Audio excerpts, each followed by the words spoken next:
Hey, thanks for tuning in once again. This is our first recording of our live D&D play. We're missing a few players here, so we have a few, I guess, safety nets of small mini arcs and one-shots kind of pre-planned for the situation. Go figure, D&D and scheduling conflicts. That never happens. So it's a live recording of our Discord feed and audio, and this is a long one. So buckle up. Perfect for several hours of nerdy background noise if need be. But hopefully it's as entertaining to listen to as it was to make. Doubtful, but we'll see. They racists, and I'm not going down on anything.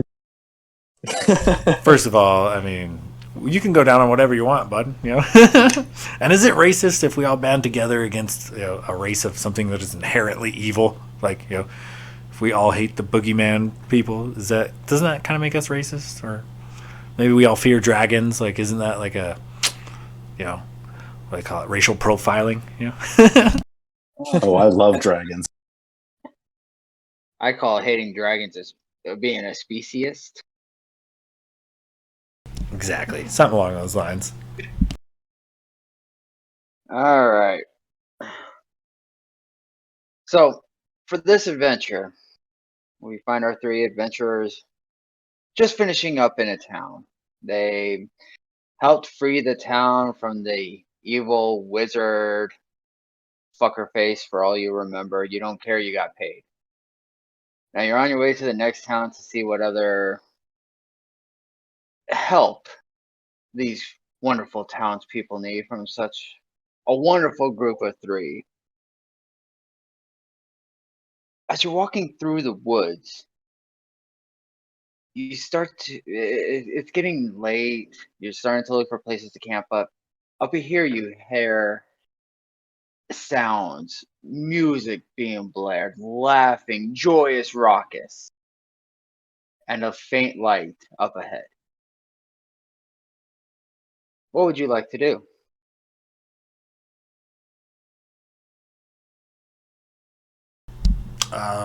Well, can I maybe roll perception on seeing what's ahead without approaching from where we are? Well, from where you guys are now, it's all you know is there is a lively party up ahead. You're not within visual range yet, unless you want to make your way towards the sound. Is there anything nearby that we could climb up on? Tree, large rock, or anything just to get a better vantage point, maybe overlooking this light source? You can climb a tree, but it's a very deeply wooded area, so your vision would probably be obscured. All right. Oh man, I'm just gonna try to. Gordok's gonna go off on his own, a little bit, and just kind of disappear into the trees and try to stealth up and get a better view of this light. All right, give me a stealth check. For reference, I have a +6, but I also have disadvantage because armor. 14 and a 16, so a 14. Okay. So you're, as far as you know, you're stealth as you come up to a tree line. And as you kind of peek around, you realize nobody's going to see you. It's a tavern, strangely out in the middle of the woods. but there just seems to be this huge celebration going on. You watch as two guys come out and get into a fist fight as the others cheer them on, and one just gives the other one a bad looking hit, and you think this other guy is dead. But he ends up standing back up, laughing it off, and they hug each other and go back into the tavern, presumably to get themselves another drink.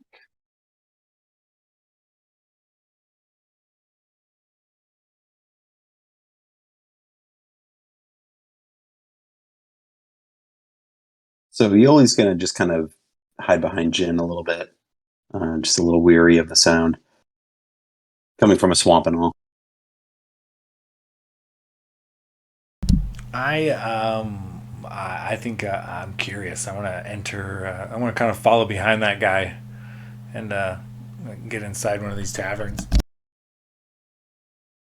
Alright, so as Gordok and Yoli are just kind of hiding, Jin, as you come up right into the light of the tavern, you see there's characters of every race. You have half orcs, half elves, full elves, dwarves, halflings, other dragonborns, and they are just having an absolute blast of a time. And the entrance to the tavern is wide open. Okay, so I'd probably go in and see maybe about ordering a round for me and the fellas, and as well as kind of maybe try to eavesdrop a little bit. Like I'm curious as to what is the reason for the celebration. Alright, so as you enter, I mean, there's tables all set up. It's a really packed place. And it looks clean. I mean, polished wood floors, polished walls, pictures of huge battles and epic tales streaming across. There's a bard in the corner just singing a tune with a couple ladies and gents dancing around in a circle. There's one corner an arm wrestling contest going on. There's darts being played. There's dice games, cards, and towards the back, you're able to see the bar, and you see a elf with black short hair and just sharp blue eyes, and he's wearing what looks kind of like simple clothes, white undershirt with really too tight of skinny pants, a black vest sitting on top, a scarf around his neck, and one of those little uh, fedora type hats on his head, crooked to the side, and just everything about him reads hipster.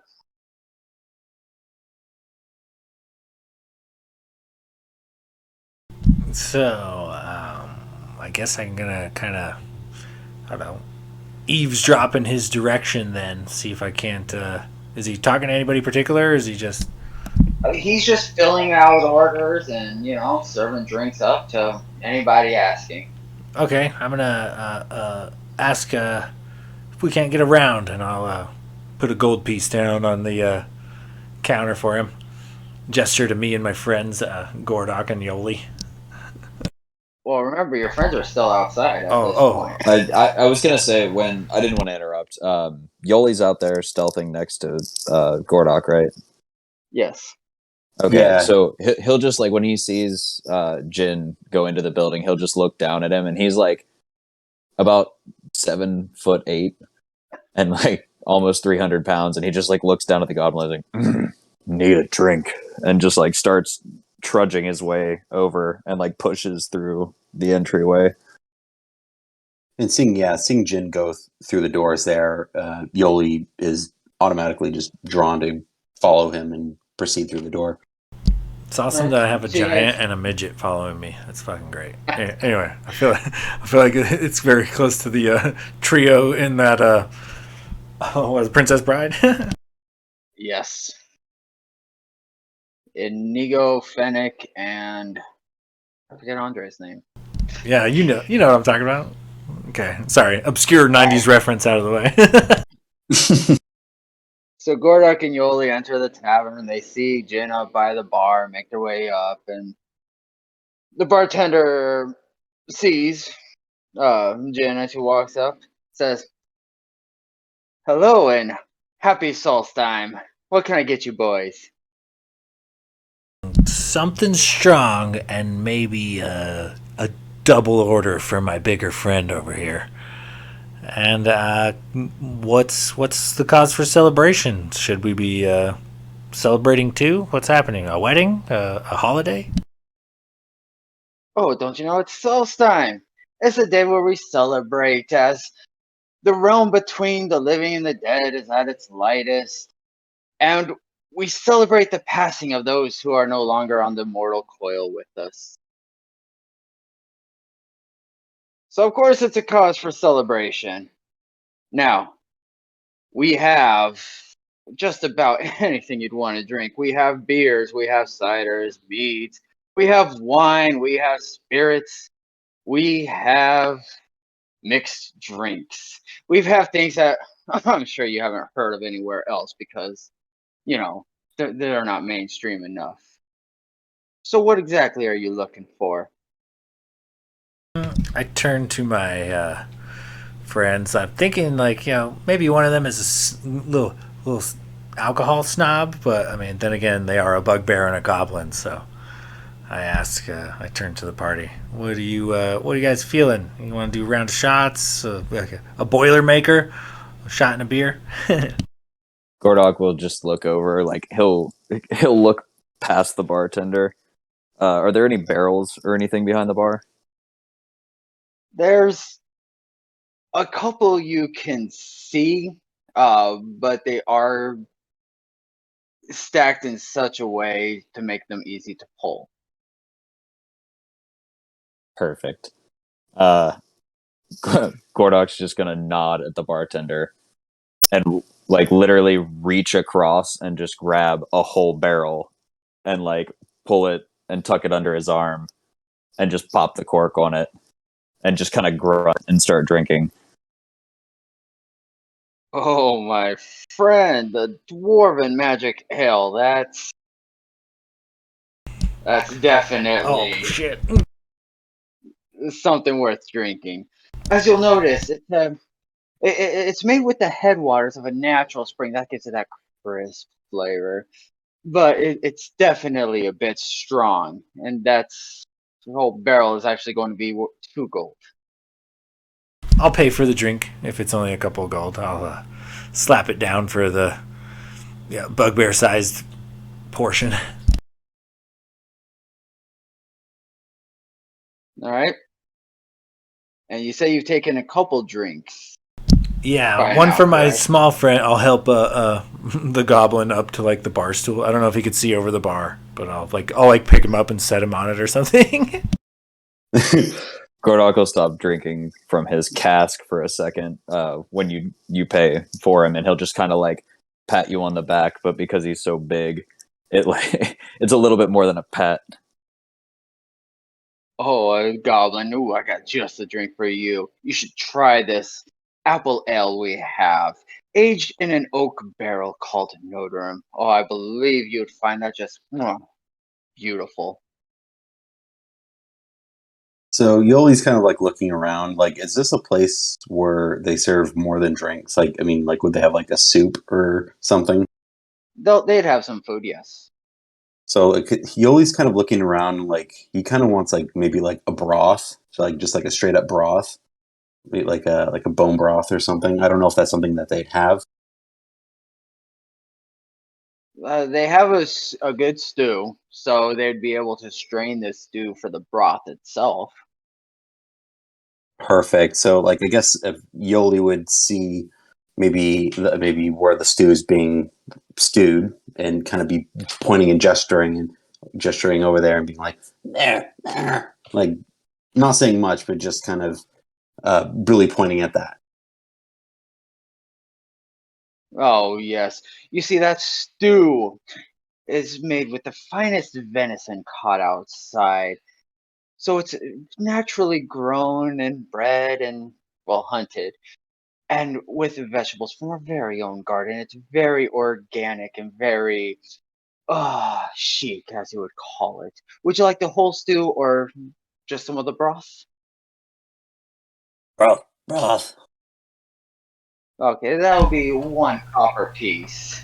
I'll pay for that one as well. And would you like a drink to go with your broth? I'd still recommend that Nodrim. The apple would just really bring out the flavors from the venison. I mean, he doesn't really notice that like deal, but I mean, you may as well serve it to him. He's just obsessed with the broth. That'll be 2 silver. I'll cover this tab as well. Okay, and what can I get for you, oh so generous a patron? Dragonborn, they breathe fire, or I mean, they have breath weapons, I guess. What about like a good burning tequila? You got like a decent shot of some hard A you could pour? Let's see. And he kneels down and starts looking. I have a silver tequila distilled from the agave sap. I have a gold tequila that's distilled from the sap as well as barrel aged. Gordok's gonna grunt, and when you say that, and he's gonna give him the worm at the bottom of the bottle. I guess kind of turn and kind of curiously, I don't know, what do I know anything about these two bottles? Like, can I eyeball the quality of the beverage and see if I can't deter which would be pricier? Yeah. Give me a history check.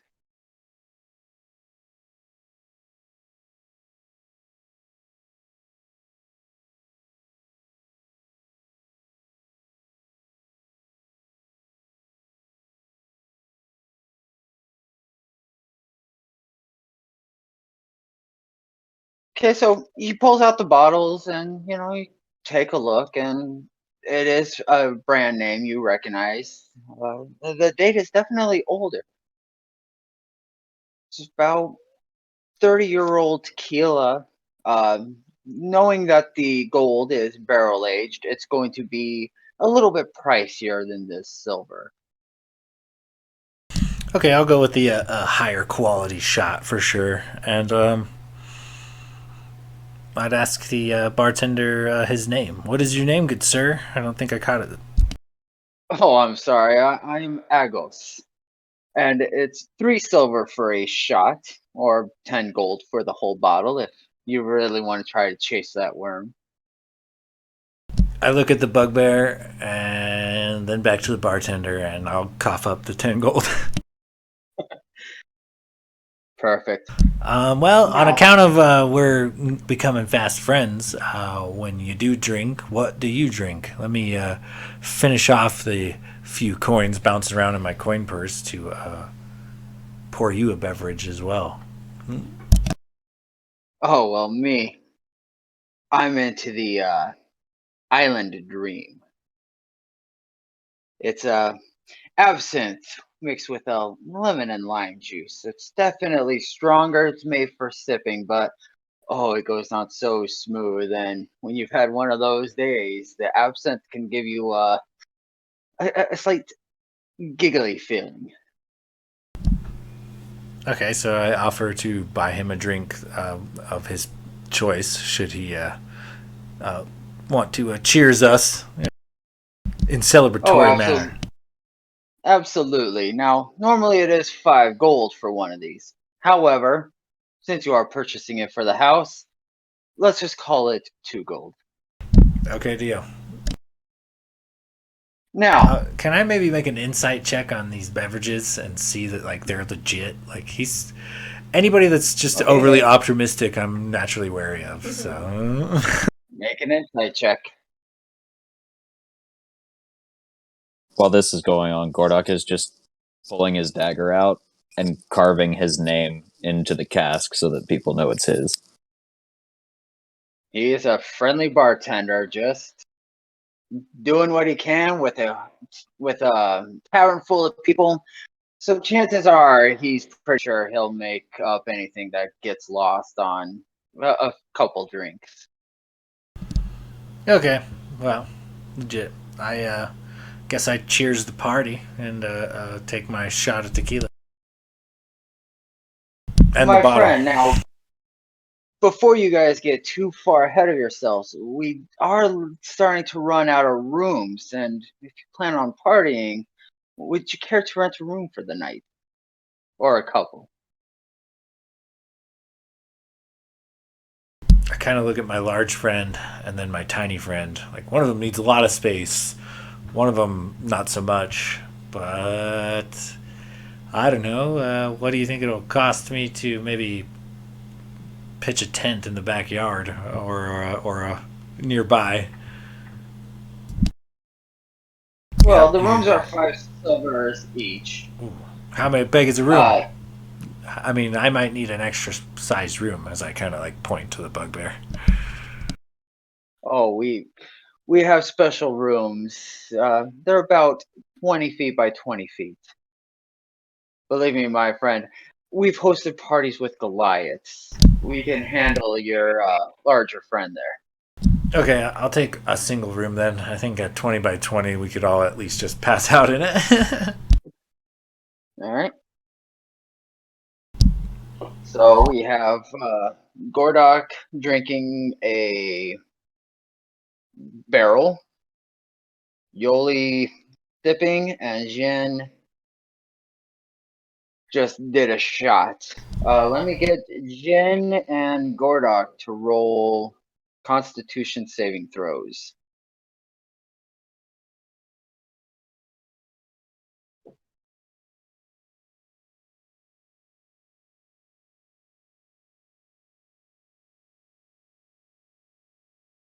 That is an 8. I don't know why it rolled twice, but oh wait, that 12 was my previous roll. I was like, what the fuck? 17 for me. Oh wait, All right, actually, so- question. Yes. So we are in a forest, correct? Yes. Okay. I just wanted to confirm that. I've got to read up on it real quick, but I do have favored terrain forest, and I think I get bonuses. But for now, just take that 8, and I'll figure the rest out going forward. Well, usually those bonuses are for insight and nature, but this is to see if you're starting to feel the effects of the alcohol, which have very little bearing on the terrain. And Gordok, you are feeling tipsy. So you gain advantage on charisma-based checks and saving throws. And Jen, that shot, it felt warm going down, but it's just not doing much for you. That's right. I purchased the bottle. I might pour another round here in a bit. I kind of slosh the bottle around and look to see if there's a worm. There is a worm. Oh snap! It's gonna get crazy tonight. I look at the goblin. No, please make friends. Everybody's here for a good time. Go join in the arm wrestling. Play some darts. Go listen to the bard. He's wondrous. He hasn't quite broken out yet, but we know he's the next hot thing. When you said arm wrestling, Gordok like kind of looks up from his cask, and you just see like one furry eyebrow raise. Oh yes, my big friend. Back there in that corner is just some men who are betting away gold, silver, whatever, even drinks, just to see who can win at arm wrestling. I'm sure they would love your company.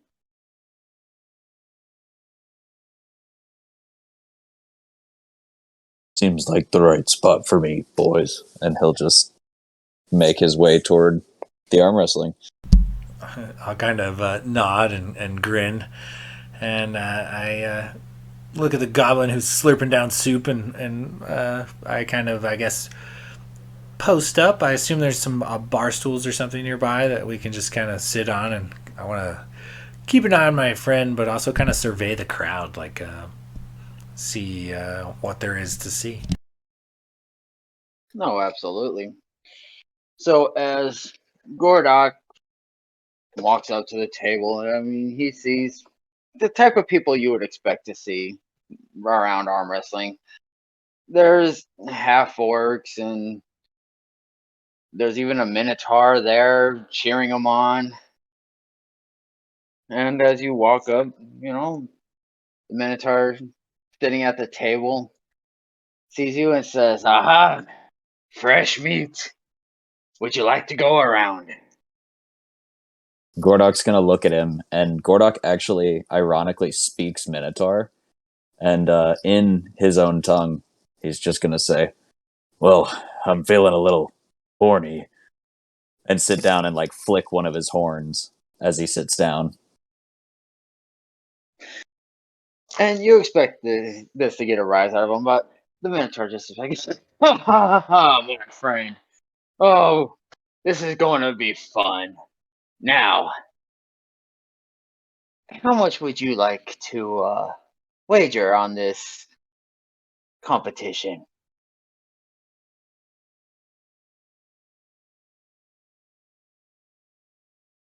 Uh, that is a good question, actually. Let me pull up my inventory. I forget how much gold I have left over. I say, like I'm close to 20 gold deep into this adventure, and we've only been at it for I a was minute. gonna say, you were very generous.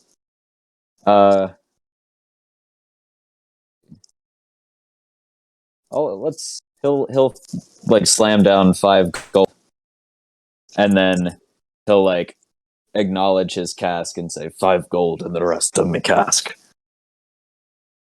And then he scratches out his name from the cask as if it's fair now. "Oh, my friend, you're on." And he slams his arm onto the table.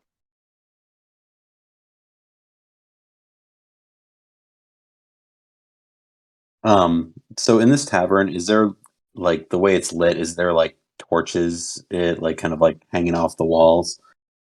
There's candle chandeliers hanging from the top. There's scones around the walls on the outside, or So sconces.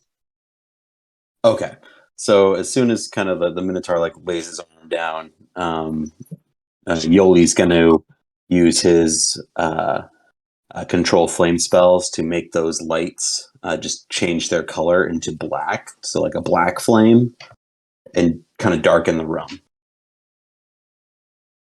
All right. So that happens, and there's some cheering and gasps. People are getting excited because this is going to be one hell of a showdown.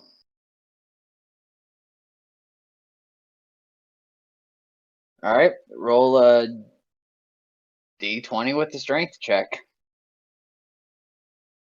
All right. For shits and giggles, we're gonna go with Will's gigantic brick of a die for this. It seems appropriate. So, trial run. Oh, jeez.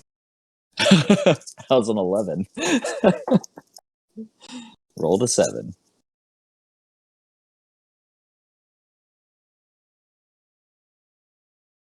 Was that a 7 on the giant chunk of die? Yes. Oh man, It's actually like it's so heavy it's hard to get a good roll out of it on this table without throwing it off the table. I almost feel like I needed a bin to throw it into. All right, so you sit down and you're feeling a little cocky because you know your strength. When they say go, you figure you play with them a little, but the Minotaur just bam get you a third of the way there already before you even realize quite what's going on.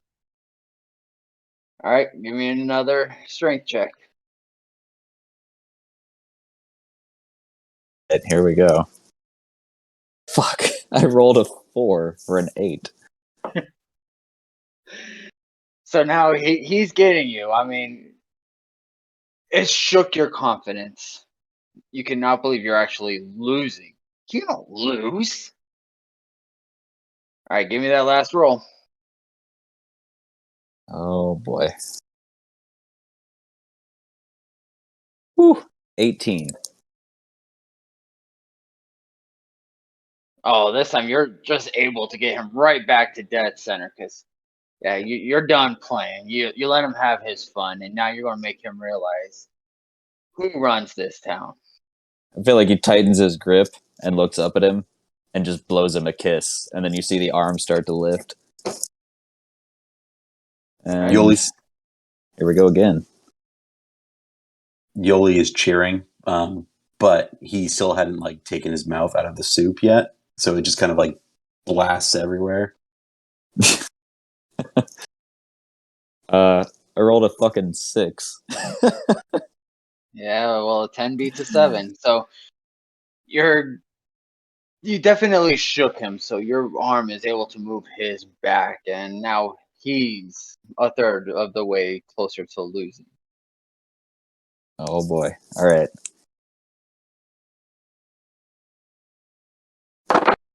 14?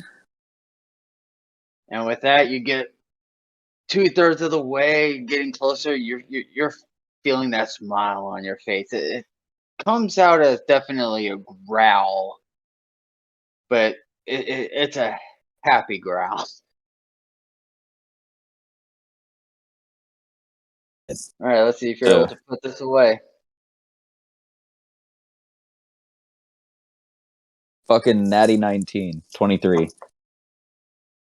And with that, you just give him that little release so that your arm comes back at here. You slam his arms right down on the table. And he just sits back.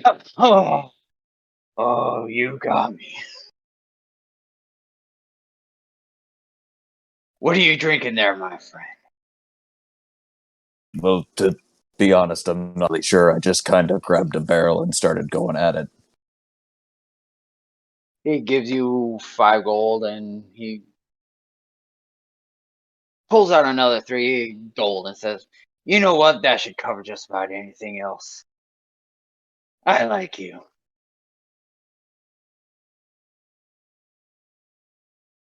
How about a toast? Toast sounds great. And he'll like stick one hand out and with the other hand just like slide his barrel over to himself.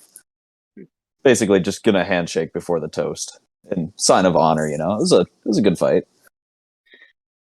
He picks his mug up in his hand, reaches out, shakes your hand, says, "Here's to the strong who will rule over the weak." And everybody's sitting around, all muscle headed, all put up their glasses and cheer along with them.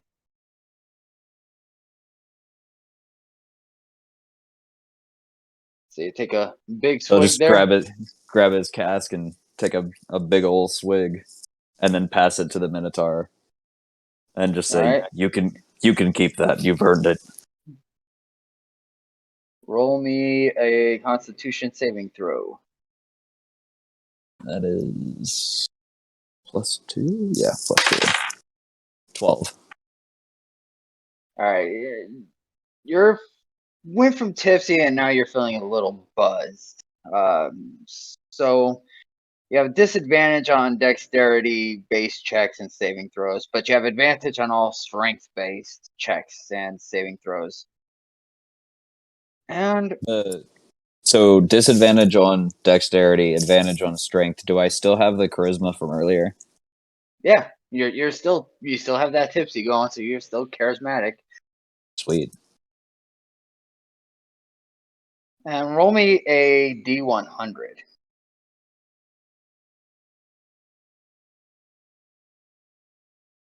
Don't do it. It's a trick. It's a trap. So in your buzz state, you start having really smart ideas. And you have what they call a beer thought. And you realize the quickest way to dry anything that gets wet is to put it in a fireplace. And you are excited by this idea.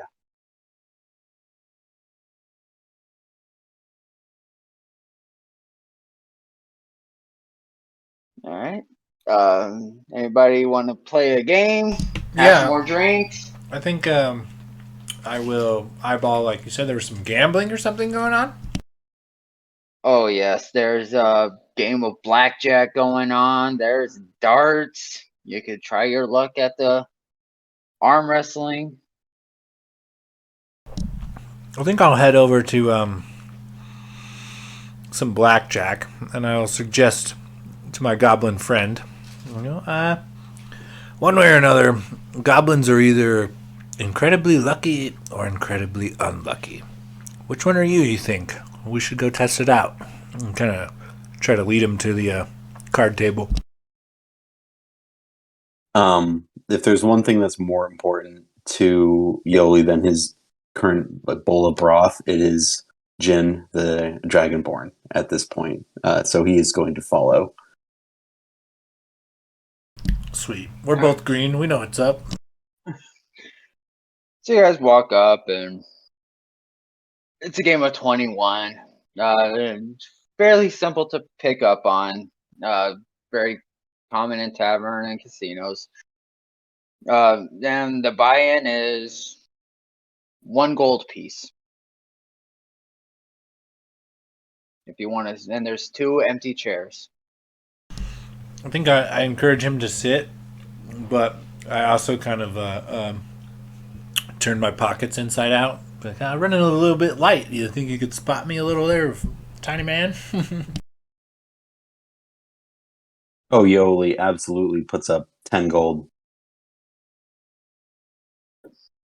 All right, so 5 for each of you. Oh, 10 straight from me. All right. So Yoli's in. Are you sitting down at the table there, Jin? Yeah, I want to sit down as well. Is there like a bet minimum or maximum on this table? Minimum's 1 gold. So I guess Yoli will put out, 10 total, but maybe 5 between the two of us. He'll front up Jin. All right. Okay. I don't know. Should we go all for one, or I think I'll try to win the entire 5 gold rather than ration it out. I'll put the bet out all at once. So you're going all. I'm going all in on the first hand, but I take my 5 loaned gold pieces and I rub them on the top of my goblin's head one at a time and set them on the table. Like, we're gonna see if you're lucky or not. This is your fault either way. Yoli is just beyond excited that this is happening. All right. So here's how it's played. You're going to roll 2 d10s. 0 being a 10, 1 being a 1 or an 11. And again, closest to 21 without busting wins. So 2d10. Yep.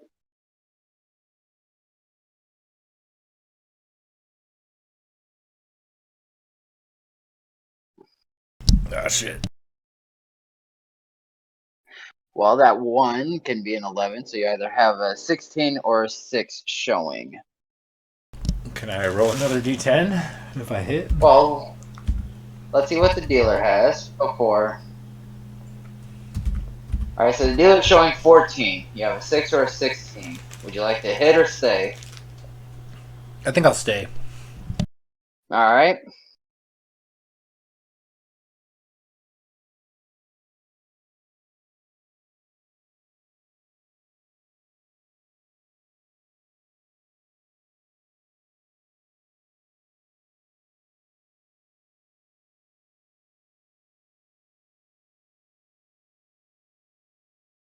Are you in, Will?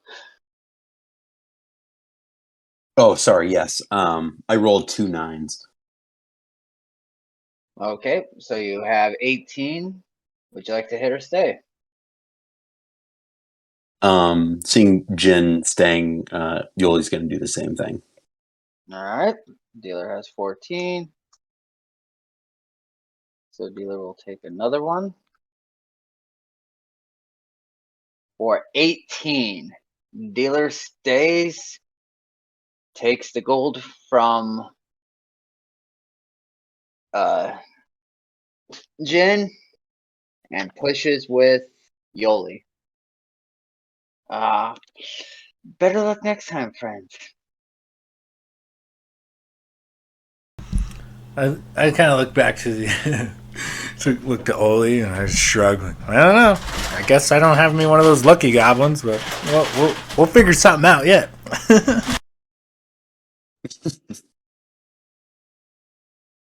And all of a sudden, you see somebody walking through the tavern, handing out shots. Got one on the house. I look at Oli like, maybe you are a lucky goblin after all. I go reach out for a shot. Passes one out. Offers one up to Yoli. Yoli accepts, seeing Jin taking one. All right. Walks around. Makes a stop over by Gordok.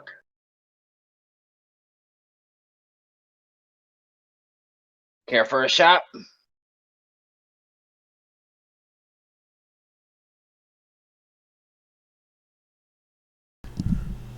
I feel like at this point, he's probably pretty buzzed and he's not really thinking about it, so he'll just grunt and nod. All right.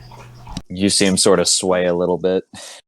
So you have your shot and you hear somebody just yell out, "Salt time!" And everybody throws one back.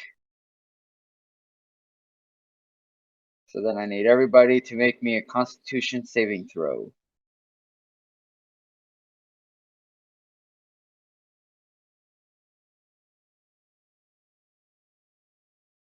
Yoli, you son of a bitch. 6.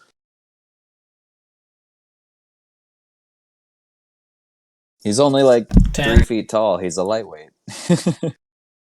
All right, Yoli and Jin, you are now tipsy. So you have advantage on charisma-based checks and saving throws. Nice. Also my dumpster. Gordok, you are drunk. You have what's called the inebriated condition. You have disadvantage on all attack rolls and ability checks, but you believe you have advantage. So when you roll, it'll be at disadvantage, but in your head, you're thinking, yeah, I'm the smartest guy, I'm the strongest guy, I'm the best looking, best speaking guy. Yeah, he And roll. slams that shot, and you see him like about 2 minutes later. He sort of shudders a little bit and then stands up. What he thinks is straight, like puffing his chest out, thinking he's hot shit. He won his contest, and what it really looks like is like a very top heavy, like hairy humanoid that is barely standing up. He's like swaying side to side.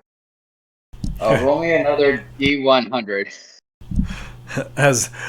As Oli and I drink on, I'm gonna kind of turn to Oli and be like, man, maybe it's the booze, but does he look a lot sharper than normal? I don't know. Seems like somehow more handsome. It's got to be the tequila, right? Yeah, Right. Yoli nods aggressively. Yeah.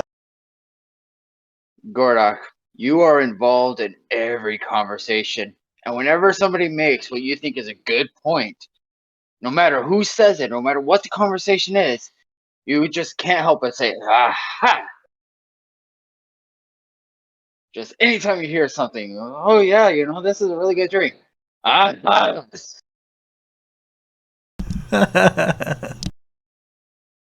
This is gonna be fun. Okay. I try to keep an eye on my inebriated bugbear friend, and I turn to the goblin. You any good at how's your throwing arm these days? You being low to the ground. I love darts. Yeah. Oh shit. Maybe should we get a dart team going? Yeah. Is there a league here? Should we play a game against each other? What? Can I commandeer a dartboard? Is there one available, or would we have to challenge somebody who's already playing? Gordok pats you a little aggressively on the back, and he's like, "That is the greatest idea you've ever had." I kind of beam for a second. Like, oh, wait a minute. You see over by the dart, there's people standing around, but for the most part, some people are throwing. But you're sure if you walked over and said, "Hey, can we get this board?" they would make room for you. Yeah, sweet. Let's set up a competition between the three of us. Loser has to buy drinks by the next round. And I set my Another drink. I set my tequila bottle down on the table nearby us, like with only a single missing shot. This is a little bit random, but so Yoli's going to kind of look around. And did you say that there were other Dragonborn in this tavern potentially? Yes, there's pretty much every species playable that is around, at least 1, 2, or 3. So could Yoli kind of look around, and if he sees another Dragonborn, potentially try to get him to come play with us? Roll me a perception check.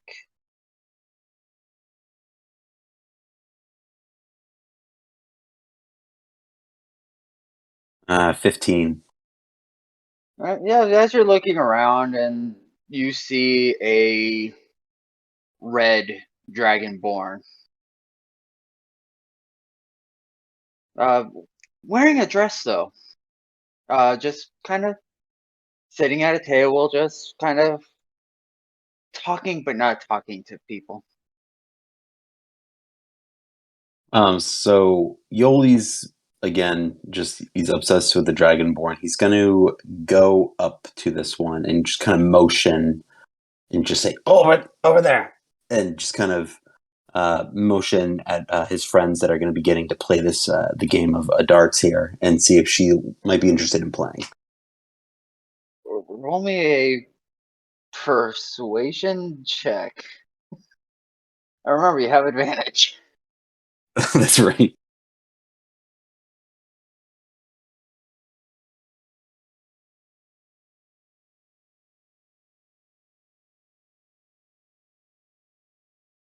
And if you haven't picked up yet, yes, this whole story was based around me finding rules about drinking.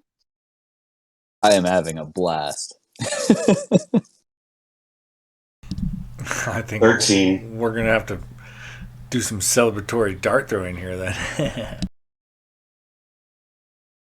All right, so she looks at you. You're jumping up and down. You're all excited, pointing, and she kind of follows your eyes and sees a Dragonborn. And well, you seem really excitable. Let's go see what you have to offer. And she starts to walk with you. So Yoli's going to bring it over to Jin, and just kind of bring her almost to like be in his stead. But I mean, he's going to be championing is what's the word? Jin is going to be his champion in this competition. As you bring that Dragonborn over, I feel like Gordok looks at the Dragonborn and looks at you, and you see like this really weird look as he kind of wobbles and tries to like stare at you, and he's like, I guess she likes the shorter men. Good for you, buddy. Yoli just smiles, like with broth still like dripping down the side of his mouth. Nice. As she approaches, I kind of like I give her a low bow. Like, friends call me Jin. Loser has to buy the next round, and I hand her, the darts. So like, let her throw first, I guess. And she says, "My name is Dioka, and you could buy me anything, darling." Aha! My name's Gordok, and it's meat to nice you. And then he kind of looks puzzled for a second. He's like, "Wait, it's nice to meet you." Hi, dear. You're just having all sorts of fun tonight, aren't you? I kind of bow deeply and kind of move out of her way to unobstruct her from the dartboard, and kind of behind her back towards Oli. I kind of just mouth the words, "What the fuck? Who the fuck?"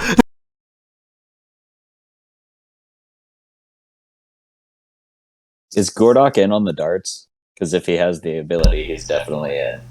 I don't know who's in. I just assumed she would go first. So she takes the first dart, gives a little wink, turns and throws, and it hits that circle just outside bullseye, which is Yoli, worth 25 points. sorry. Nice. So Yoli, like seeing this, just gasps and then just stares, like turns and stares at Jin. So for a quick breakdown of darts, you roll a d20 plus your dexterity modifier, proficiency if you're proficient in, well, darts. 10 DC to hit. You hit the board. Whatever you rolled is the score, or you roll another d20 for the score. And first to 100 wins.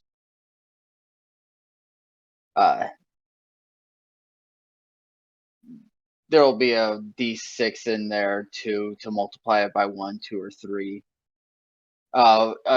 20 is a bullseye for 50. 19 is that circle, and 1 you hit a patron standing around.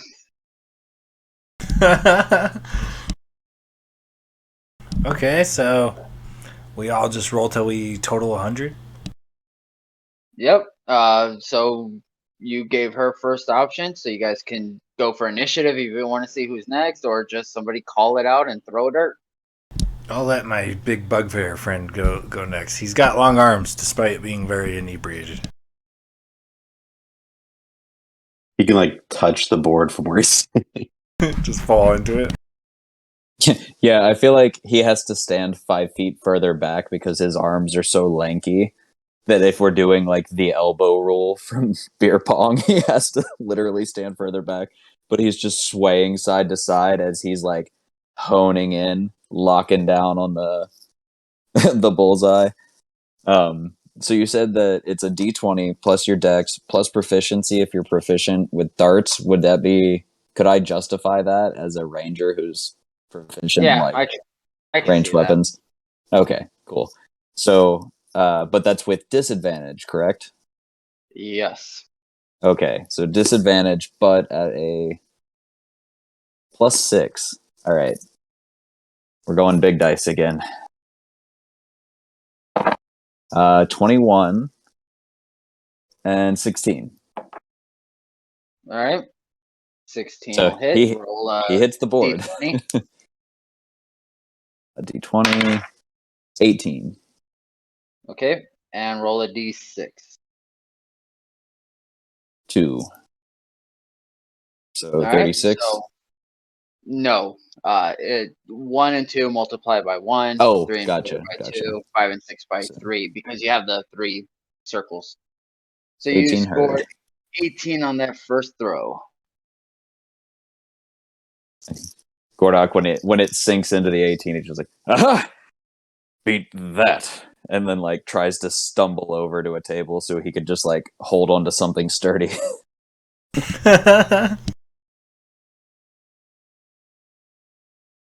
I collect the darts and then hand them to the goblin. Are you sure you don't want in, Oli? Gordok will hold you up if you need. Yoli is insistent that Jin is his champion in this round.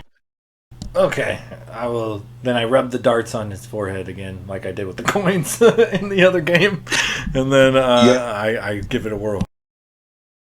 Yoli's like, "Ah."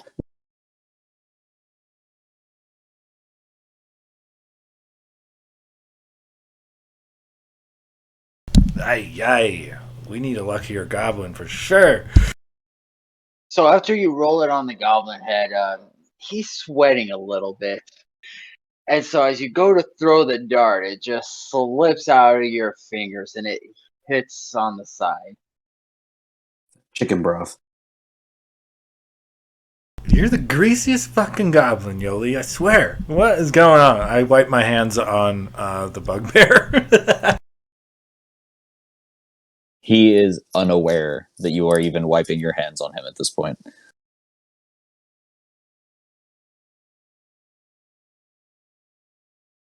I guess it's back to shit. I knew I should have wrote that name down. The What are you gonna throw for yourself? didn't I already? I rolled a 2. You rolled for Yoli on his behalf. Oh, I thought I was representing myself and Yoli. Yeah, I think you're throwing twice, like once for him and then once for Will. I rub it on my own forehead this time, I guess. It's gonna be a nat 1 now.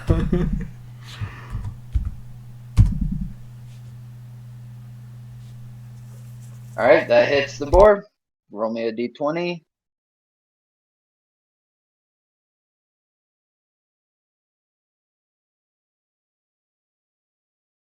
And a d6.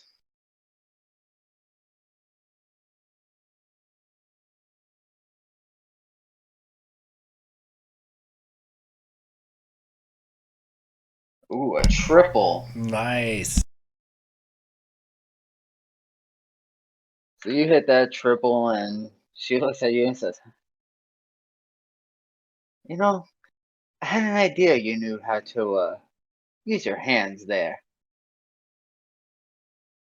And she uses her tail to kind of smack you on the ass and move you to the side so she can take her turn.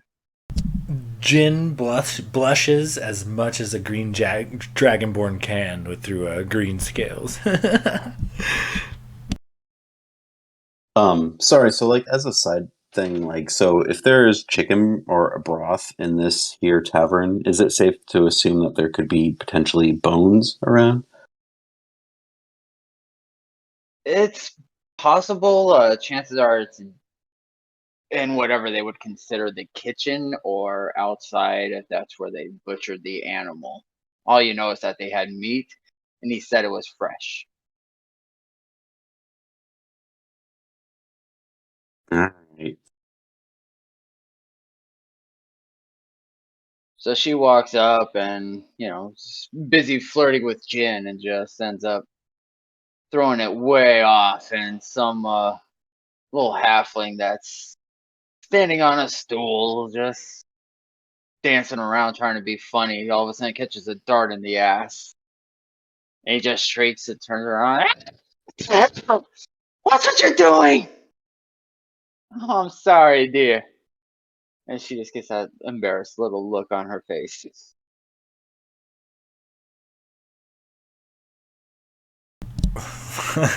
Nice.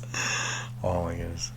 I go find the bugbear, who's I assume is not paying attention, and I'm like, hey, I like snap at him, to bring him back into focus. Hey, you're up again, and I hand him the dart. Yeah, I know it's my turn. I totally knew that, and he'll just start like swaying back to the line, and you see him start squinting a bunch, and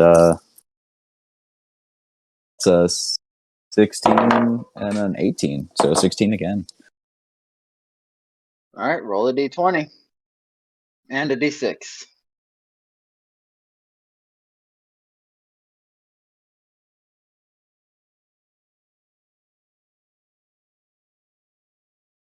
Uh, 5 and a 3, so 10.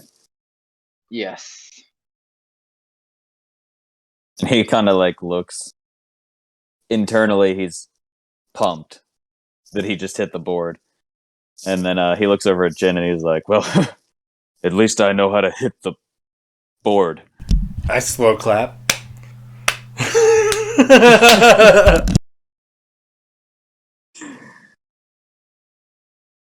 And then he'll bow, but like aggressively low for no reason as he steps out of the way for the next person's turn.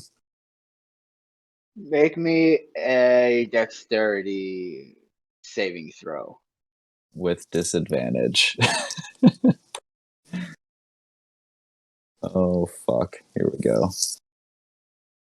That's a 23 and a 19, actually. All right. It's a very graceful looking bow.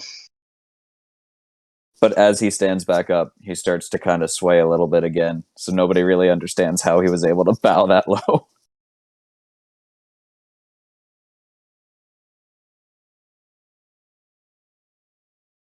All right, so it's Yoli's throw.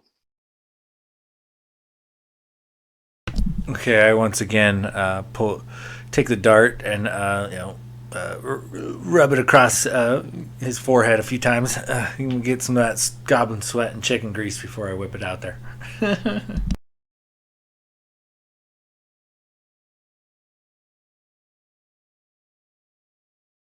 All right, hits the board.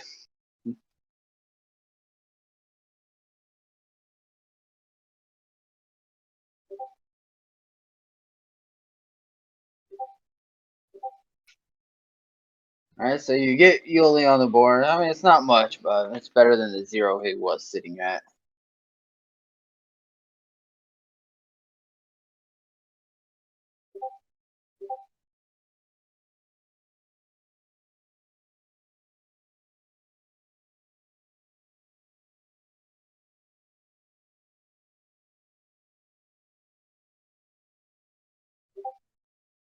It's tripled, so 12 points for Jin. You are you're on fire. I consistently, I feel like it's the forehead sweat from me and my companion. That's the true secret.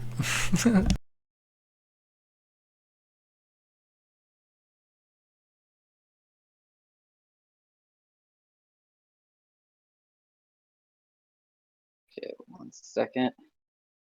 Gordok notices that you like rubbed it on his forehead and then hit the board and immediately walks over and like bends down to get eye level with with Yoli. And then he just kind of like palms his whole head and starts rubbing it around and then looks at his hand.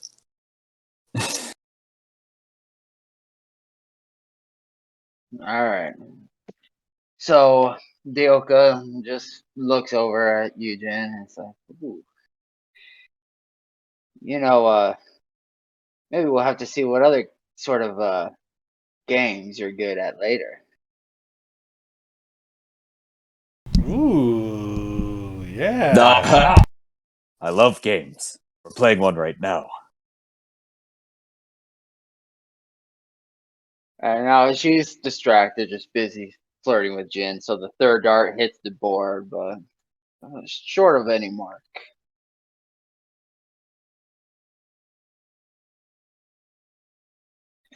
And she grabs a server walking by and orders a round of shots for all for you folks. I love shots. I like you, pretty lady. And then he'll pat Yoli on the back and be like, your girlfriend is a wonderful woman.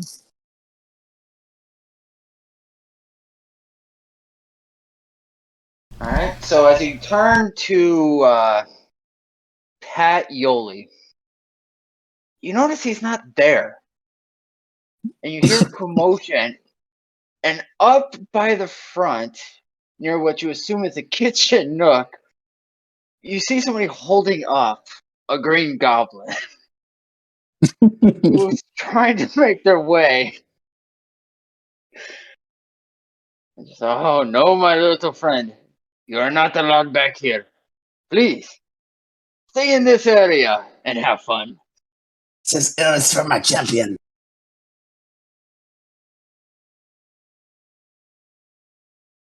My friend, you try to come back here again, you may have to be removed. I do not want to do that. You do not want that to happen. So eat, drink, be merry. But please stay out of the kitchen.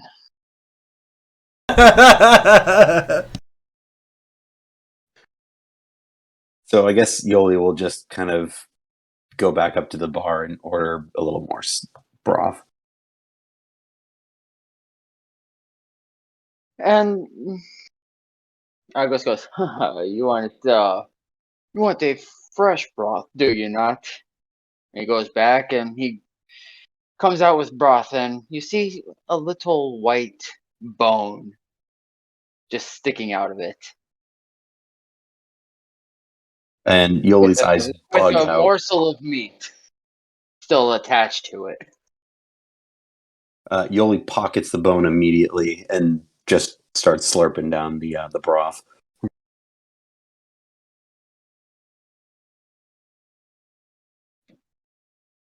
All right, about this time, it's a Gordak's throw.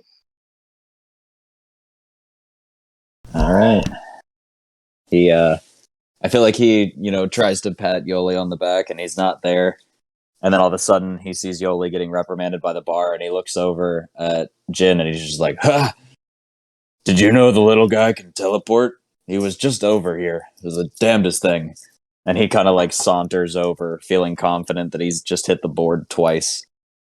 And lines up his drunken toss for a 15 for a 21 and an 18 for a 24, so 21 with disadvantage. Damn. All This right, fucking brick of a dice is rolling rocks right now. roll me some points.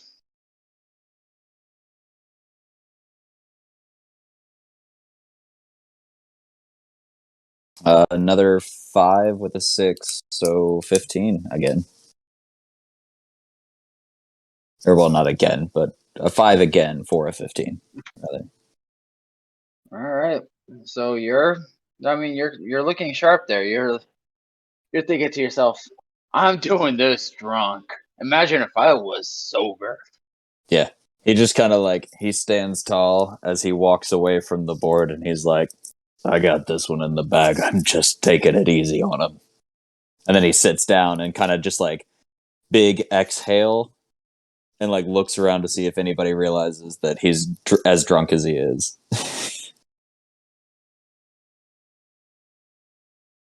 All right, so the tavern server returns with a round of shots. You lift it up and you give it a smell, and you get this orange smell off of it. And she says, "Oh yes, it's an orange blossom liquor. Cheers to my new friends." Cheers. I hold up a glass. Ah, cheers. And he'll like reach out from like a little bit too far away with those lanky arms and grab the shot glass, but then very shakily and slowly try to pull it back without spilling it. All right, and Yoli's up at the bar, so there is one more shot on the table.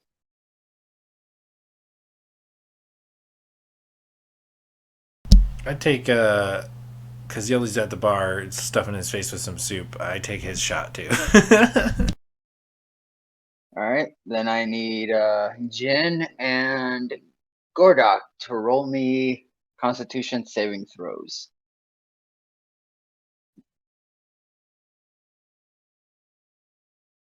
Fucking 21, natty 19. And that's at disadvantage. Fuck, I forgot about disadvantage. Let's see. Ooh, it's an 8 for me. Still a 17 though. Not bad. Okay, so you are still just drunk. Jin, roll me a D100.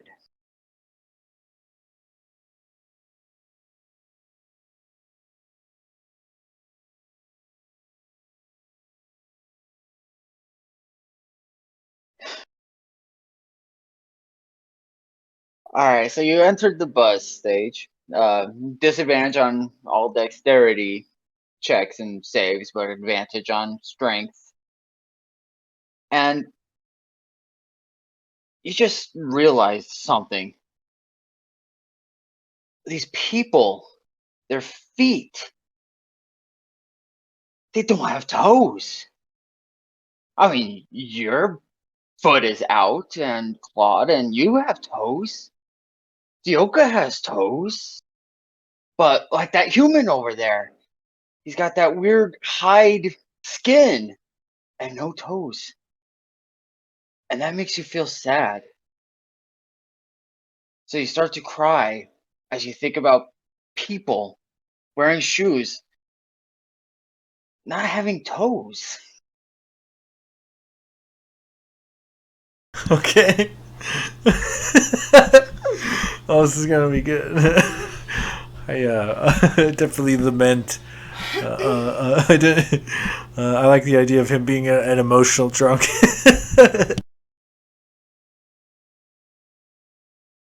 All right, and it's Yoli's throw. So if you want to throw for him. I walk across the bar and I make sure I drop a dart into his soup. Then I like slowly pick it out. I walk back to go throw it for him as I stare mostly at the floor, looking at people's feet, and in a very somber and slow walk back.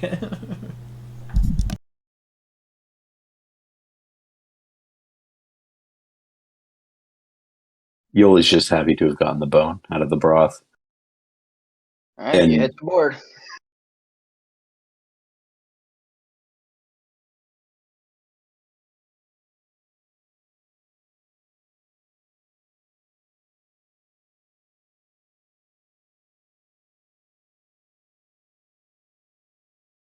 Ooh, a double one. What's that? A 2?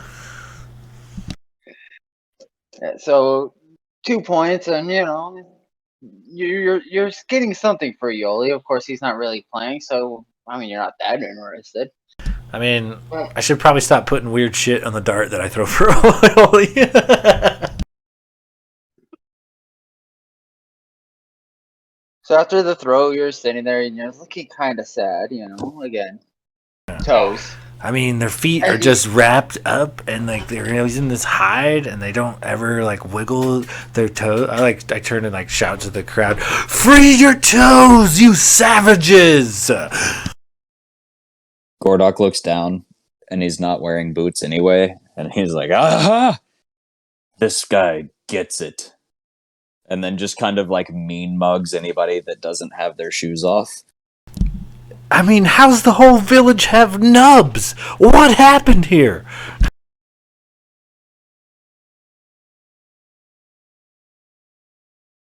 All right, Jen, would you like to throw for yourself?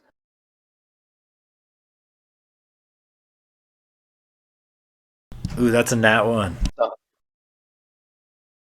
So you're so busy just thinking about toes, and you scream that you reach up, release the toes, and your arms go upwards, and you accidentally release the dart, and it flies, and it buries dead center into the ceiling. I kind of gesture towards my tall friend, towards the dart that is in the ceiling. And I'm like, I got it. Thank you. Appreciate that. And I'll just walk over and like one really crazy long arm, just reach up and pluck it very gently out of the ceiling. So Yoli, seeing that Jin is a little kind of distressed, he's going to kind of leave the bar and then make his way over to the group. But I think he's going to start climbing Gordok's back.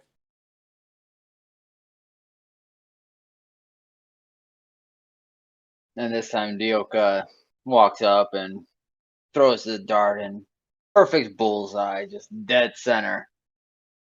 And turns and gives you a little wink there, Jen. Is she wearing shoes? Being a Dragonborn, no. She gets it. No wonder she's throwing spot on.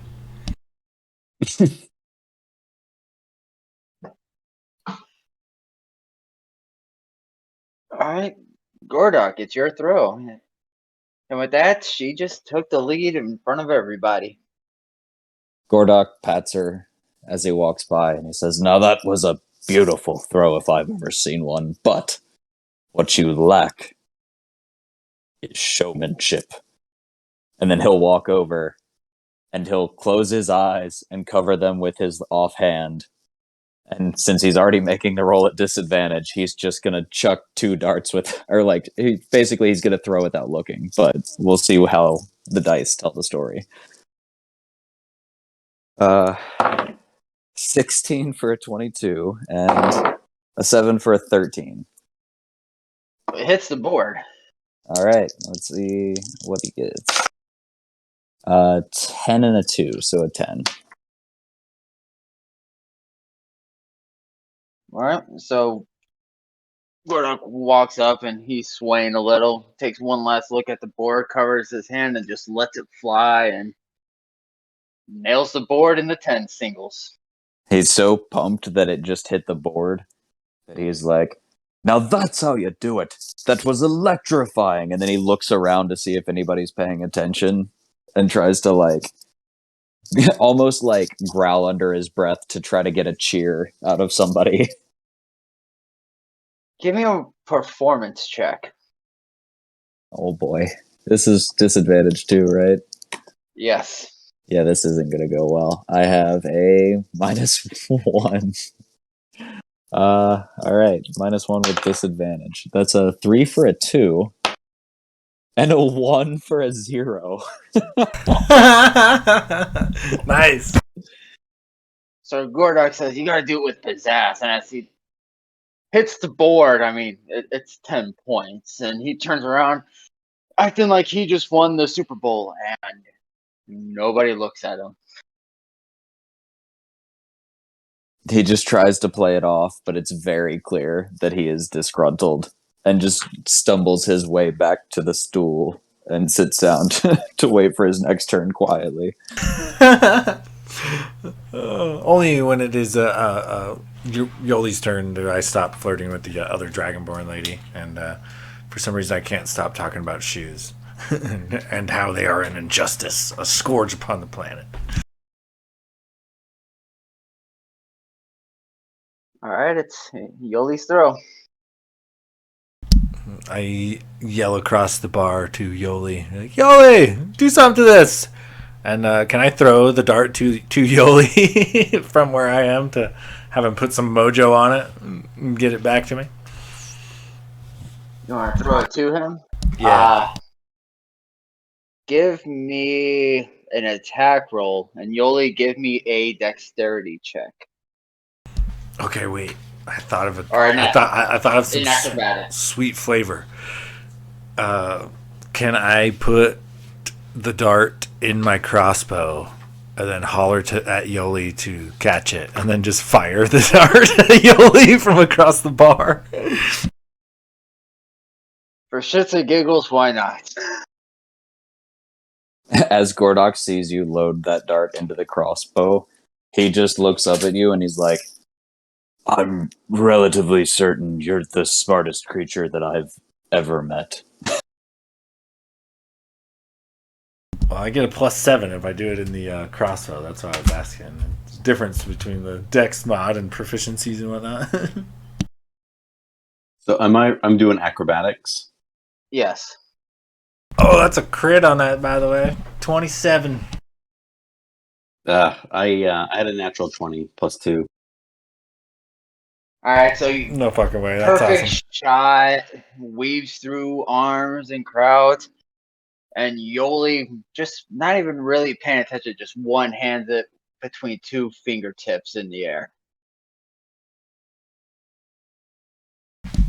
I don't know who I'm more proud of, me or you. That was fucking impressive teamwork right there. Yeah. I feel like he's sipping on that broth still and just doesn't even look, sticks a hand up and the dart just sticks right in. And he takes it to stir his broth some more. And upon that skill, I mean, you just hear cheering and applause, and that was amazing. Gordok looks over at the other Dragonborn and he's like, aha! Now this man right here knows showmanship. I'm like taking deep bows, and then as I do, I noticed how everyone's clad in shoes, and I do like the very it's like the crying during the beauty contest is what it looks like, but really I'm just sad because of everybody's foot wraps.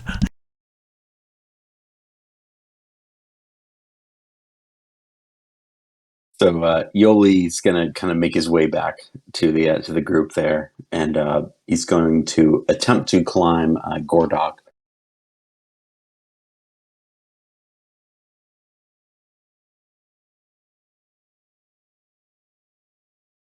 All right, do you give the dart back to Jin?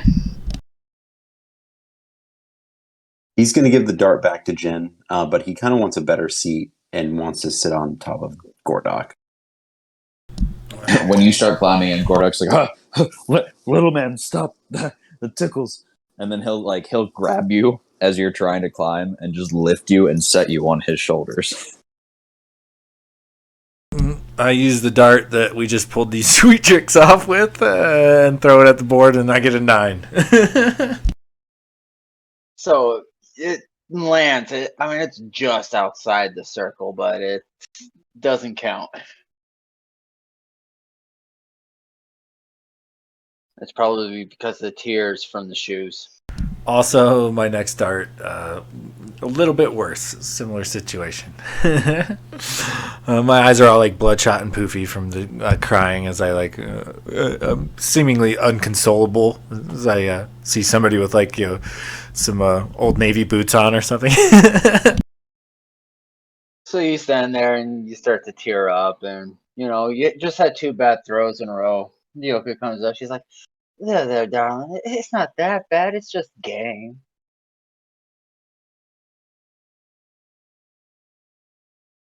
You don't understand. I mean, maybe you do. You get it. No shoes. Oh, maybe you're right. Maybe there is hope for the future. But all these folk, and I gestured to the leather foot clad buggers in the bar. And she's busy, got her arm wrapped around you, trying to console you. She just picks up a dart and throws without really looking, and just hits the board, but not any number.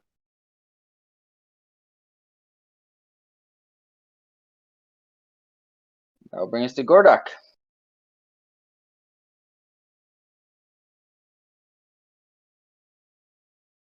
All right, he'll saunter over, kind of bolstered by the fact that Jin did something so cool, but then immediately missed his throw. He's like, "Now's my time to shine. This is gonna be awesome," and just chucks it. It's a 16 and a 16, 2 10s. So hits, and it's a 3, but a 6, so 9. And he'll turn around and he'll say, "Darts is a mind game, and slow and steady oftentimes wins the race, I'm told." And just goes and sits back down. Jen goes to protest, but is just stunned with confusion.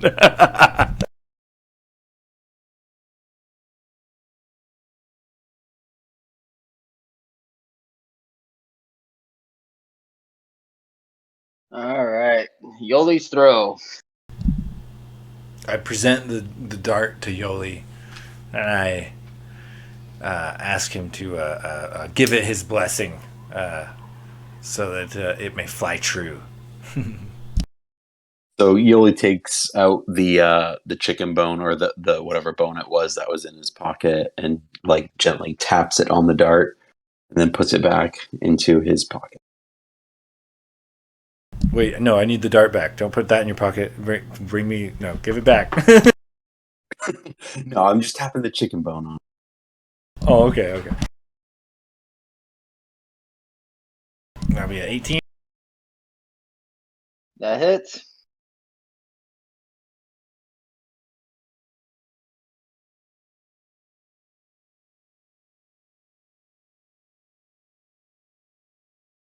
All right, 6 points.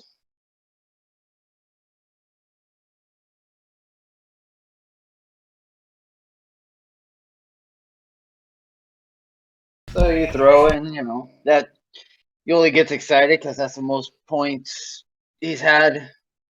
So, he's like, yeah, that bone. That's the secret. That's going to be the winner. I think toes is the key to darts, for the record. And I wiggle my toes.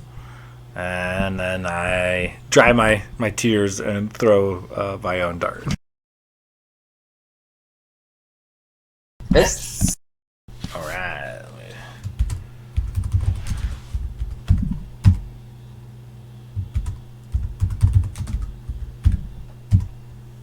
While he's throwing, Gordok Ooh. just looks up at Yoli and he's like, "Little man, do you have a good vantage point, or would you like to be higher?" And with that, Jin hits 90 points. I just like the thought of like Bigfoot stuffing a tiny green man through like the ceiling tiles at a bar. That's kind of where I was going with that. I was basically going to pin him to the ceiling.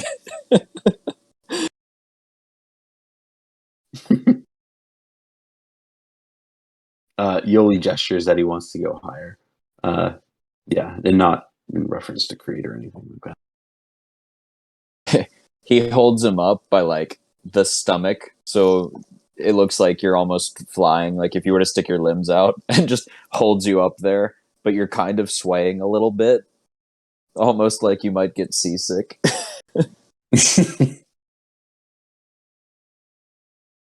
So, now that Jin hit 90, Dioka, kind of walks up and says, "It's been fun, boys, but I'm a little tired of this.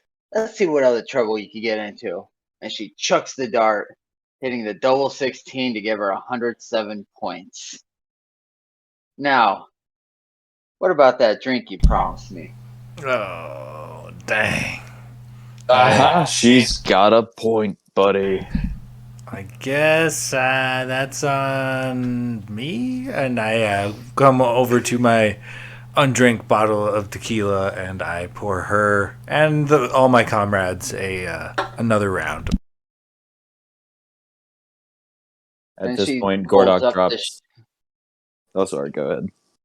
Oh no, I was just going to make a toast, but go ahead, do it your action. I was gonna say when he goes to get like another round of drinks, Gordok drops Yoli down from like one hand into both of his hands above his head, and just pretends that he's flying him around the room. Yoli is loving this. Jin looks at this whole situation jealously as he kind of fantasizes about wings.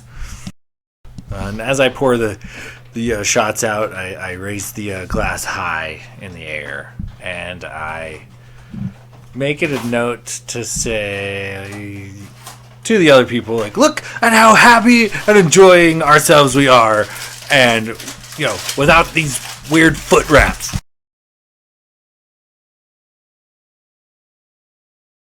And then I cheers and take the shot. To the toes! To the free toes! And I wiggle my toes and suck on that bottle of tequila. So does everybody take a shot? Yoli will take a shot. Yeah, 100%. I will fly Yoli over and have him pick up both of our shots. I need Constitution saving throws from everybody.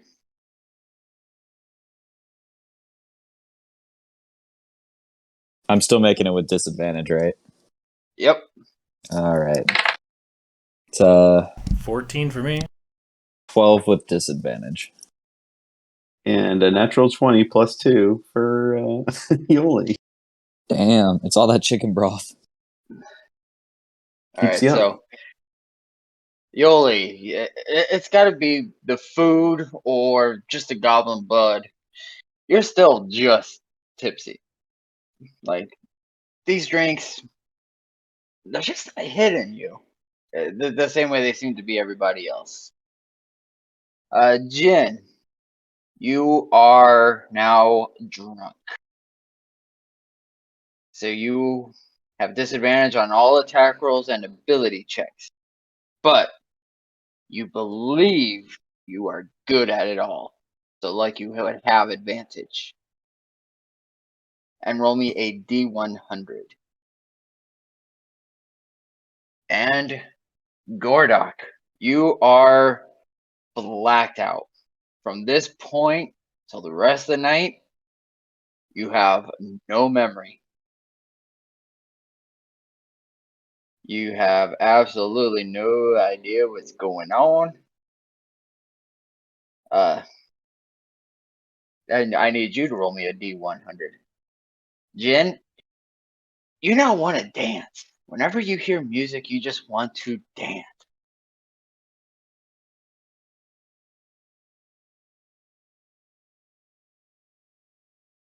And Gordok, part of being blacked out is you have the poisoned condition.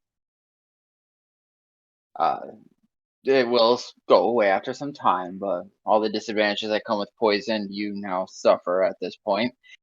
And you know what? You just realized that someone in your group must be hidden royalty. And you insist on calling them Your Highness.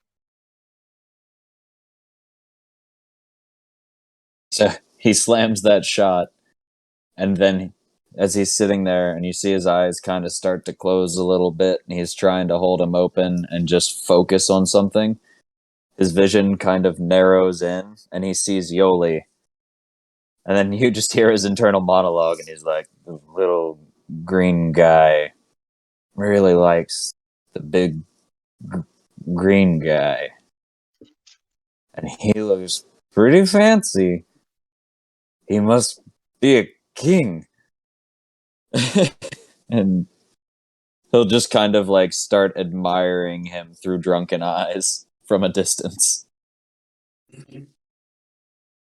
I feel like Jin has like wandered out into towards the bard that's playing music and is like rave dancing with a bottle of tequila in his hand and very clearly offbeat.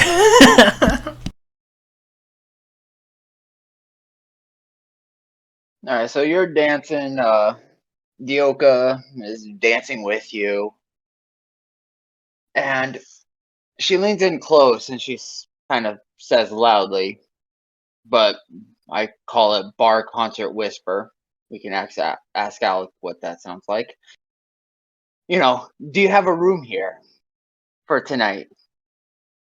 Yeah, we were planning on tying one on, and me and my boys, and I gesture over to the fellas there. When he gestures, Gordok, thinking that Jin is a king, looks at himself and then kind of like lazily looks back at Jin and looks at himself and just kind of points at his chest and he's like, does your majesty want me to come over there? And he starts to like try to stand up and walk over, but he's barely able to walk. So he's walking, he's stumbling, he's just bumping into a bunch of other patrons, spilling drinks.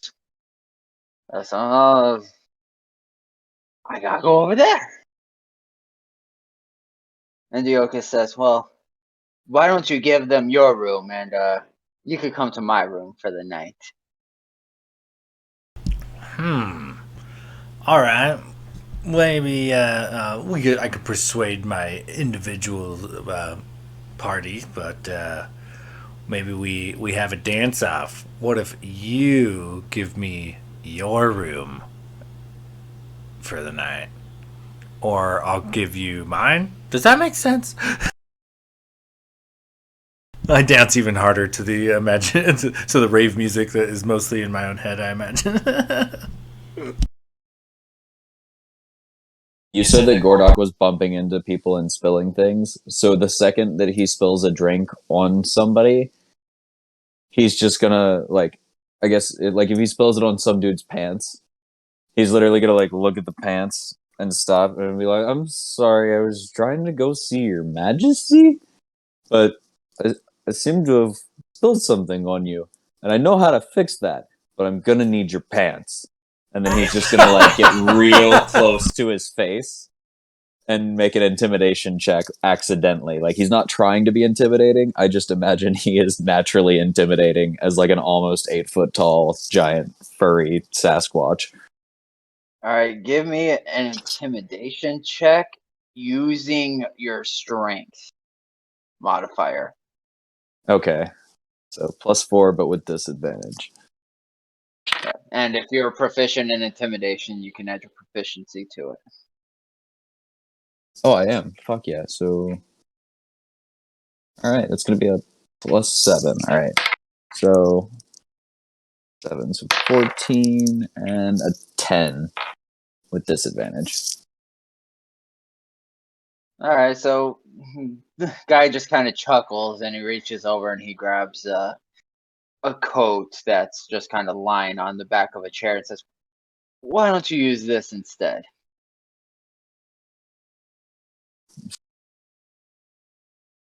Gordok will say, "Well, if you insist, you can wear the jacket as your pants. I'm still gonna need those pants, though." And he's just gonna try to take them off of the guy. He is dead set going. He's going to dry these pants. He's gonna throw him in the fire. Yes. All right, give me a contested strength check. This fucking disadvantage is gonna be the death of me. All right, I'm going big dice on this one. It's a 14 for an 18 and a 15 for a 19. So Take 'em 18 down. with disadvantage. I'm taking those fucking pants. And that you do. You are somehow able to rip the pants off of him. Now, sir, don't you worry. I'm gonna be right back with these. I know the secret to drying pants. And then he'll put the jacket over the guy's legs and just start stumbling towards the fire. You know, on second thought, it's hanging out with a strange lizard lady I just met alone in a room doesn't seem so bad.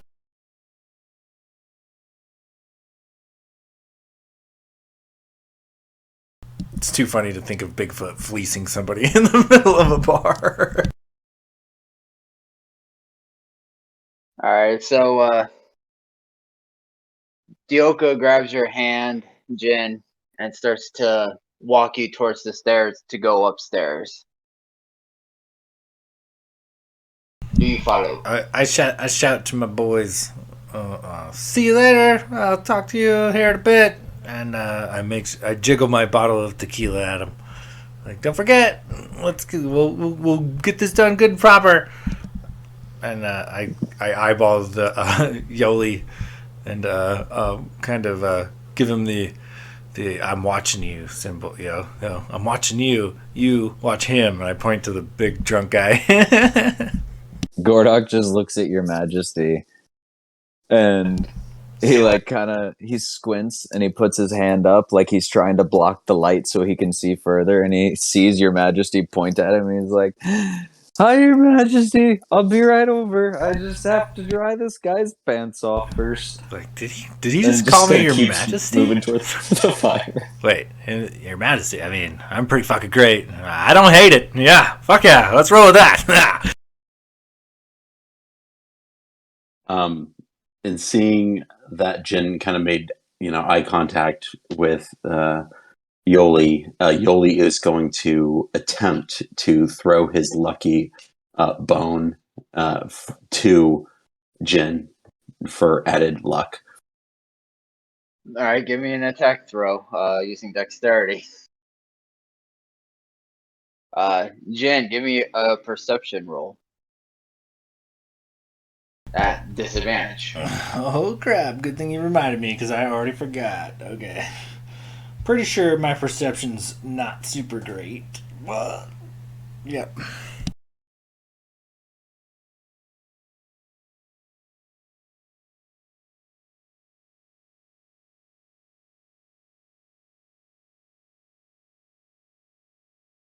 So with dexterity 18.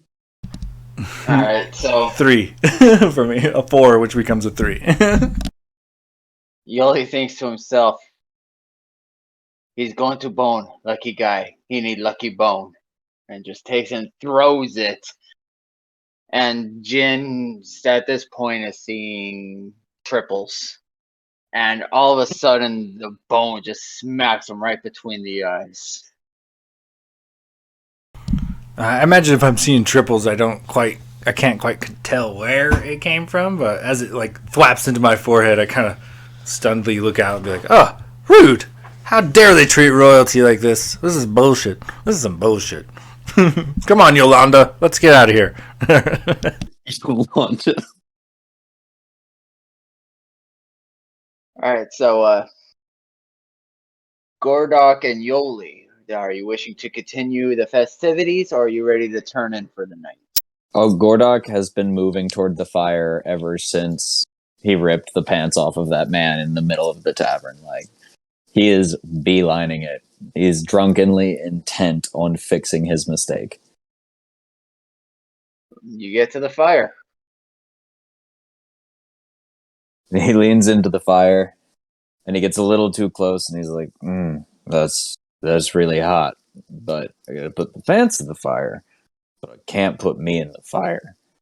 And then he pulls out his long sword, and he, like, basically threads the sword through one of the pants legs to hang them up, and then just roasts them over the fire.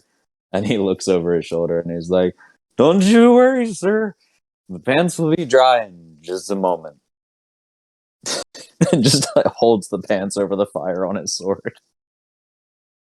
So you start to see a little steam coming up from the pants, and then all of a sudden they catch fire.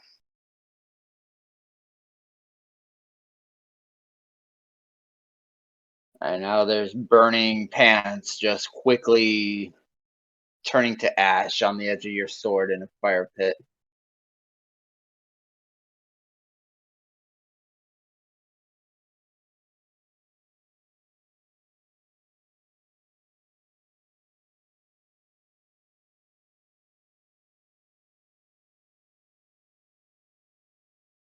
And now those pants are completely gone, and all you have is a sword sitting in a fire pit.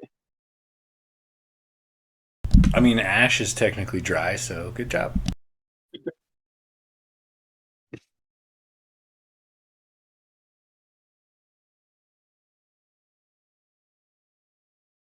You might have said to pull him out, Gordok, but you're on mute. Son of a bitch. I was like trying to navigate this whole situation.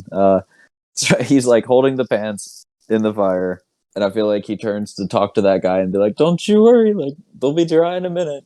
And he looks back, and his sword is just hanging into the fire, and there's nothing on it. And he's like, "Wait a second, why am I holding my sword in the fire?" And he just sheathes his sword, and he turns around to Yoli, and he's like, "Yoli, did you see where your majesty went? I think we're supposed to stay in his room tonight." And just starts stumbling Yoli. Like, and just completely leaves this guy hanging with his jacket covering and no more pants. So Yoli at this point was, I think, long gone because he had already ventured up to. I don't know if Jin had actually caught the bone or not, but whether or not like he wanted to reclaim the bone and then maybe see, maybe creepily wait outside the door and just make sure that business was exchanged mutually and everything went all right. Jin full on took the bone to the face and then like paid it no heed. I don't think he picked it up or anything. Yeah. Oh, it was in the middle of the dance floor. So can Yoli pick it up and then kind of follow behind Jen up to the upstairs area?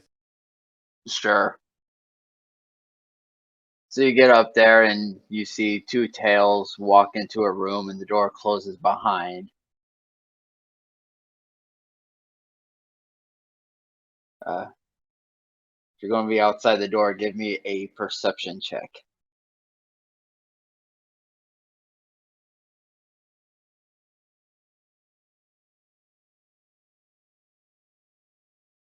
Hot damn, 26.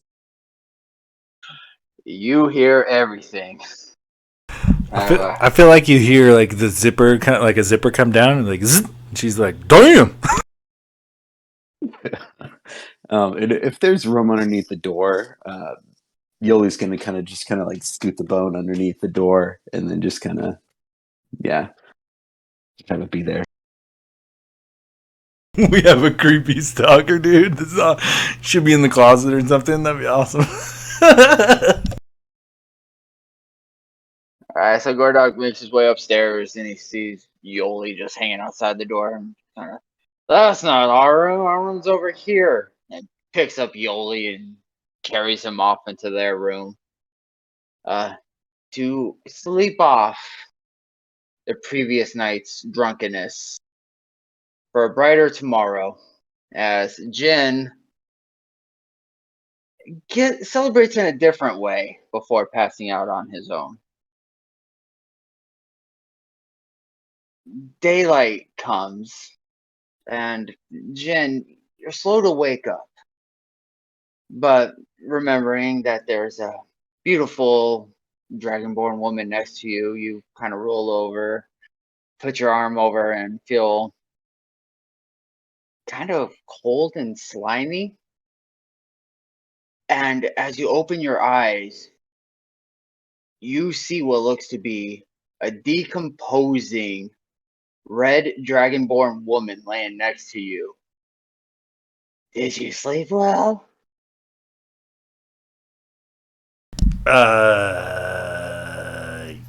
Yeah, I don't know. Did I?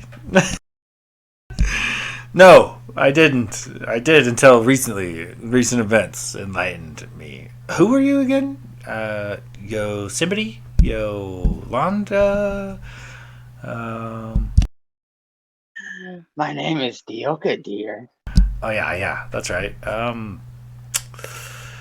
So is this my room or yours? How does this work exactly? Do I leave you some? Do I need? All right. You know what? You have a good day. I put my pants on and I should go to leave. Don't forget the All right, bone. Oh yeah. Wait, the tequila. Is there any tequila left? You guys finished off that bottle of tequila. What about the worm? It's missing, so somebody ate it. Son of a bitch. I assume, yeah, I don't know if it was me, her, or one of my comrades, so that's a rough day. We gotta figure that out. Give me a perception check at disadvantage. Oh, am I still wasted? Do I wake up, like, still drunk from the night before? No, you're just kind of drunk. A perception with disadvantage. This is gonna be good.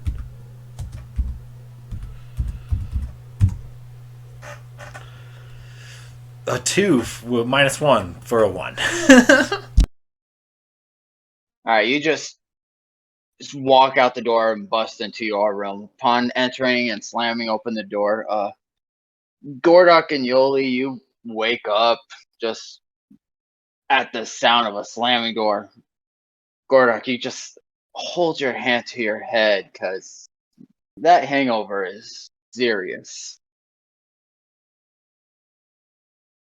But upon being brought to awakeness, Yoli and Gordok, what you notice is that as you lay down in a very nice room, I mean, polished floors, polished walls, a clean bed with sheets, the sheets are tattered and stained. The wall is peeling and the floors are rotted.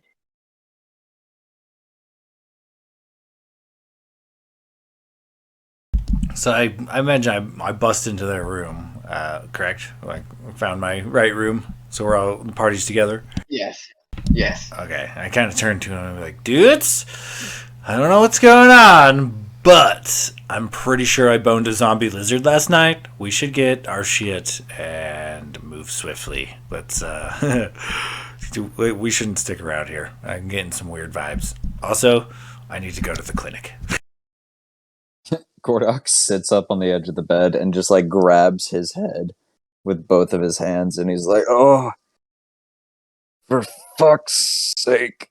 And he just casts lesser restoration on himself and like heals the poisoned condition.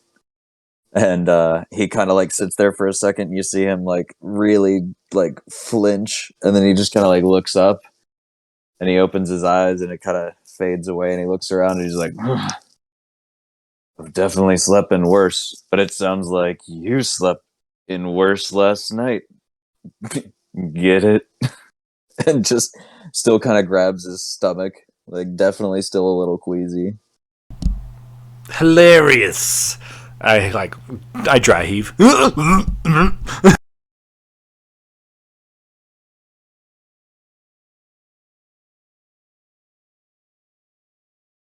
Alright, so you guys decide it's time to Amscray and gather your stuff and head downstairs. And as you reach the tavern, you do notice something. It looks as ratty down here as it did upstairs.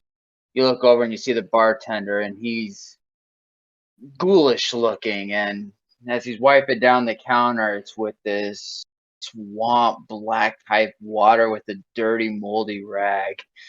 You see spirits and ghouls now just roaming around the tavern floor. Is it day here? And as he sees you, he says, "Morning, gents. You have a fun night last night?" Potentially. Gordok doesn't remember a thing. He's just walking down, and he's just looking around and kind of grunting and shrugging.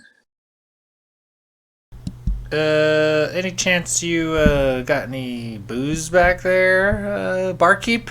I'm kind of like I'm trying to eyeball maybe like the 2 bottles of tequila I looked at last night. Like maybe I could see like what they are now.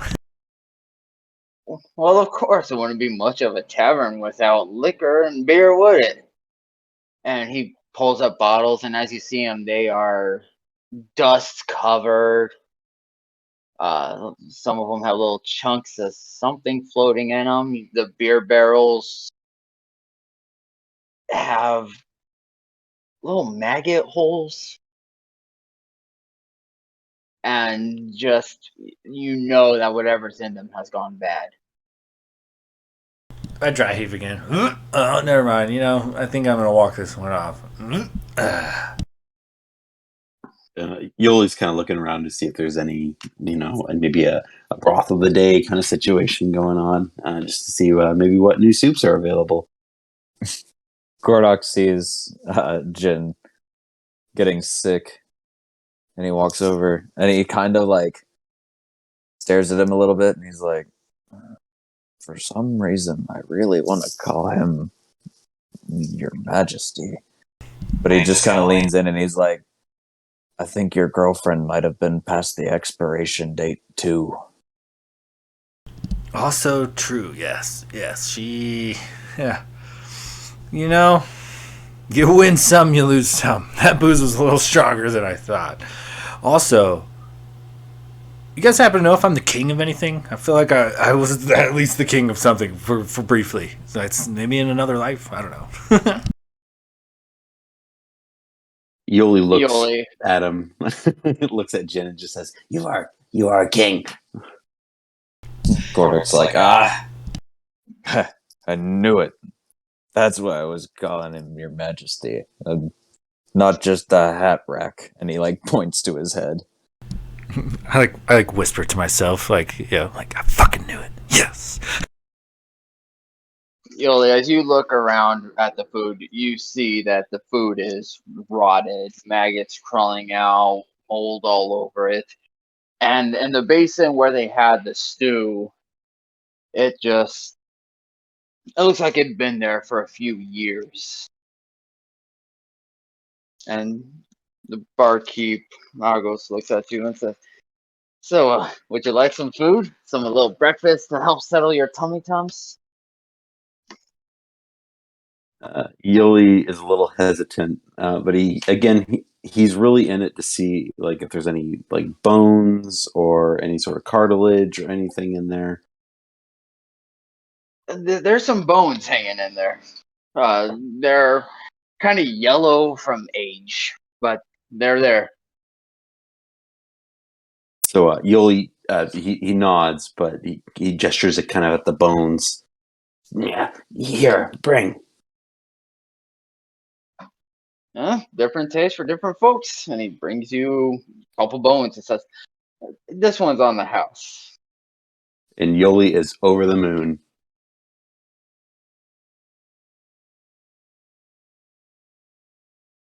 I wonder, how long does this festival usually last, barkeep?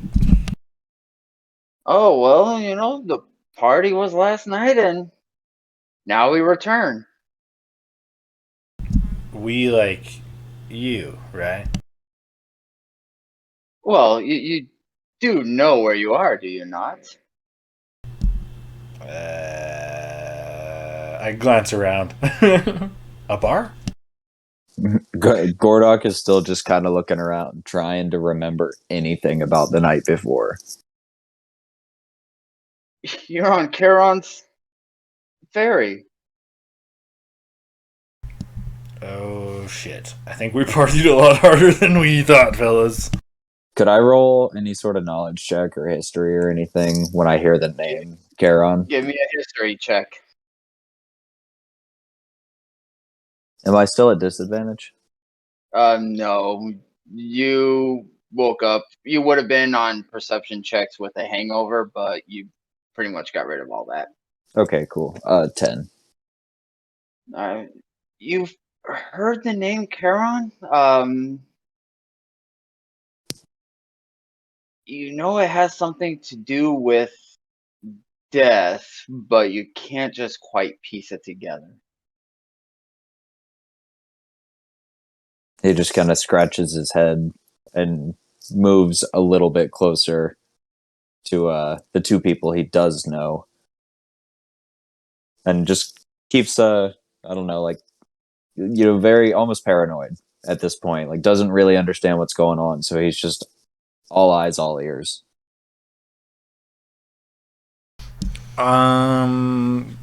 Let's see. Can I peek out the door of the tavern and see kind of what the surrounding area? Because we entered when it was a forest, I thought. Yeah. Yep. So as you open the door and look out, all you see is really deep, heavy, dense fog. And you hear a sound that sounds like running water.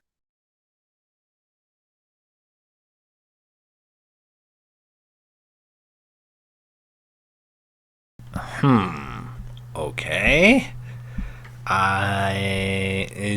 Does it look like am I stepping off the boat if I go out the door, or is there like a deck? There's a small deck. I definitely want to kind of go outside and maybe look down. I want to get a scope of like the lay of the land, I guess. But also, I kind of want to see the water. All right, so as you come out onto the deck and you go down to the steps, you get down towards the bottom and you do see that it is water all around. The forest appears to be gone. And now somehow this tavern is on what essentially could be considered a river, an ocean, a sea. You're not quite sure. Shit. The one time I boned down a zombie lizard and I'm stuck on a boat with her? Come on. This is some bullshit, you guys. I'm open to suggestions. I kind of head back to the group.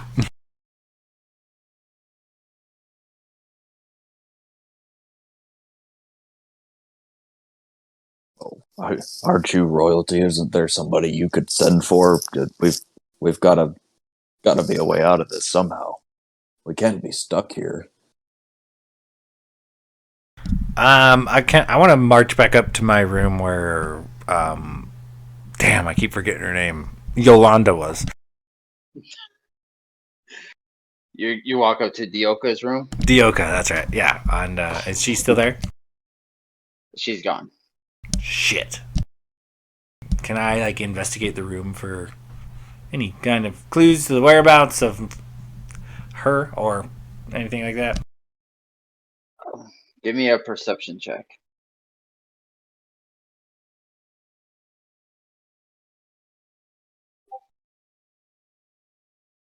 Seven. I'm still looking for Oh, that you- worm. All you see is a ratty, destroyed-looking room.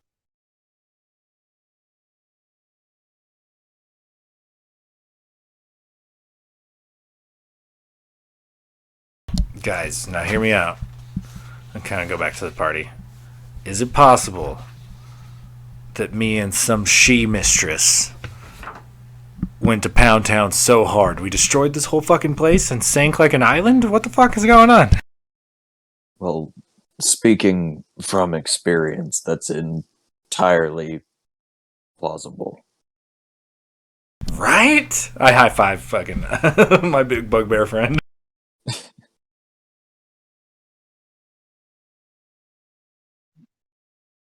The bartender kind of looks over and says, "You boys look concerned. What's got you so concerned?" Well, not to be blunt, but if you haven't noticed, we're a little more lively than the folks around here, and I don't really think we belong in this place. But I'm not quite sure how I got here. Well, you came aboard. Now we do what Charon always does. Which is return the living to their proper place? And plane? I look around. If you're on here, chances are you're not living, my friend. No. Charon is the ferryman of dead souls to the land of the dead. Last night was our celebration where all the ghost schools or whatever else that was stuck out there in the mortal realm were able to hitch a ride to get back to their proper resting place. And we'll be there by, well, tonight. Shit. Did I invite us to a party that we weren't invited to, guys? I don't think we're in Kansas anymore. Is this Hotel California? Is there meatloaf? No, and there's no eagles either. I think at this point, Gordok is so confused and disgruntled by this entire situation. He's just going to kind of turn and not like terribly aggressively, but like, you know, a little like just he's freaked out and he almost forgets how strong he is for a second, like slam his fists down on the bar and be like, "Now listen here, there has to be a way to get back to where we're from, and I'm going to need you right now to help us figure that out." See if he can't intimidate him. That's not up to me, friend. You have a complaint. You go upstairs and talk to Charon. Oh, he's on the boat? Yes, I'd like to speak to the manager, Karen. And then he'll just stomp off in that direction. Yeah, let's go find Karen. I follow the bugbear. And Yoli will be trying to kind of, again, climb the bugbear. I told you that tickles. And he'll like grab him again and just put him up top. So you climb up the stairs and you walk and you find another set of stairs and you climb up those and there's a door that screams manager's office.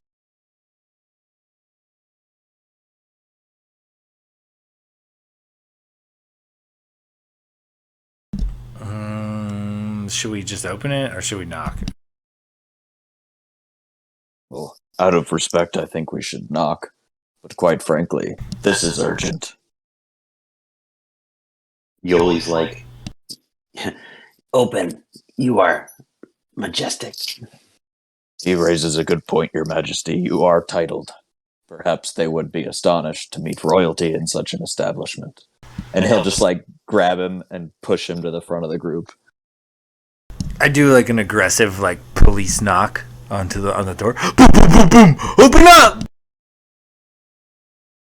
The door creaks open, and as you enter, you see nobody open the door. And standing kind of at a desk with a little lapel pin, you see what looks to be an emaciated figure and a really nice suit. Ah, guests, how may I help you?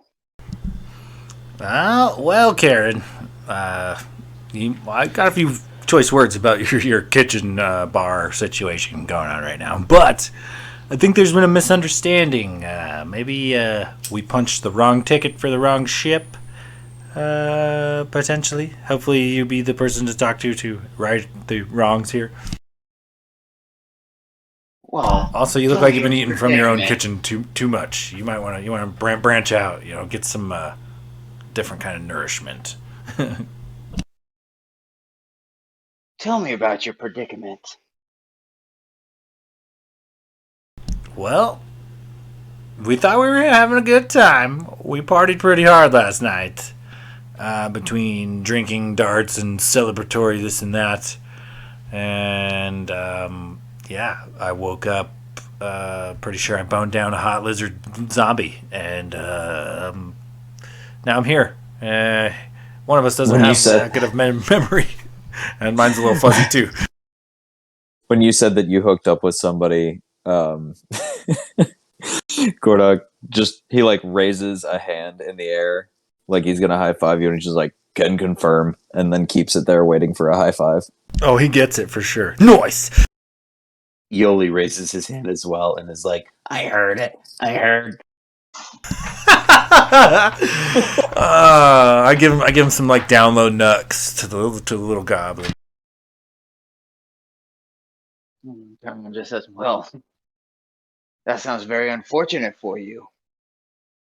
So what brings you to my office? It wasn't the worst, but I'm fairly confident me and my comrades are still members of the living. May have got a little close to the celebration by accident. We didn't technically mean to come here, I don't believe. Oh, I'm sorry. That's a really easy fix. We just die, or? Well, once you get to the other side of the underworld, you will be dead. Wait, we're in the underworld? Well, that's where we're headed. I get the ghosts and ghouls and spirits from the mortal realm, and I bring them to the land of the dead. Can you bring mortals back to not the land of the dead? Why? Or do we gotta wait for another party? I mean, we're gonna come here eventually anyways, but the material plane still has a lot of unfinished business concerning the three of us, I'm fairly sure. We're kind of a big deal. I don't know if you know this, but I'm really fucking important. I just found out. I have ferried kings, gods, emperors, mages with power beyond your understanding. You are by no means special. They all take the ride. I don't know. How many of those guys do you know that boned down a super stud of a sexy zombie lizard lady? I mean that's got to be bragging rights. I got to be at least in maybe a top 10 list somewhere. Yoli jumps down. Oh, sorry. Nope, you want an action, go for it. So Yoli's going to jump down from Gordok, and just after he said all this, he's going to point at Jin and be like, "He is God," and pull out his quarterstaff. Yoli, roll me a persuasion check. This won't be good.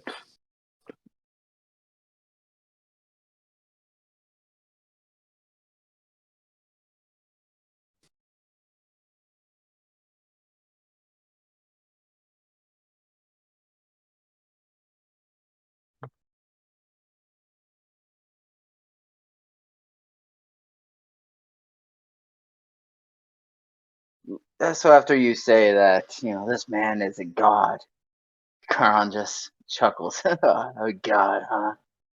Well, I do think a special exception could be made for a god. There is one way out without reaching the other shore. For death does enjoy a game. Go down and talk to Agus and tell him that you would like to take the challenge. And if you complete the challenge, well, you'll be free. If not, well, then by the time the night falls, you'll be in the land of the dead. To remain, oh God. Sweet, not a problem at all. Where's Agus? Which side of the boat are we talking here? And he kind of looks at that. I believe it's the bartender. Oh.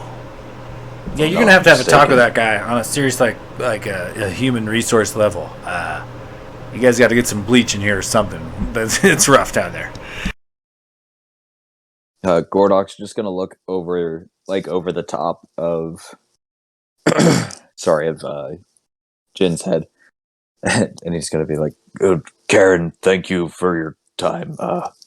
It sounds like we're on a bit of a crunch, so we must say our goodbyes. But you're a wonderful manager." And then he'll just turn and start like marching off to go see Agos.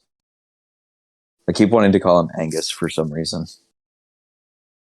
I backwards walk out of the room so I don't like break eye contact. As I'm closing the door, I'm like, seriously, eat a cheeseburger, and I just slam the.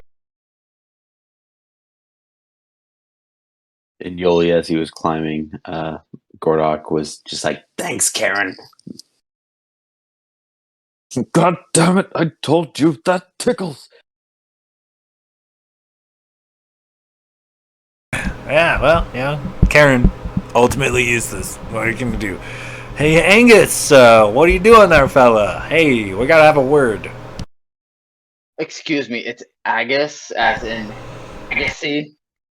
Yeah, Alfred, that's what I said.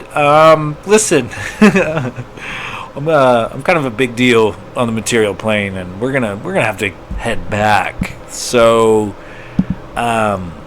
we were told to ask you about some sort of challenge or something. Ah, Right. So if you could just turn the boat around, that'd be great.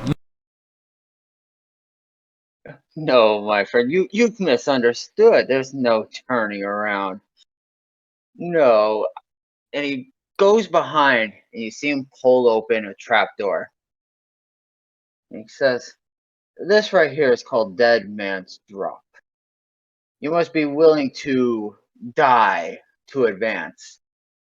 And you will go through what I like to refer to as the 9 hells. 9 separate rooms that are 8 separate rooms that you must get through for everybody's a genius, everybody's a hero. So if you're going back to the mortal realm, you have to prove it. So if you wish the challenge, there you go." I kind of turned to my comrades. I'm like, all right. I mean, it might still be hazy from the drinking, but did this creepy zombie fucker just tell me to jump in the hole? What the fuck's going on here? All right, what is happening? What is actually happening today? Well, whatever it is, it's the only lead we've got. There's no time to waste. And he'll slam his fist on the bar and be like, "I accept." And then just start Give me sauntering a to perception check. Right. What is my perception?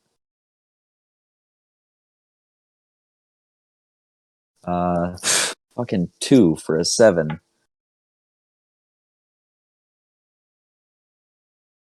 Anybody else want to take a look? Is it Yoli. perception check? Is that what you said? Yeah. Yoli will as well. Just kind of being on the, I'm assuming the shoulder of Gordog.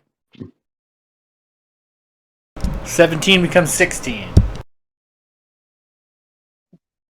All right. So, Jen, as you walk up and you take a look, it's a dark hole with a ladder descending down, and Yoli, you see the same thing.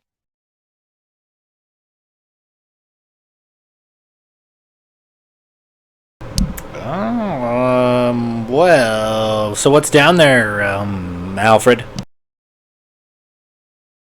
I don't know. I've never gone. So how do you know you're not just sending me straight to my death with some bullshit lie?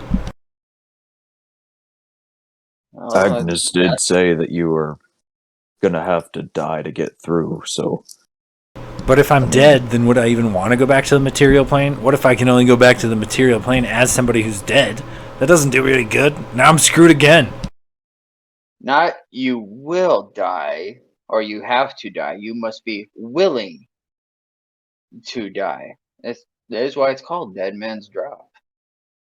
For what brave person would be willing to take on the challenge? Show your bravery. Doc feels no man, especially a dead one, and he just starts climbing down. He does have 90 feet of dark vision, though, if that helps, as he's going down.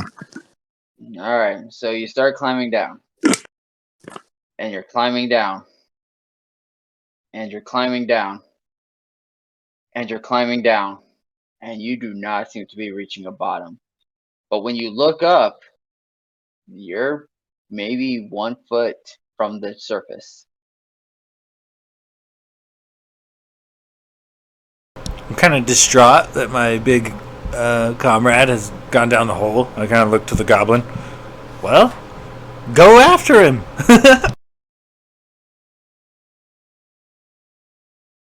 Yoli's gonna, I guess, kind of keep on his shoulders if he can.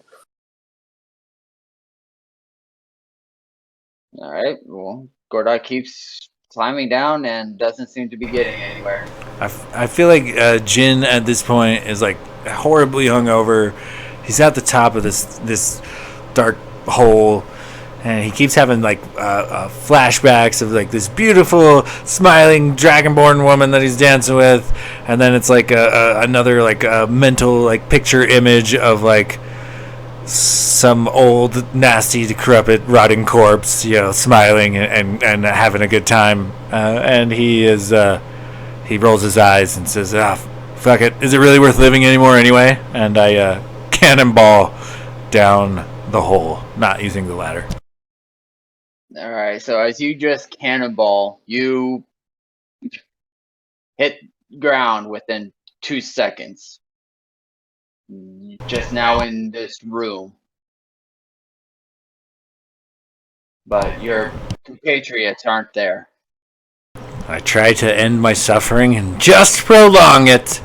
What's around me? Can I see my comrades? You cannot see your comrades. You are in a well-lit, it looks like a bedroom. There's a large bed, a changing barrier.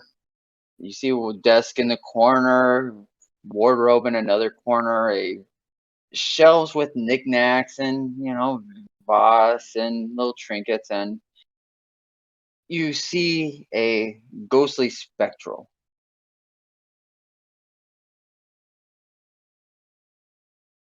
Okay, I kind of like dust myself off, pick myself up, and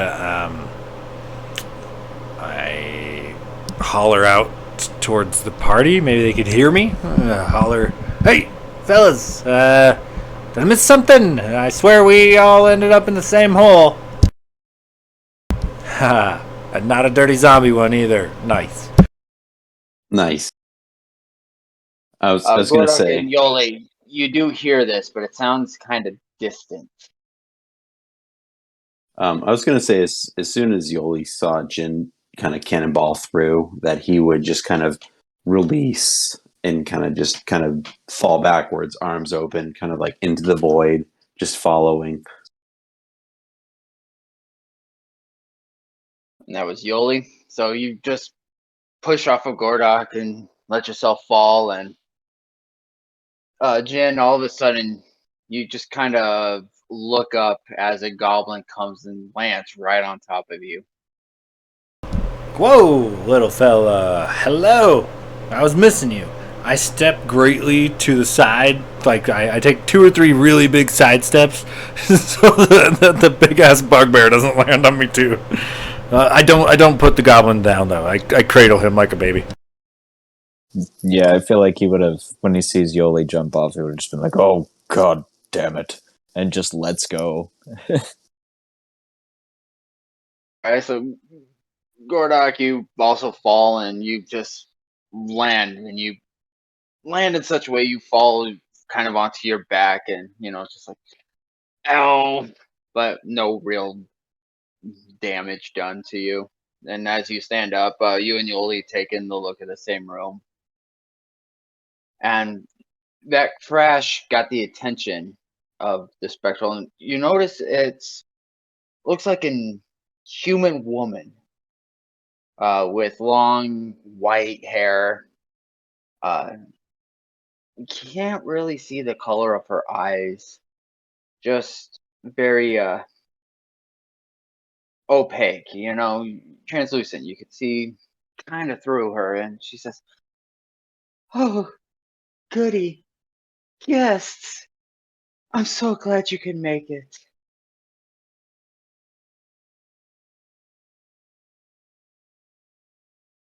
I bow deeply. Hello, Jin and company. I gesture to my pals. Apparently, I'm a big deal around the material plane. Trying to get back. And Karen and Alfred, they sent us to you. Oh, you're here for that pesky little challenge. Oh, don't worry about that. You just make yourselves comfortable, and you could stay here with me.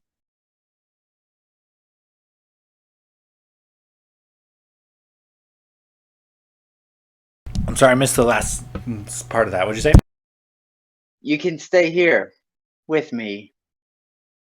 Can I look around? Can I inspect the digs? What's going on with this room? Does it look like there's any exits or? You see she's in front of a door. That's about it for the exit. You look up and there's no hole in the ceiling anymore. But the bed is made. The dresser has a bunch of papers kind of scattered on top of it. Um, Seems to be a box sitting on top, and kind of little scratches on it. But otherwise, the room looks clean and picked up.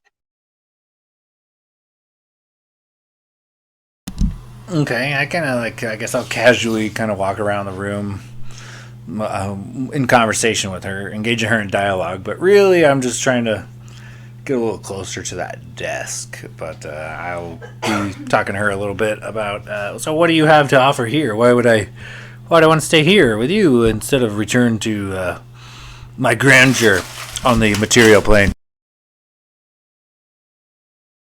I'm so lonely. I remember I was with this man named Frederick, and we were supposed to get married, but he never proposed. And in fact, he just one day disappeared.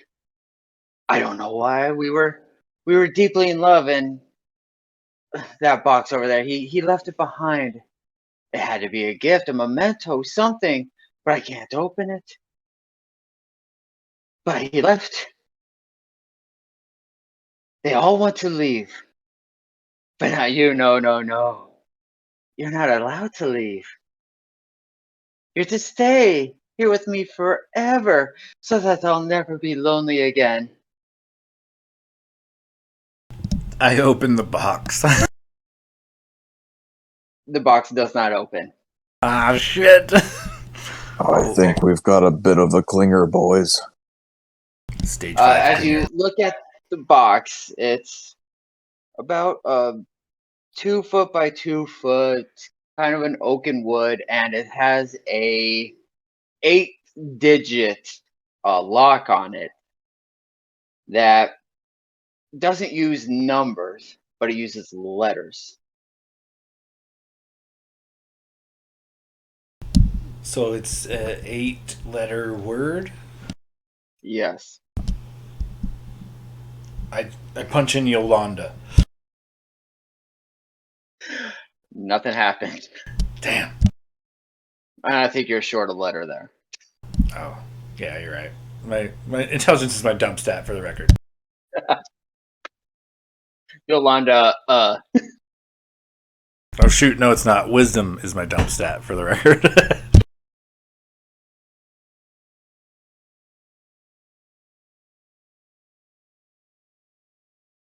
all right, what are Gordok and Yoli doing? I feel like Gordok walks over to the box and inspects it to see if, like, I guess he can get any idea about the box or how it's connected to them to try to start figuring out this word. Maybe do a perception around the room to see if he notices anything. All right, give me a perception check. 16. All right, so as you're staring at this box and you're looking down at the desk, just looking for anything, you notice that these look like love letters. And they all are addressed to Teddy. Tedi.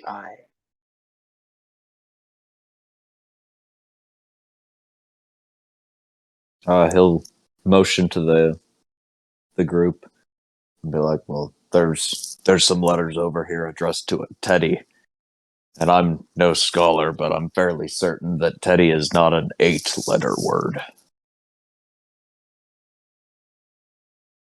Teddy bear. Ooh, can I punch in Teddy Bear? No, bugbear. I'm a bugbear. Ooh, can I punch in Bugbear?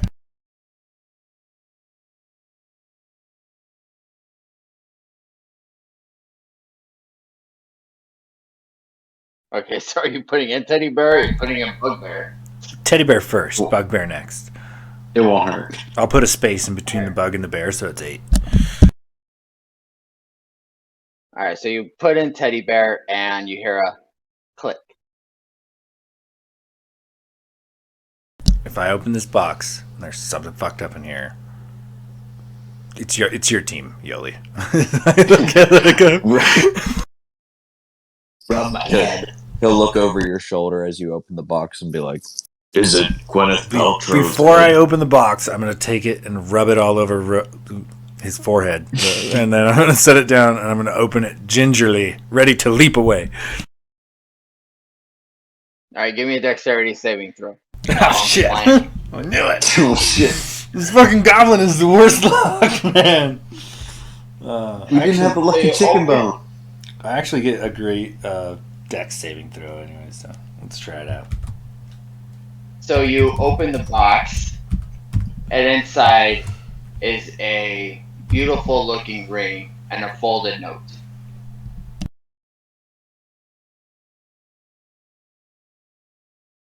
So I jump away and I presume nothing happens. 14 on my dex Nothing save. happens. It's not a trapped box.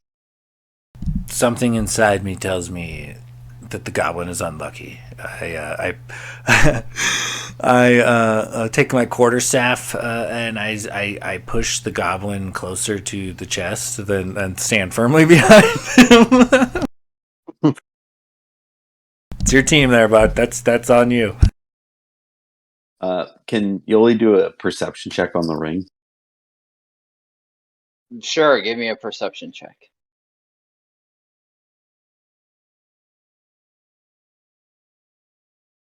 God damn it. 25.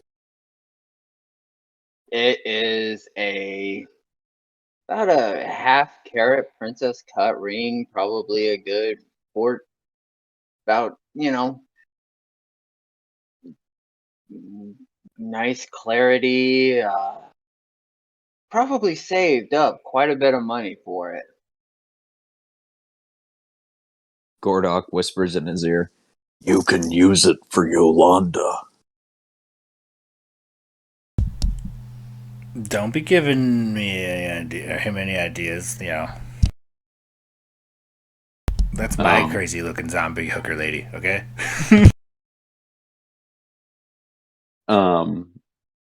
Yoli is just kind of taken back by the kind of this ring and maybe might try to pocket it.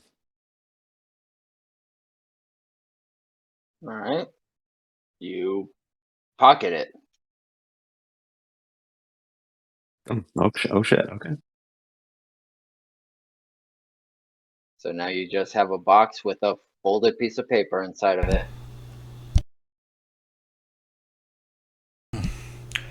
I poke him from far away with the stick. What's in there? No explosions or anything? I give him a quick poke to the backside with the quarterstaff.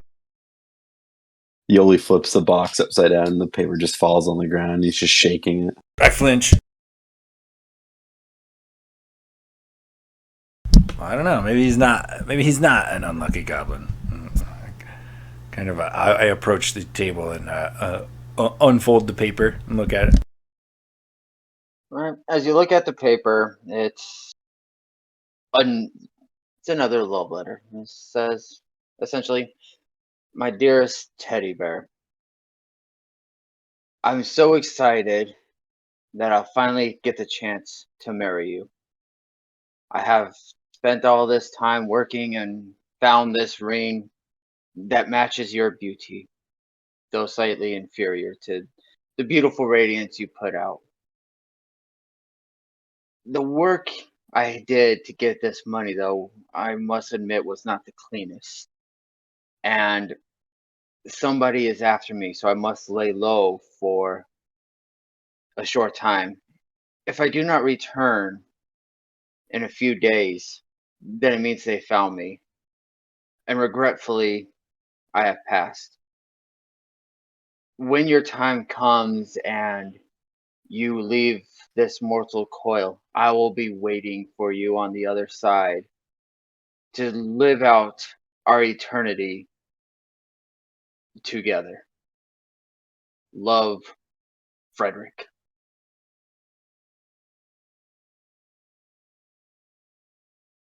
Well, I convey this information to the party.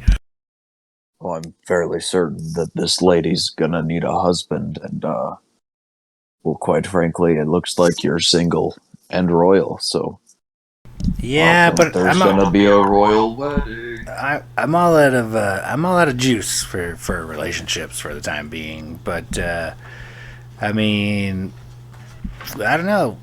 I feel like we've got someone rather handsome and charming on our hands 24/7. And I kind of look down to the goblin. He's pretty smooth with the ladies. I mean, if it wasn't for him, I wouldn't have been getting all that sweet zombie lizard tail. You know what I mean? So maybe we send him. Go schmooze that lady. Not even paying attention. He's just kind of holding the chicken bone and just kind of running his thumb against it. Can I? So you said there's a door on the other side of the specter? Yeah, she's like right in front of it. I want to read her the note. I want to read it out loud and see if it has any effect on her. Okay. You read it. Give me a persuasion check. Oh snap! This is probably. Is it possible to have two dump stats? Oh no, I moved it to +0, so it's just gonna be a raw roll here. Not bad. So you read it to her. She catches in her throat. My Frederick. He was going to propose. But where's the ring? You said the note said he left a ring, but there's no ring. All I Are you found was lying? the note. I look back to the bones in the goblin's hand. Hey, what are you doing? Yoli's just still. He's just kind of. It's gonna sound weird, but he's just still stroking the bone. I say, He well, starts to I don't know that there was a ring. We just opened the box. I show her the box.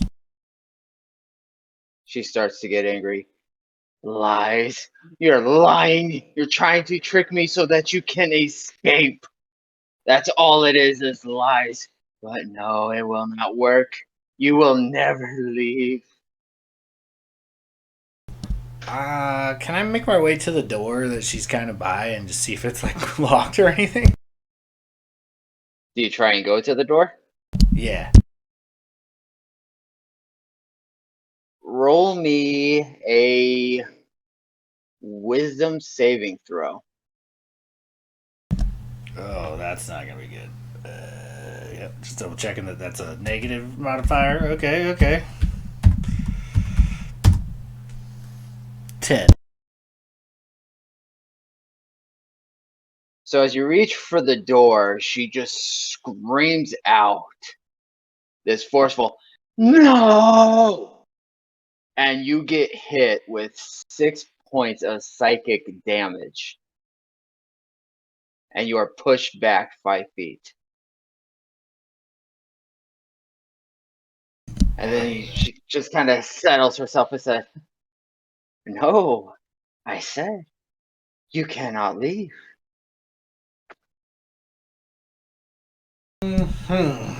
Kind of taken aback by some of the damage, and I look to my party and I kind of shrug. Like, well, I don't know. Should we go see if we can't reunite her and Frederick, or is there a more tactful solution here?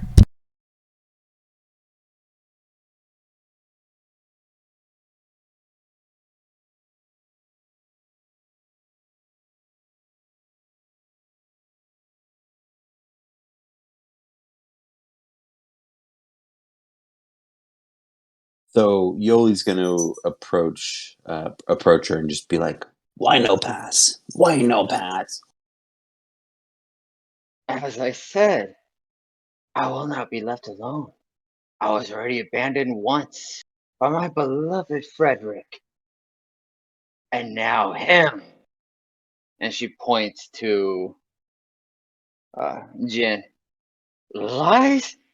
Says my husband says he wanted to marry me, become my husband, just so he could try to escape.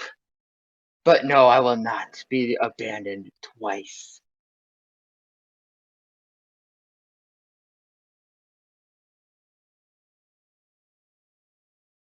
I really think somebody's gonna have to marry her. I dust myself off and I put my best foot forward. And I say, excuse me, teddy bear, please allow us to fetch your beloved. We will at the very least be able to bring you closure and verify. Perhaps he just was doing exactly what you said. Maybe he was lying and there was never a ring. Grant us permission to exit, and we will fetch your lover and return him to your grasp, even if we have to journey to another plane to do it. Give me a deception check. Deception check, eh? I think that is also a negative modifier for me, but I'll check. Oh, it's actually not. Got proficiency in it. Go figure. Okay.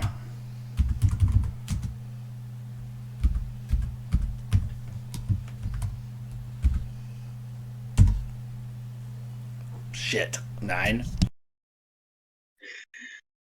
Oh, fool me once. Shame on me. Fool me twice. Shame on you. And you can see her starting to get agitated.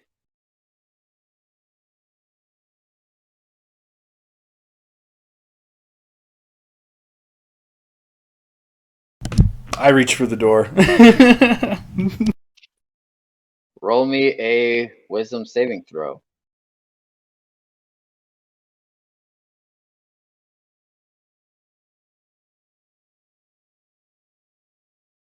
Oh, nat 20, which becomes a 19. All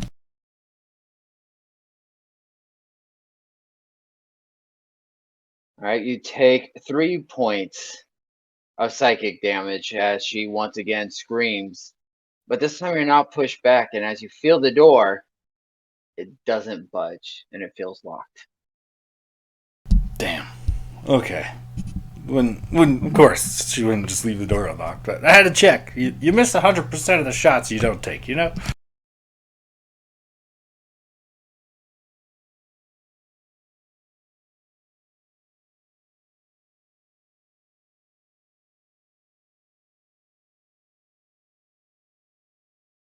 Does anybody have any other ideas? Because it sounds like we're doing an arranged marriage. I mean, arranged marriage and or murder. Either way, somebody's life is getting fucked up.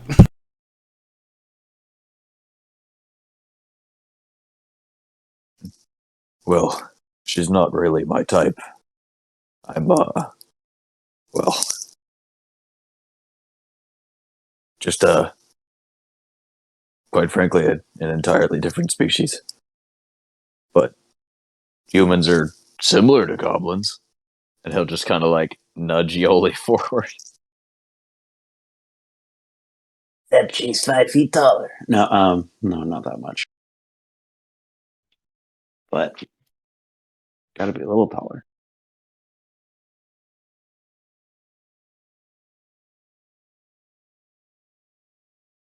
I'm sorry. So what else was in the room? There's the desk with the love letters kind of scattered. There's just a bed, a wardrobe, changing divider, shelves with just, little trinkets, knickknacks sitting on it.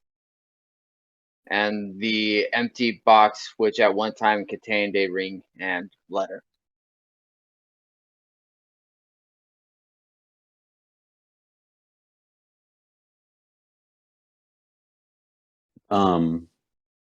I guess Yoli is gonna go. Can he go look at the shelf with the trinkets on it? All right, give me a perception check.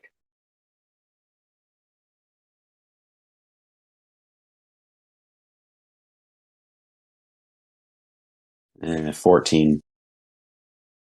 All right, you look. Has little figurines, a music box, uh, kind of a framed, painted photo of her and some guy that you can assume is Frederick. Um, a vase, little jewelry box. So in this other jewelry box, could Yoli put the ring into that jewelry box and be like, kind of like, oh, it was in this box? Give me a sleight of hand to see if you could put it in there without being noticed. Oh no. 6. So you open the jewelry box and you're holding this ring in your hand as you go to put it in. And she says, "What are you doing? What are you doing? He's just kind of caught off guard. Are you stealing my jewelry?" More like returning.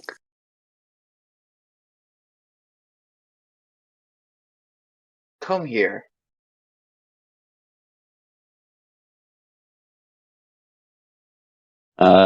Yoli is very hesitant, but he does. He approaches. I guess he would be kind of freaked out.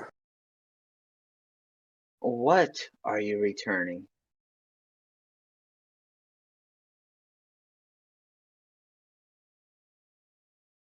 And he is going to, in an attempt to try to cover himself, pull out the chicken bone and show it to her. Why would I want a chicken bone? How could you be returning a chicken bone when I never had a chicken bone?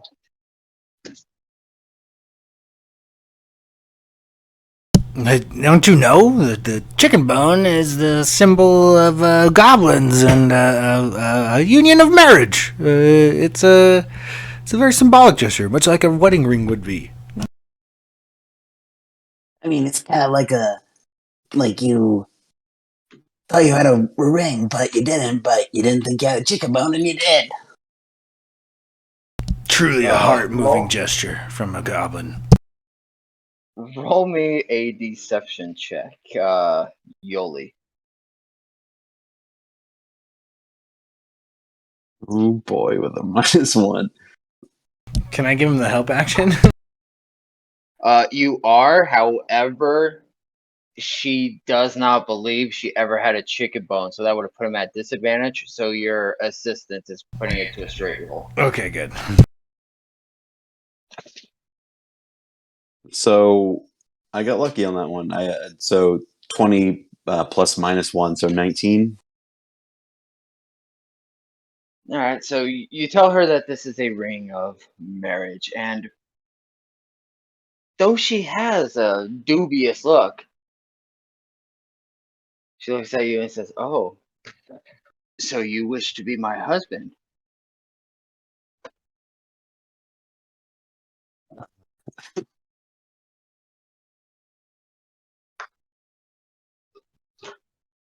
Is that what you were doing? Yoli looks at the party with caution. From behind the specter's back, I'm giving like 2 thumbs down, like, don't do it, bro. Been there and done that. You know. Gordok is giving 2 thumbs up, and just like a shy grin kind of peeks out from his tusks. Undead one-nighters are rough, bro. Take it from a pro.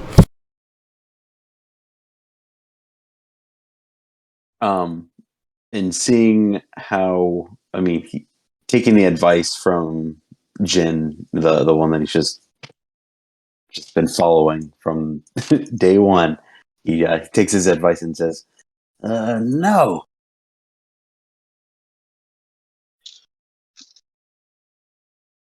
So you are putting a chicken bone, a symbol of marriage, into my jewelry box, but no intent to marry. Is this what you are saying?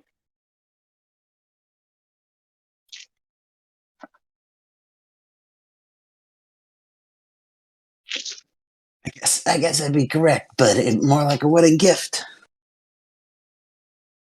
Well, why would there be a wedding gift when nobody's getting married? Because of course your truly beloved will return with your ring soon, right? I mean, how could anyone stay away from such radiant beauty? He's been gone too long. If he were to return, he would have done it years ago.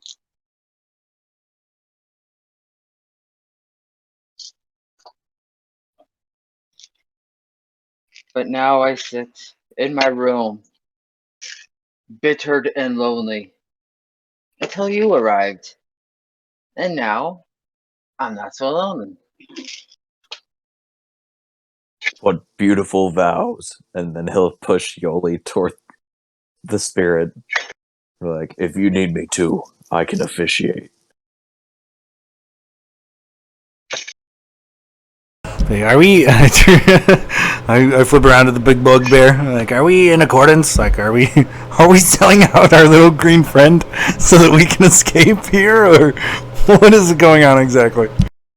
I'm currently looking for an alignment on my character. He gives you a look that simply conveys it's either him or us. It says I have a criminal background. I'm in. I fully present to you, Madame, this goblin as a token of your love, and I pick him up and I hand him to her like a baby. A marriage must be entered into willingly. And she looks at Yoli. Do you agree to remain with me as my husband? I mean, he gave you a bone. That's got to be something, right? Got to count for something. Do we really need to bring a verbal agreement into this? Can like a handshake just do the trick? A verbal agreement is necessary. I look to the bugbear. Oops. I must know that he does, in fact, truly wish to marry me. So, any more of those goblins left in that goblin tribe? I think we're going to need a new goblin here soon.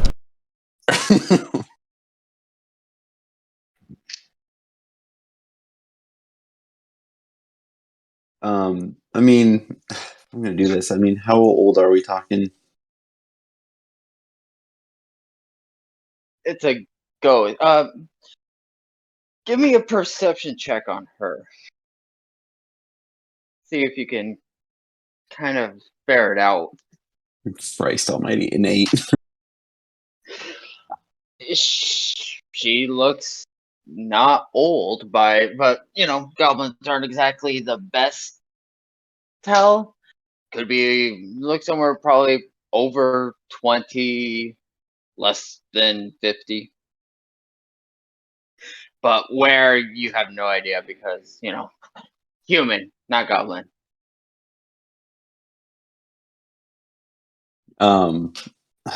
Gosh, I mean, to be honest, I think Yoli would, as something as he offered, he would.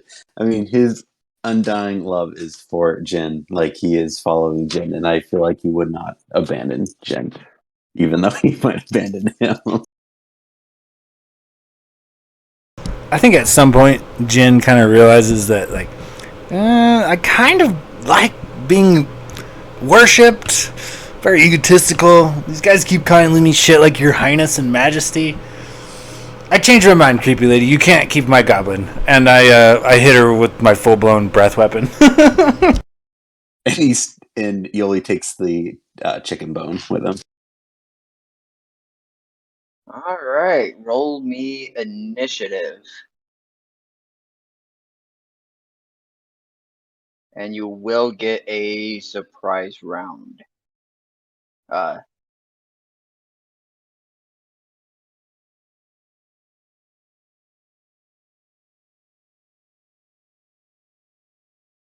16 for me.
All right, so that's 6 for Grodak.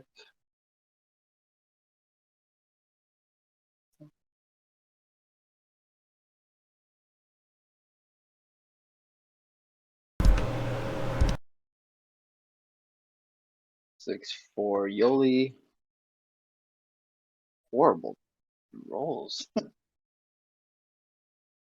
And 16 for Jin.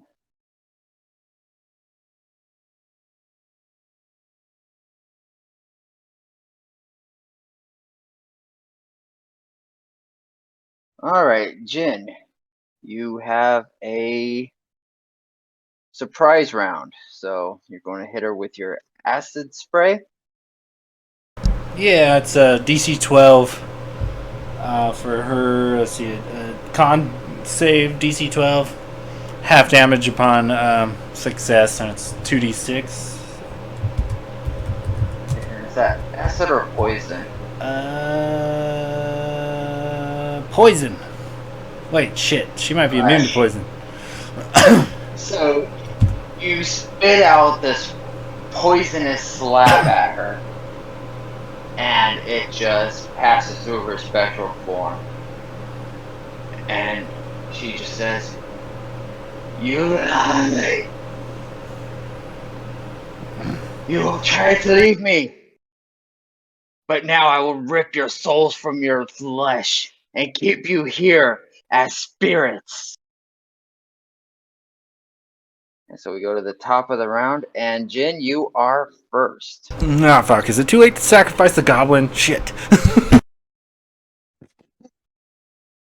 Okay, I am. What? I'm going to send a picture.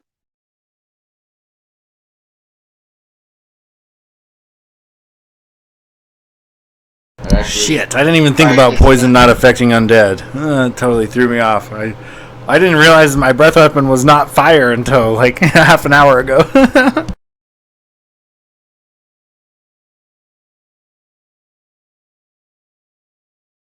I tried to set all these maps up on Owlbear Rodeo, and then I realized I forgot the password. I do that shit all the time. I have like 40 email accounts that I will never get back into ever again. So the good news is, I have fun-looking maps. The bad news is nobody could play them except for me. Story of my life. All right, so the dagger on the bottom is you. The tri-arrows is the ranger, so that would be Gordak, and the leaf is the druid, so that would be Yoli. We'll say each of those squares is 10 feet. 10 feet squares. Okay. Right now you're all in melee range with her. I'd like to. I guess I'll have to take an attack of opportunity if I want to get away from her. All right, so you try to back up. Yeah, I want to move. I want to take my movement at 30 feet and put some distance between me and crazy ass ghost lady. I just puked a bunch of mom's spaghetti on. All right, roll me a Constitution saving throw.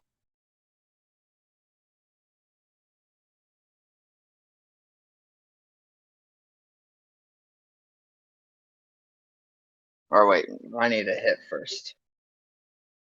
All right. 16? Dirty 20 to hit. That'll do it. Okay, you got a 16. So you get hit as she reaches out and she grabs you, and you just feel this life-sucking damage course through you. And that'll be for 11 points necrotic damage. Oh, damn. Alright. And so as you feel this hit, you feel a little bit of your life force, almost like she's trying to strain it out of you. But you're able to back away enough to break that connection, and your max hit points remains where it is. And you back up 30 feet. Do you want to go down towards the wardrobe or all the way to the back wall? Let's go for the back wall. Okay, you are 30 feet away from her. And then I want to fire a crossbow bolt at her as well. All right, give me an attack.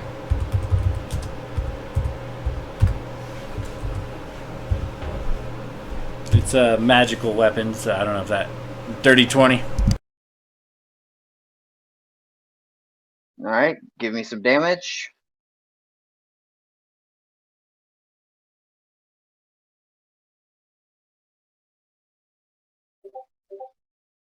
Boo! 5 total damage. Magic piercing damage if it matters. So you shoot an arrow, and even though your crossbow is magical and the bolts aren't, the magic imbued from the string enters into the bolt. And so as it pierces her, you see it does take full damage. All right, do you have anything else you want to do? No, that'll do it for me. All right. I just realized I do get advantage on wisdom saving throws from undead, so for future reference. All right, so it is her turn, and you've tried to leave twice. You've shot her with a bolt. Right now, she doesn't have a lot of beef with Gordok or Yoli. Instead, she's focused on Eugen. And so she is going to take 2 attacks with her Grave Bolt to see if she can hit you. First one is a 19 to hit. Yep, that'll do it. And that'll be for 4 necrotic damage. And the second one is a 16 to hit. And that's the magic number. And that'll be for 8 points necrotic damage. So as you back up and you shoot her, she just gives you this glare, and her eyes, though being spectral, just seem to take on a tinge of red as she just throws out 2 bolts from her hands that pierce into you as they just ream life. Oh, rough. That will bring us to Gordek.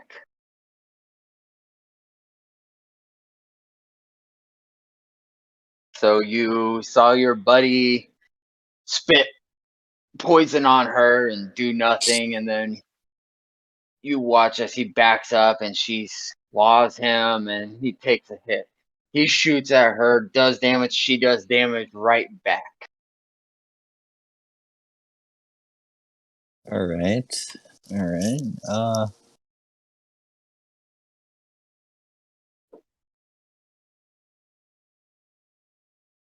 Tricky. Am I 5 or 10 feet away? 5 feet. 5 feet. All right. Or, you Well- know, I'll let you determine if you are 5 or 10 feet. I mean, if I'm 10 feet away, actually, you know what? Screw it.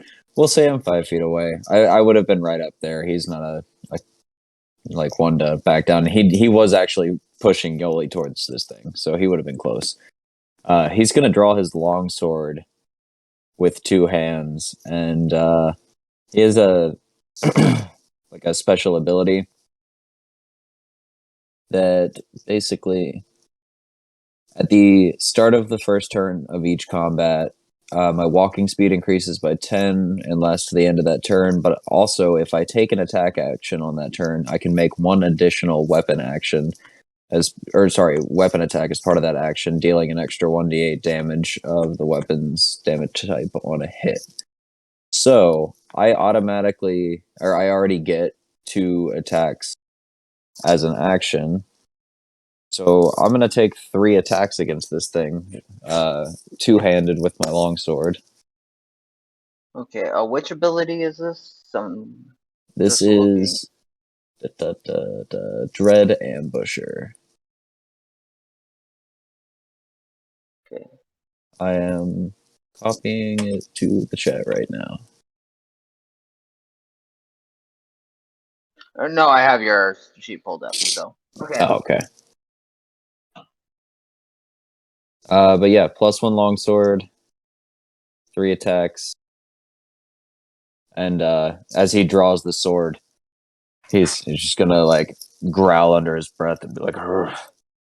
All right. So your first attack doesn't get the D8. The second attack will, because that's part of the Dread Ambusher, and then your third regular extra attack will not have the D8. That's the way I read it. Heard.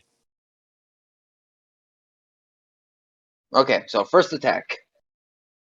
Yeah, he'll swing down and be like, "Get your hands off your highness!" Or his This a highness. magical weapon? Yeah, +1 longsword. Okay. +8 to hit. First attack is an 11.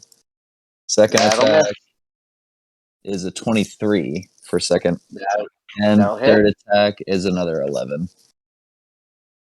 All right, so your first swing, you're kind of shook by what's going on and miss, but you come back on the backswing and you hit her dead. Well, dead to rights for a ghost. And then on the third, she's able to, we'll say, transmute herself to where the sword just seems to pass through her. So roll me damage on the second one, and that one includes your D8. 1d10 +5 for 4, so 9, 8, 17 total. 17. All right, she's starting to lose her form. That's how we'll say it. Yoli, you're up. Right. I think Yoldi's going to again just try to stick by Jin, so take his move action to go there, and I'm assuming that's attack of opportunity for her. No, she only gets one reaction, and she used it on. Oh no, it's one reaction per turn, and he was no. I'll say she used her reaction. I was gonna say, didn't she got an attack of opportunity against me? So technically, this is the same round, right? So you'd only get one reaction a round. It usually resets at the end of your turn. Oh, I thought it was a one reaction at a round. Then that's because usually it's turn to turn, but you were top of the order. Oh, that's right. I'm still going to say she used it this time, and when she gets it back, it'll be until her next turn. So you're able to get back. What is yours? Is your speed 25? Oh, it's 30. 30. All right, so you're able to run back here, right next to. Okay, and within touching range. If you wish, yeah. Because he went back 30 feet, so you were standing right next to him, so you're able to get exactly next to him. Okay, I think I'm going to burn a second level spell, just cure wounds on him, on Jen. Oh, that's awesome, because I'm way hurt.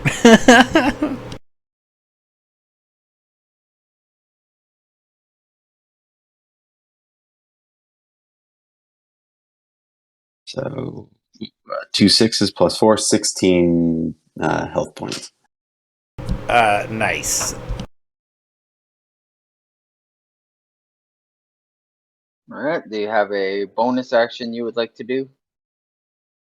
Nothing yet. Okay. So that brings us to the top of the round.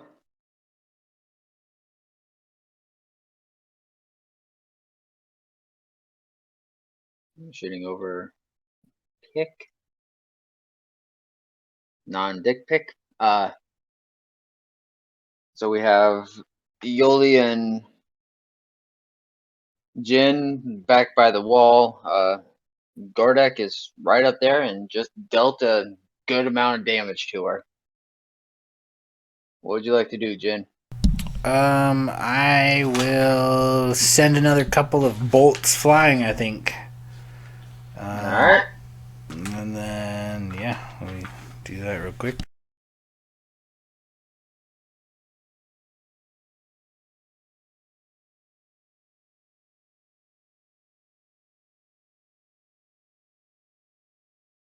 That'll hit. And the second bolt misses. Okay, the one that hit, I'll roll damage.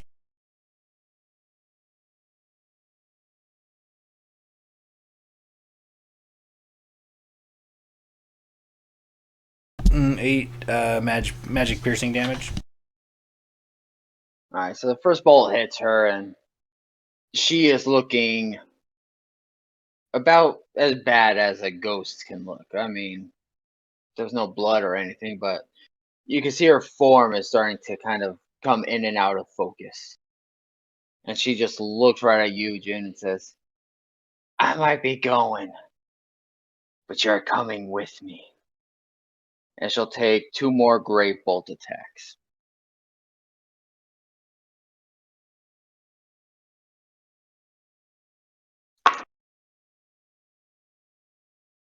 And the first one is for 24 to hit.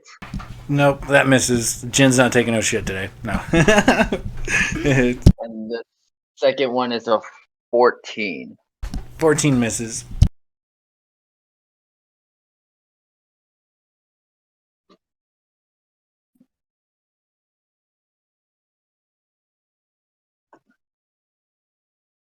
And that'll be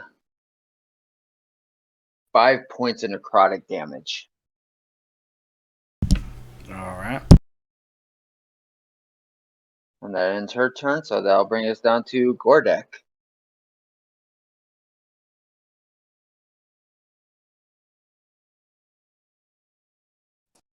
Oh boy.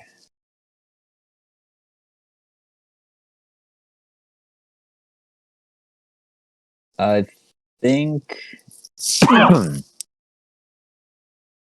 no, he's just gonna go for 2 swings as an action with his longsword again, 2-handed. It's a natty 20 on the first and a 16 on the second. Nice. How do you want to do this? Fuck yeah. Oh man. He'll just raise the longsword up and he'll be like, you shouldn't have fucked with your majesty. Now you're gonna be split like your relationship, and he'll swing down and just like cut the spirit in half. And So like as the you- longsword like buries in the ground where she was where she had appeared. So you bring your sword back and you do basically a firewood chop, and it just splits her right down the middle as her 2 sides just slowly evaporate away. And you hear in front from the door a click. He looks down at Yoli. He says, I'm Well, sorry, Yoli's little one. behind you. Well, yeah, I guess he'll look back, but down at him. And just be like, I'm sorry about your fiance. Again, he's not really paying attention to this at this point. Combat's over. He just pulled out the chicken bone and started thumbing it again. Jin like coughs like a huge fucking like a puddle of blood and spits it out. And he's like, "Man, I don't know what it is about this place. These undead chicks really dig me, so we gotta get out of here, guys."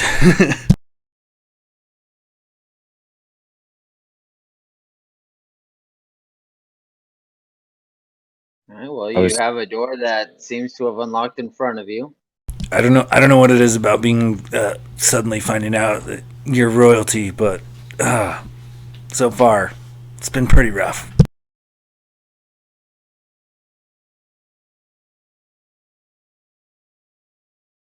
Is there anything worth looting in the room that we could have potentially used? Like, There's jewelry, but it's it's cheap. Like imperfect rubies and emeralds, cubic zirconia, silver bands. I put as much gaudy jewelry on my fingers and neck and ears as I can quickly, and then on account of my new royal duties and all, I'm trying to look the part. Yoli would like to present the ring that he had sleight of handed to Jin as a token. I would just probably add it to my collection as I'm putting rings on. I would just absentmindedly kind of, oh yeah, cool, just slip it on my finger. So you have a diamond ring worth about 50 gold. And it was made sketchily from the diary that the 50 gold that paid for this ring was likely blood money. Makes it that much more worthy of to sit on royal fingers. Perfect. Well, onward.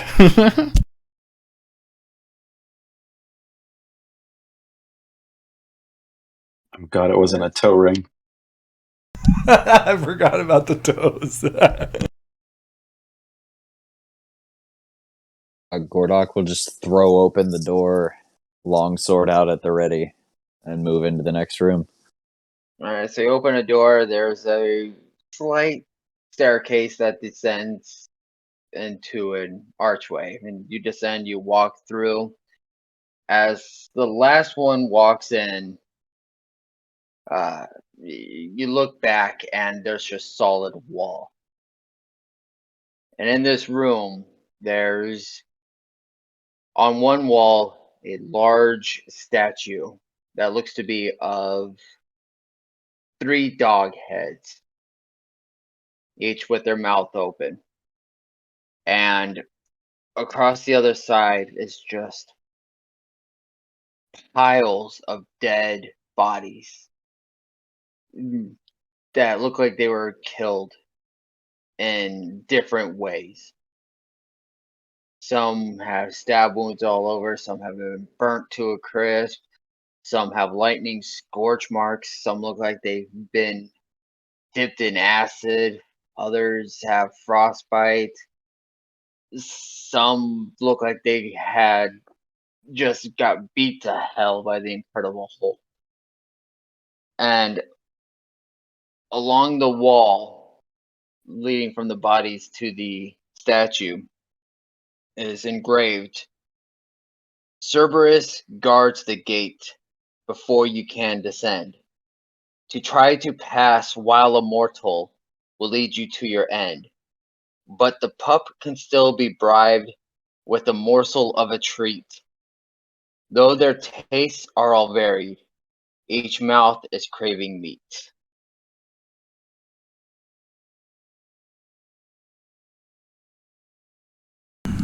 Jin once again entertains thoughts of sacrificing the goblin, but quickly banishes them. Yoli's unaware. He makes a mental note to try to acquire many goblin servants, so he won't feel so bad about occasionally sacrificing one. He turned to the bugbear. Well, I don't suppose you got any decent rations on you. I always travel with rations, and he'll, I guess, pull out some rations and try to feed the heads. Yoli Alright, so will there's put a his left bone on head, there. a left head, a center head, and a right head. We'll start with the left. Alright, and what do you put in the mouth? It says I have rations, so I think that includes like some cured meats. Okay. So kind of like a dried smoked jerky. Yeah, something along those lines. Alright. It says jerky. Yeah, jerky. So you put it in the mouth and you watch as the mouth closes. Give me a dexterity check. Or a dexterity saving throw. Oh, dex saving throw. All right. 12 for an 18. Alright, so you put it in, you see the mouth closing, you're like, I knew it. When all of a sudden the mouth opens, and you just see it open, and so you just stuck as a burst of flame comes out, and it hits you not as bad as if you had just stood there, but for about 3 points of fire damage as you roll out of the way. I'm not He gonna. pats out some singed hair that's like smoldering. And he's like, well, anybody else have any bright ideas? Is there any meat around? Yeah, And you're, he kinda, like, you're looks standing at on the- it. Isn't there a bunch of dead bodies in this room? Feed that Oh. barbecue face some of that barbecue dead guy. See if that's strikes his fancy. I'll help. I don't know. A bugbear's probably big enough to launch a body into the open mouth. But if not, I can help you butcher a charred limb or something. You've got a point. And he'll pick up a whole body and just chuck it at the mouth. Which type of body? What were the options He again? shot fire at you, so you should go for like one of the charred bodies. Well, if it's a charred body, well, I think there was Finally. like bludgeoned wounds, stab wounds, charred acid damage, like a variety of bodies slain in a variety of ways. yeah, he'll pick up one of the charred bodies and just cram it in the mouth, like head first. That same mouth, the left one? Yeah. Alright, so you shove it in, and again, the mouth closes, and you tense, ready to jump, and the mouth stays closed. I think we figured it out, boys. Let's just see what those other heads do. Nice. Yeah. What were the other options? So there's two more heads. But there was 3 or 4 different types of mangled body, I think. So There are some who have died from bludgeoning, piercings, stab wounds. Some that have frostbite. Some that have look like they've been dipped in acid. Some that have been struck by lightning.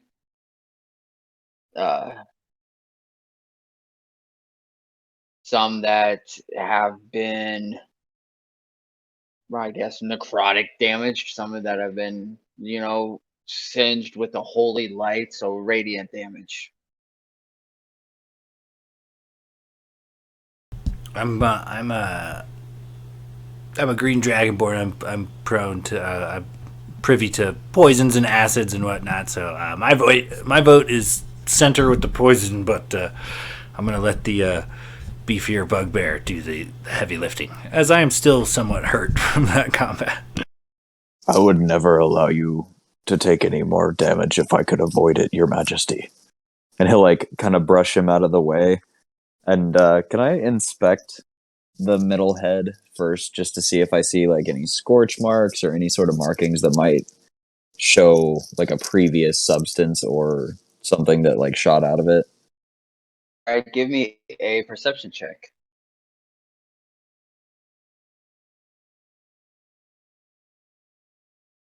Uh, 11. an 11.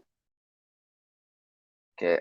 As you approach, you don't really see anything, but you do get an aroma that you just can't quite place what it is.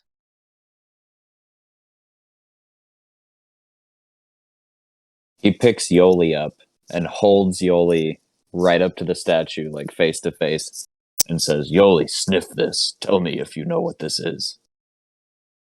Yeah, Yoli's kind of smelled. I mean, he's one with nature, so maybe he can try to pick up something. I see him All hold right, up the yeah. goblin to the maw of the great stone creature, and I'm like, whoa, whoa, whoa, whoa, whoa, whoa, whoa, whoa, whoa! Come on, didn't we just kill that lady? I'm not gonna stick him in. I just need his nose. Oh, Okay. I singed some nose hairs off. All right, give me a perception roll, Yoli.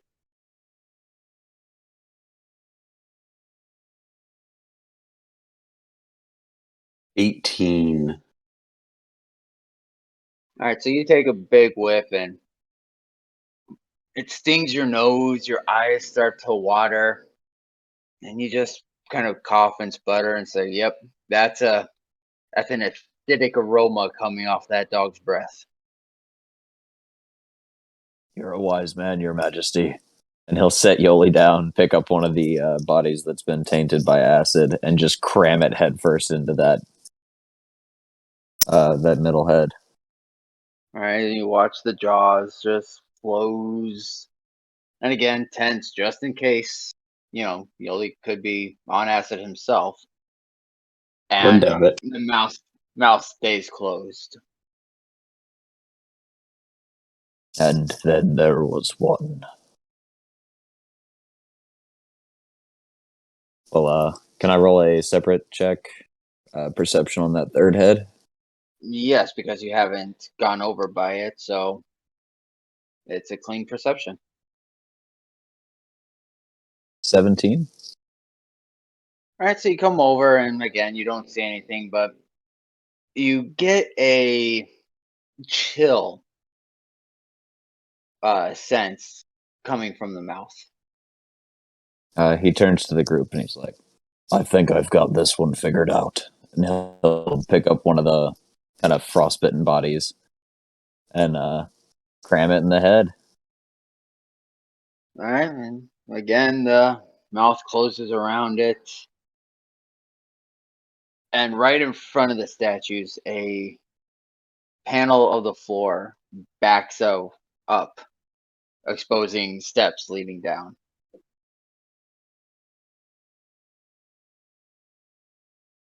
It's not Well, a gate, boys. it's just a stairway. Just a stairway. I've got 90 feet of dark vision, so Gordok will be like, "Your Majesty, get behind me." And then he'll After you. pick Yoli up and put him on his shoulders and start making his way down. I follow. All right, so you guys walk down and you come into the next room, and same as before, as soon as you all enter, just pure wall behind you.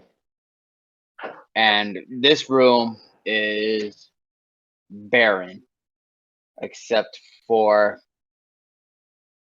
a long rope with a hangman's noose tied to one end and a flute sitting right by it. Back to the sketchy shit. Okay.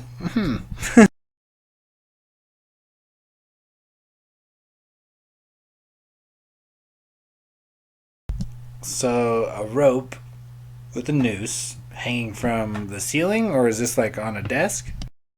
No, it's just coiled on the floor. And a flute. And a flute. Well, gentlemen, I don't think you'd expect me to be the type, but I'm actually a rather proficient flute player. Prove it. I point to the flute. The secret is in the nimble fingers. And he'll go and pick up the flute and attempt to play it while staring at the rope. Give me a performance check. It's a -1 to performance, but would I get my proficiency bonus because I'm proficient with the flute? So it would be like an even 1, a +1 or something like that. If your Probably.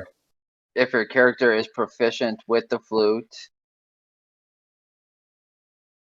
I have then a +3, so it'd be a +2 overall with a flute correct. specifically, but all other performances not. So +2, here we go. 13. 13. So as you start playing, it starts to the rope just seems to wave up and the noose comes up. And Yoli and Jin are mesmerized by this and they're looking at that noose and they start to think, that looks comfortable. I bet it'd make a really great necktie. But then they're able to snap themselves out of it and the rope continues its way up and latches right by a hole in the ceiling. And there's And nothing you else in hit- this room? Nothing else. And you hit the DCI set exactly. Nice. Perfect. Yeah, he'll grab Yoli and like hold him up to the rope and like reach him up as high as he can so he doesn't have to climb as far and be like, I think we should send you up one first on this one. We'll be shortly behind you. Yoli's nervous, but he's going to, I guess, maybe climb the rope up. All right, Gordok will give see me that you're an- nervous and he'll say, just remember, it's for the king. Give me Yoli an nods. athletic check.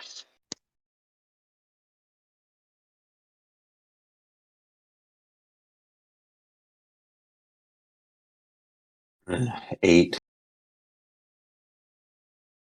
You start climbing, but it's really hard going, and you keep slipping back down towards Gordak, who's sitting right behind you. And as you slip back down, he pushes you back up. And you slip back down, he pushes you back up.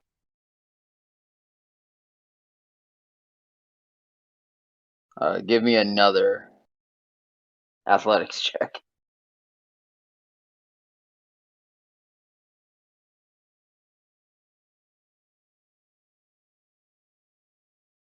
Not much better. 10. All right, this time it's not perfect, but you're able to scamper your way, just really slow going. But you finally reach the top, and as you enter into a hole, you come to a landing and a couple steps leading to a door. So I guess I'll notify the party what I find. Just kind of broken, just kind of saying, door.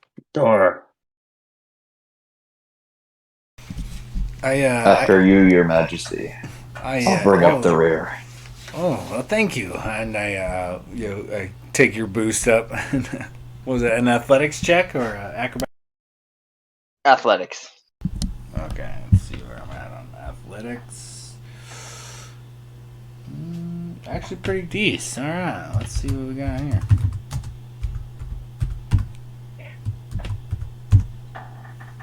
$23. You scamper right up just like a gecko climbing a rope. And that, ladies and gentlemen, is why we don't wear shoes. Random ropes in random dungeons. Toe holds, they're important. All right. Gordok's right behind you with a an 11.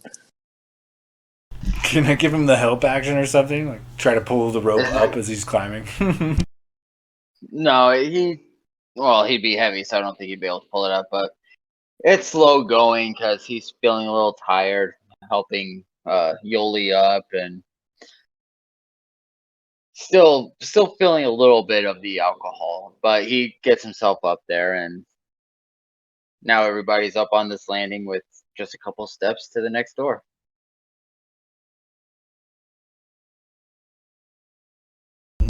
I kind of pick up the rear of the party and make sure my crossbow is cocked and ready to go. Kind of gesture for the party to lead the way, my fine royal advisors, subjects. I don't know. We gotta workshop this. Yoli's gonna check the door. Is there like a gap underneath the door? No, it's flush to the floor, flush around the seams. No chicken bone going under there.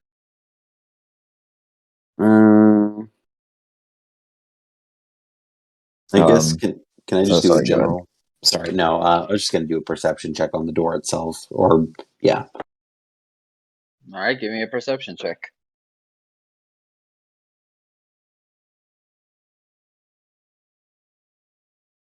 A 17. It's a door, not trapped, nicely constructed. Seems unlocked.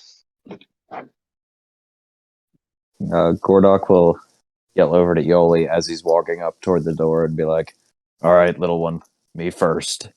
And then as soon as Yoli steps out of the way, he'll just like force the door open, still sword in hand.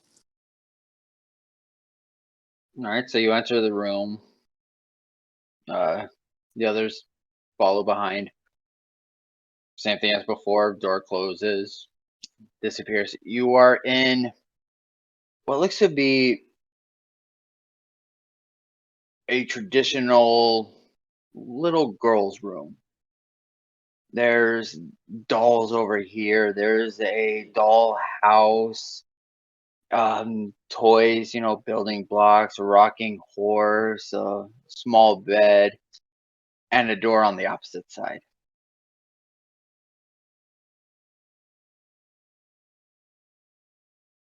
This place is creepy. Let's keep going. Why do we always... What is with the creepiness of this place?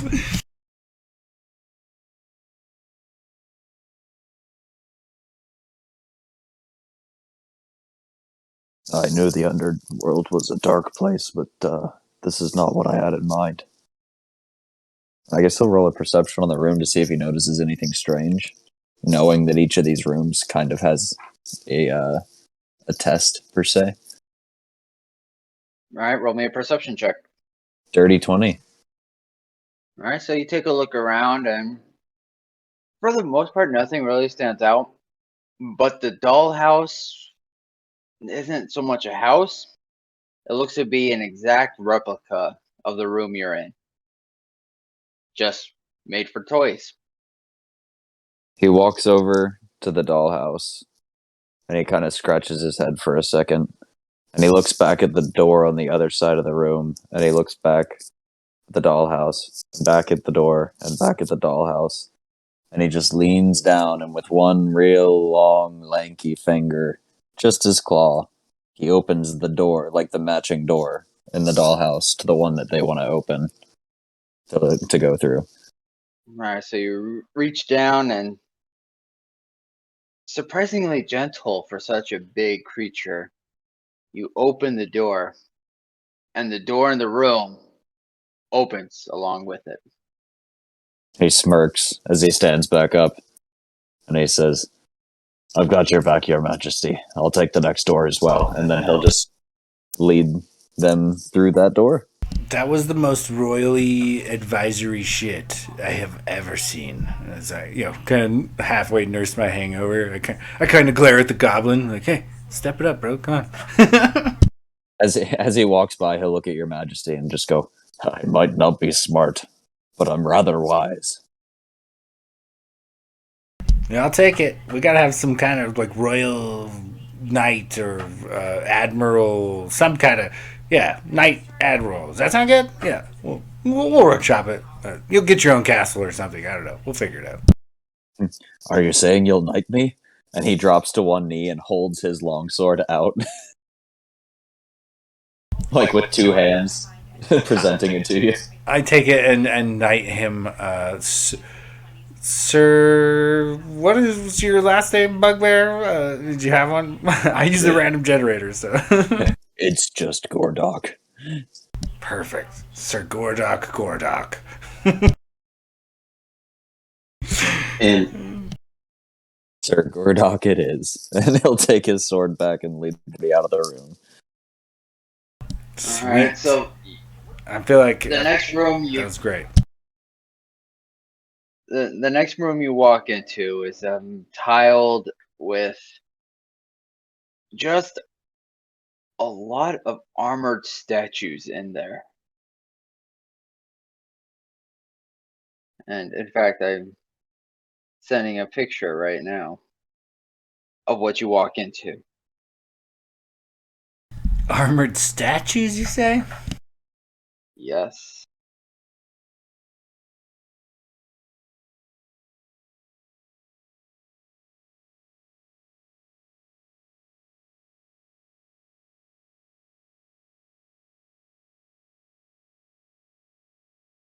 Are they all like facing the same way, or can I get a perception check on some of these statues? What are they, humanoid? Yeah, Give but, me a perception check. And are you doing it up close or at a distance? I'm still not at full health, so I'm gonna stay where I'm at. yeah, Gordok's just gonna like scan the room as they're walking in. For an 11.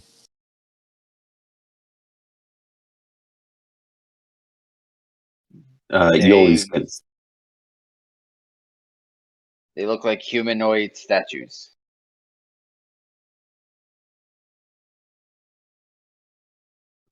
Yoli's going to climb Gordok again and just kind of again do a perception check, kind of see if he sees anything.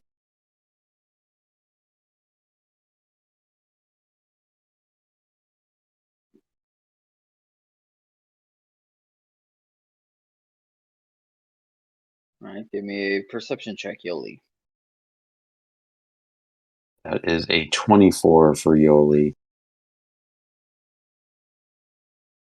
All right, so walk in and you see these statues. They look like humanoid, so human, elf, but they seem to be wearing full plate armor, each carrying a long sword.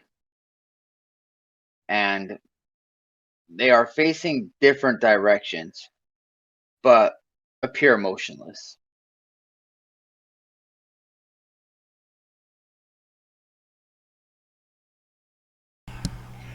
This is a difficult one.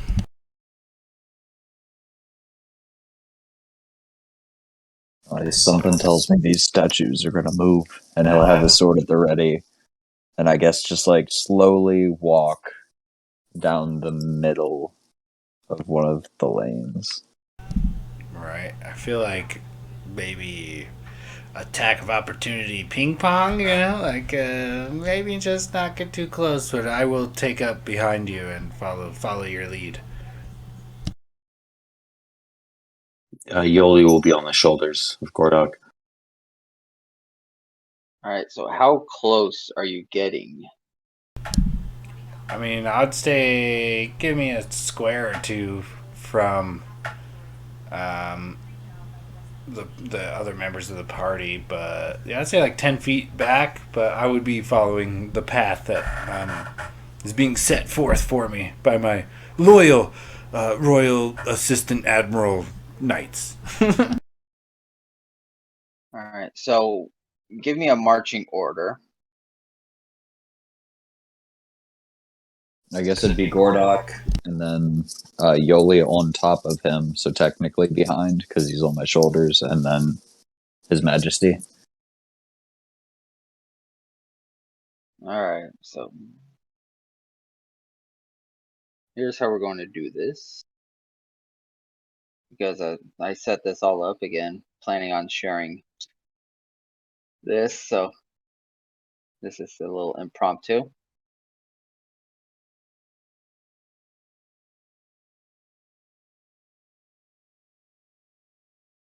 All right, since everybody would be following or riding along, I put just Gorak there. So you just tell me next square, straight, left, right, back. Let's keep going straight down the middle, like 2 or 3 squares.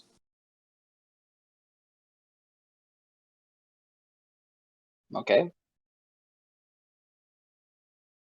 There's been no reaction.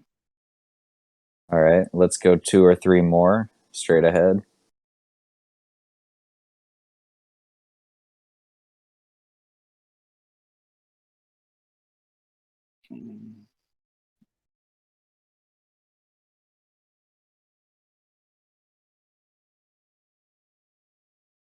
All right. That's where you are, but no reactions.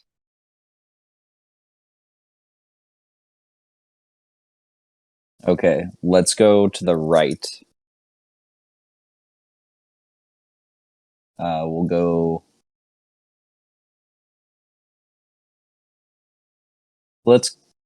We'll go 15 feet at a time, but just keep moving right. Okay. 1 set of 15. All right, let's No go 2 issues. sets. No issues. Let's go 3 sets so that he's lining up to go, I guess, down after that.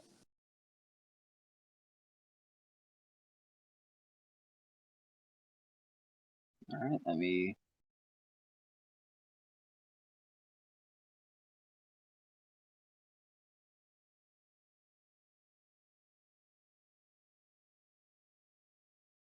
All right, that's where you currently are. Okay, so he's going to go 5 more feet to the right and then start going down in 15-foot increments. So 15 down, still good. All right, he's going to go, I think it would be, if I'm not mistaken, 10 more feet so that he's maintaining like basically 10 feet between him and the other statues. Okay. 10 feet, And you're then good. let's go left and we'll go in 15-foot increments. 15 feet, no issue. 15 more. No issue. All right. I think 15 more if I'm not mistaken. As long as he's Yes. not gonna like based on what you've been doing, yes, 15 feet. yeah, I'm would like keep basically you- maintaining that same distance. And then All right. once he gets lined up with the it looks like there's basically another vertical aisle where he can walk down the middle, maintaining distance on the left and right side. He'll head down Yes. from there. All right. And with that, you make it to the door with no issue. Nice. We finally avoided a trap, guys. It took a while.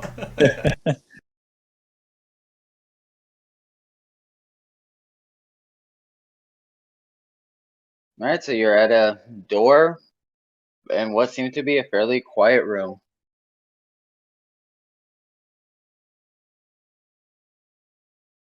All right.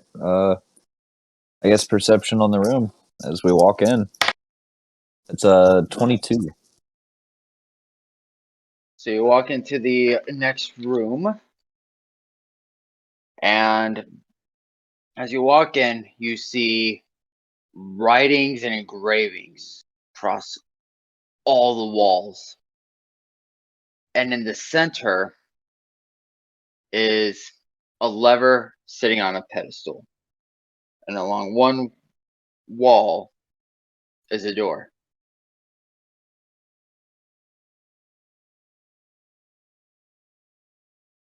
I'm sorry. A You just see a pedestal lever and a lever? and a pedestal.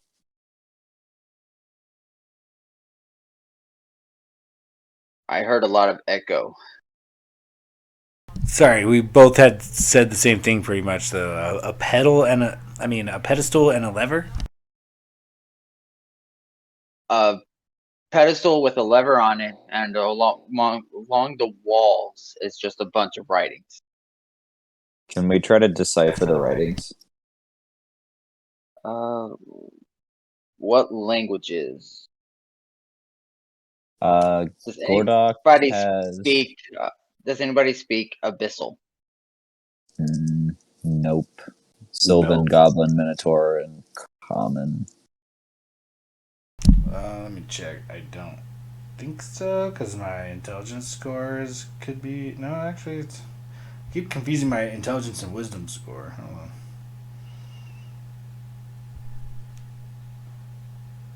on. No, you only speak Common and Draconic. Yeah, sorry. So no, nobody has any idea what's written. Can I make like an Arcana check to see if I cannot figure out exactly what this contraption is for or does? Give me an Arcana check. On the lever specifically, or Yeah, the lever specifically. okay.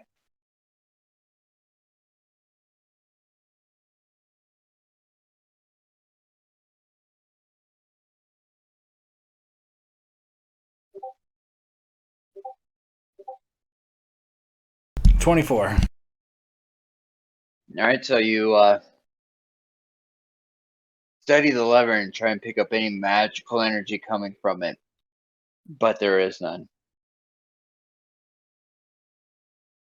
Oh, gentlemen, I'm fairly certain there's something tricky about that lever, so I'd say we pull it from a distance. Why don't we try to set it up to where we use a rope to pull the lever and we stand by the other door?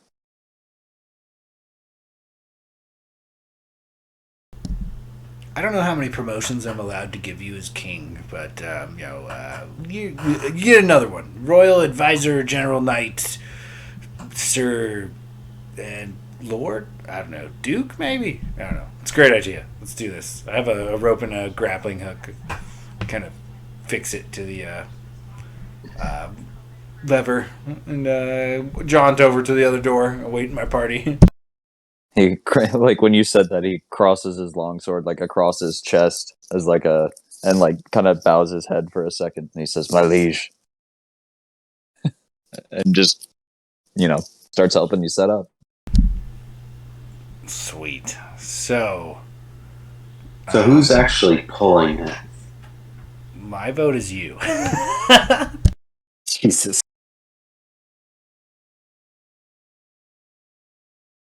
The only thing Jin wants to do is see Yoli die.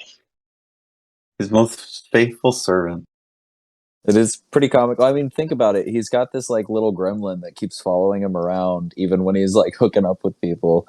And then he's got this knight that seems to be pretty useful. So he's like, I feel like he's playing favorites, and Yoli's getting the short straw. I feel like that's exactly what I'm doing. Doting on one to encourage the actions of another.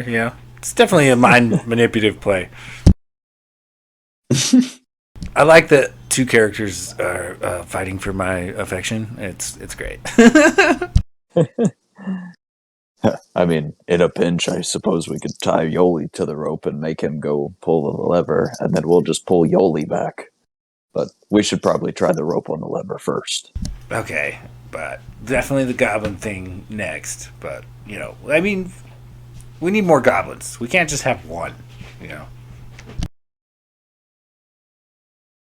I pat Yoli's head. Like, I kind of like this one. We're only kidding, little guy. It worships me. I love it. It has a name, Your Majesty. True. I'm working on things. Okay, I've only been royalty for so long. My PR department is not up and running yet. Yeah, Yoli, you are now master and commander of the royal PR department. You got to correct me on these things. Keep me proper. Yoli is filled with so much joy that he immediately gets in position to help pull the lever. I love that you just made a goblin that speaks broken English your PR director. Listen, they said I was king. They didn't say I was a good king, okay? I'm new to this. We're going to trial and error our way to victory here.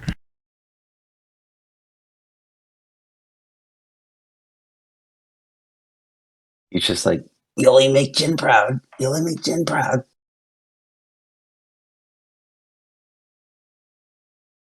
All right, let's So pull that rope. we give the rope a tug and pull this lever. Well, what befalls us? All right, so you tied a rope around the lever and then gave it a pull from the opposite side. Yeah. Yep. All right. So as you pull the lever, one of the runes along the wall lights up. And you start to hear a trickling sound. And as you look down, you see water starting to slowly seep in. And all of a sudden, along the wall, another rune lights up. And more water. A third rune lights up. And still, water's coming in. And it's filling the room. It's not exiting. It's starting to come up. Right about now, it's probably to the bottom of your feet, since none of you wear shoes. I look down at Yoli and I'm like, "What did you do?" Damn it, Yoli! I just promoted you. What is going on? A fourth symbol lights up.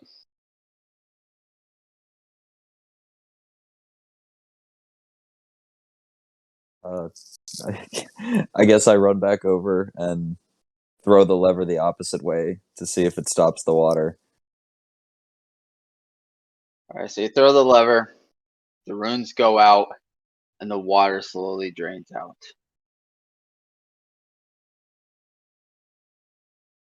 Interesting. So Can I do a perception around to see if there's like anything that would be like lifted by the water? Yeah, can I give him the help action? Go for it. . Help action is advantage, right? Yeah. Fuck, 14 and a 9. You do not see anything else in this room. Just glyphs on a wall, a pedestal, a lever, and a door. I pick Yoli up and I hold him by his shoulders, like facing away from me, and I just slowly spin him around so he gets like a rotating view of the room from a height and see if he sees anything. he's a very perceptive goblin. That is one thing. All right, Yoli, give me a perception roll.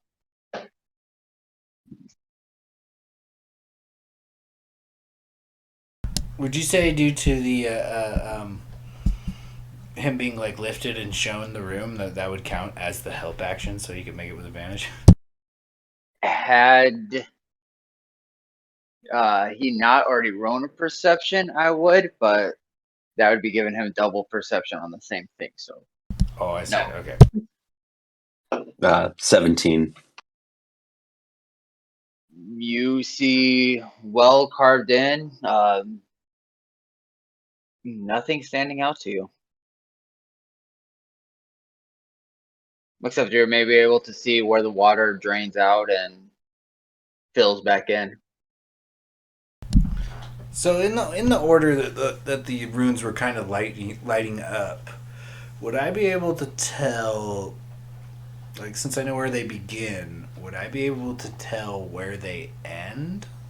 Like, does that make sense? It's Like, if there's the first room to light up, and hypothetically we fill the room with water, where would the last rune be to light up? Would I know that?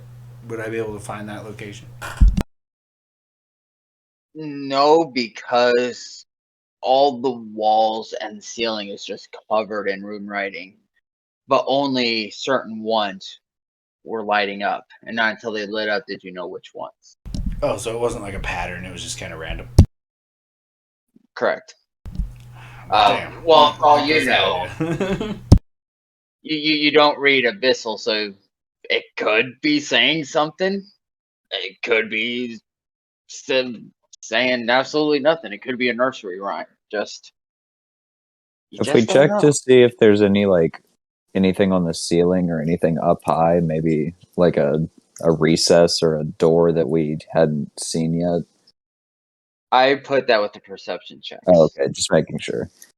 All right. Well, gentlemen, it looks like we might just have to get wet. Perhaps we just let the water fill the room and we see what happens when it gets above the door. Right, yeah, that was my sentiment. I think maybe if we flood the room, we find an exit or something. Maybe one of these panels gives way. I'm not sure, but I think flooding the room's the only option I can think of for now. Hopefully Yep. it drains fast enough to not let us die if we're wrong. Well, Angus did tell us we have to be willing to die, and this sounds like a pretty good way to be willing to die. And he throws the lever and just starts letting the room fill up. Alright, so you throw the lever and the first glyph lights up. And once again, the water slowly starts to fill the room. And we'll wait until it at least gets over the top of the door. And then see if we notice anything. Second rune lights up.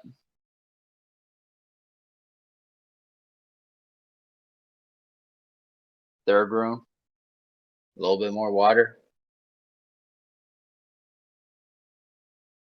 Fourth rune, I'm gonna get into position to where I can like very easily get down to the lever and throw it in case like something goes wrong with this. I just want to make sure that I'm nearby the thing. Not like under the water. I'm treading water above it, I guess. And I kind of want to follow the runes. Like, whenever a new rune lights up, I want to go to wherever it is on the wall or whatever. Be near it, just kind of trying to inspect it. Maybe trying to deduce a pattern if I can, even though I don't really read Abyssal. fifth rune.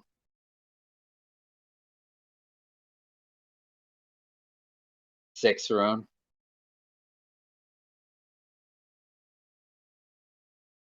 The seventh rune. And now you start to hear kind of a shaking sound.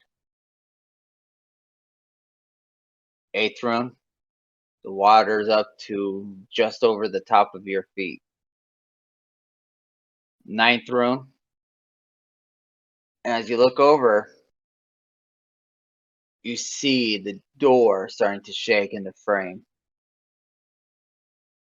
And as the 10th rune lights up, the door starts to go down. And now you're just standing in water about ankle deep. Well, ankle on Jin, a little lower on Gordok, a little higher on Yoli. And the doorway is exposed. Well, on to the next one, gentlemen. Quite frankly, I've lost count of all the layers of hell we've been through, but we've got to be getting close. We have got to be finding that gate soon. You're right. But yeah, I guess we'll venture forth through the open portal. Alright, so you walk into the next room. Once again, doorway disappears. As you look around the room, all you see is embedded into a wall, the statue of a humanoid looking male holding out a chalice.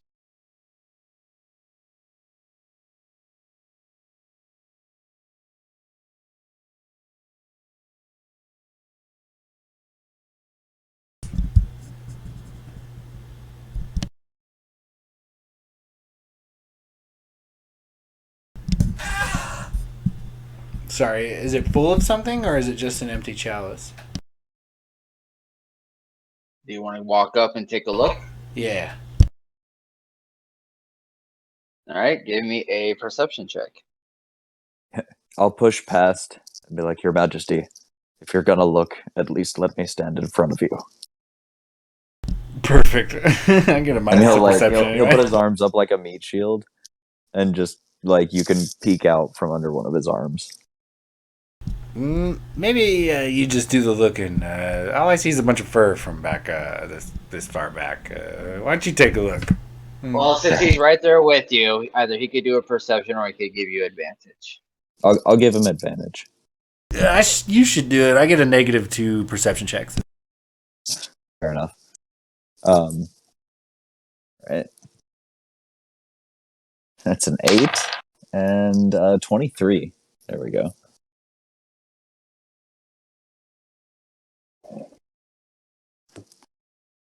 So did you roll with advantage? Was your first one an 8? Yeah, with advantage, I got an 8 and then a 23. Well, you didn't have advantage.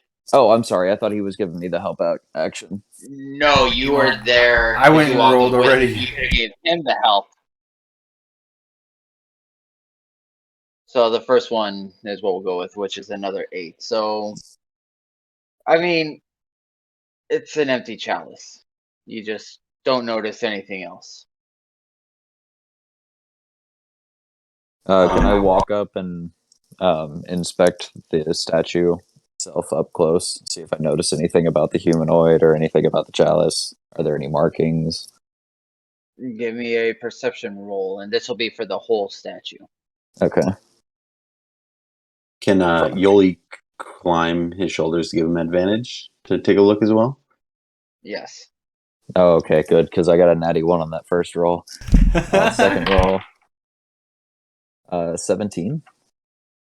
All right. So as you're looking, you don't notice anything on the statue itself, but engraved around the chalice, you do find a poem or a riddle. And it says, "A man goes out drinking every night, returning to his home in the wee hours of every morning. No matter how much he drinks, he never gets a hangover. This drink is very well known, but is rarely consumed, served warm, and taken straight from its source. The man is a sucker for a free drink, especially since he can't live without it. Serve the man his drink." And I pour water into the flask. I got a water skin. I empty some of it into the flask. All right, you pour water into the chalice, and it drains out from the bottom. You said it's served warm from the source. So could it be something perhaps like milk, because it comes from the cow? Would a free drink? Like, would it be free if it's a cow? No. I don't. Well, you don't have to pay the cow. True. Goblin, give us some milk. I hold my hand out. Don't milk the goblin. Hmm. Hmm.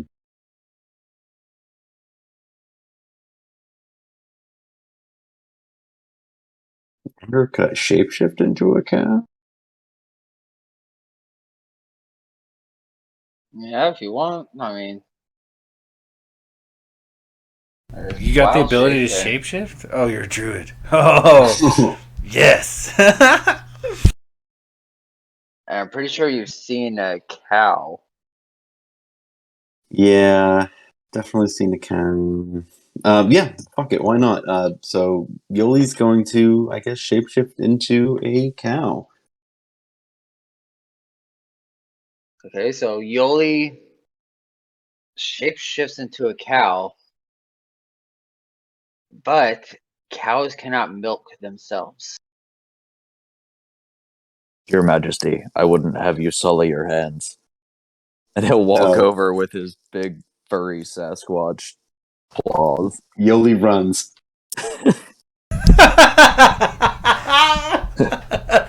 Yoli, come back here. We have to milk you to get through this door. We're stuck in hell, god damn it. It's strictly business, it's nothing weird. And he'll just be chasing him around. I guess Yoli is a little more comforted after like how gentle Gordok was opening that little door in the dollhouse. So he's gonna just like have some trust. I will coo and like pet the cow and whisper sweet nothings to it while it gets milked. Like, don't worry, you're gonna be the best night ever. Don't worry about this. Your Majesty, I bet if you scratch him behind the ear, he'll love it. And then he'll squat down and empty a water skin, and then just like pop it on one of the teats and start milking, and then go try to fill the chalice.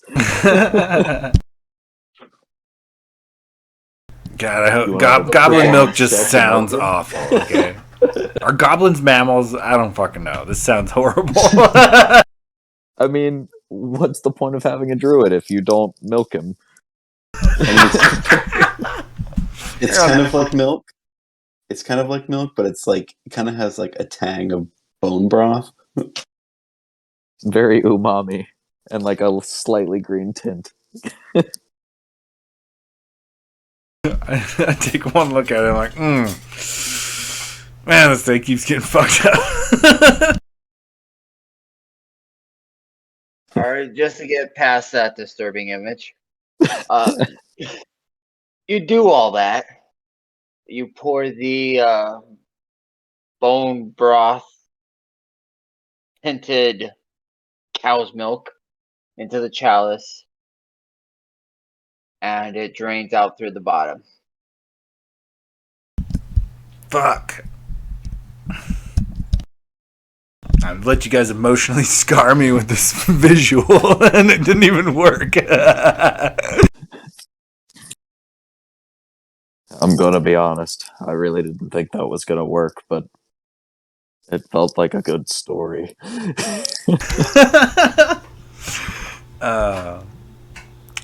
I taste the milk. Does it taste good? Is goblin milk, edible? A little salty. Rough. How long do you stay as a cow? 2 hours if I want. Oh, yes. Okay, so it says he's a sucker for a free drink. Milk didn't work. Can't live without it. I mean, is it like metaphorical? Like drink from life? like something? blood. Shit. I've got it. Yep, it's a fucking vampire. He goes out drinking every night. He never gets hungover. He's a sucker for a free drink. Yep. Cow's blood. Ah, shit. Gordok will walk over and he'll just make a small cut across his offhand palm and squeeze a couple drops of blood into the chalice. I should have caught on to that way faster. I'm a blood hunter, so. Alright, so you cut, we'll say the back of your hand, so that, because no matter what they do in movies, you should never cut the palm of your hand. That's fair. It was really dramatic. Cut the back. We'll just go with a little bit on the forearm. Anyway, so you take 1 point of slashing damage, and you squeeze your arm, drip a couple drops in, and it sinks into the chalice, and a crack appears down the middle of the statue as it parts to the side. Well, gentlemen, on to the next one. And he'll pull out his longsword and off we go. Follow. Yoli kind of motions Jin to jump on the cow's back and ride him through the door. Oh, I so do. I do. Like, finally, my royal knight, head of the PR / stallion. I really love the image of a bugbear leading a dragonborn riding a cow through the 9 layers of hell. a dragonborn wearing some gaudy ass jewelry and a cow with some off-colored milk. This is a fucking horror story, dude. Who needs Dante's Inferno? We got some better shit.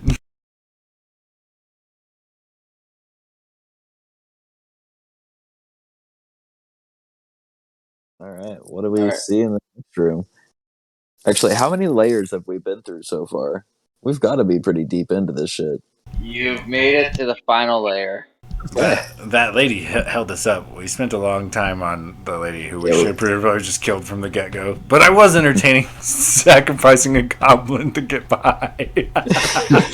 Well, there's no guarantee that marrying her would have killed you. There might have just been some weird side effect. I figure if the goblin had the ring in his pocket, we could just present the goblin and somehow that would work. You know? Alright, so you enter into a room. In front of you, there's crates, barrels, looks like some old potted plants to each side. And you see a corner with more room beyond.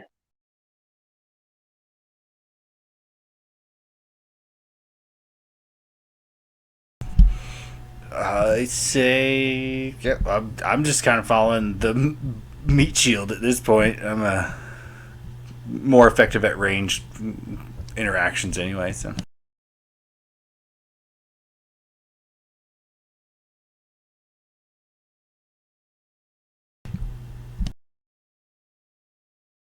Alright, so you all move forward. Yeah. Alright, so you walk forward and you come across a corner, and there is an open archway. And through that archway, you see just a blood splattered room and a creature that is just covered in worms. Roll for initiative. Did it sense us coming in, or can we roll stealth checks to see if we can get the jump on it? Roll a stealth check. Is that the party or? I think I might actually have decent stealth. That's what I asked. I have disadvantage because of my armor, but 12?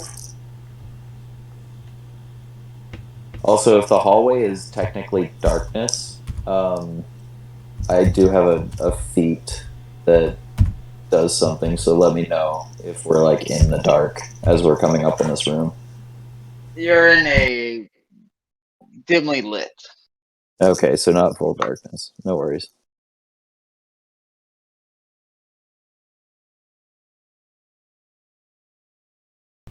Mm, 22 on my stealth check. Yeah, I see that. So, Jin is quiet as a mouse. But for as quiet as he is, Gordok is not so. And the sound of his armor clanking is enough to get its attention. We tried. So I would say that no surprise round, but it does not see Yoli or Jin, but it sees a big ass bugbear right in front of it. Yeah, he'll level his sword and look back and he'll be like, "Don't worry, Your Highness. We'll get through this." And yeah, roll for initiative, I guess. We'll see what happens. Nice. Alright, let's do this. It's 22. Fuck yeah. Natty 17.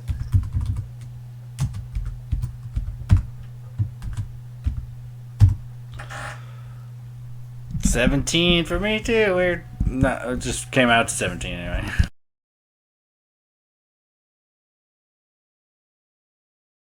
And for Yoli.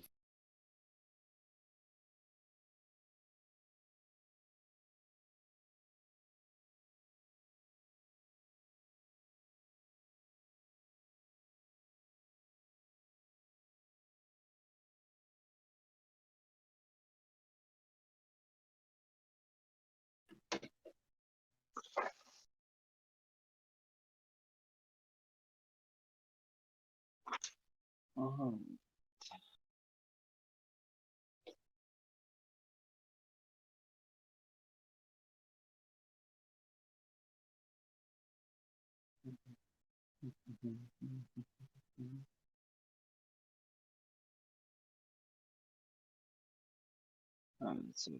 17 for Jin, 10 for Yoli, and you said 17 as well, Gordok? Natty 17 for a 22. Yeah, yeah.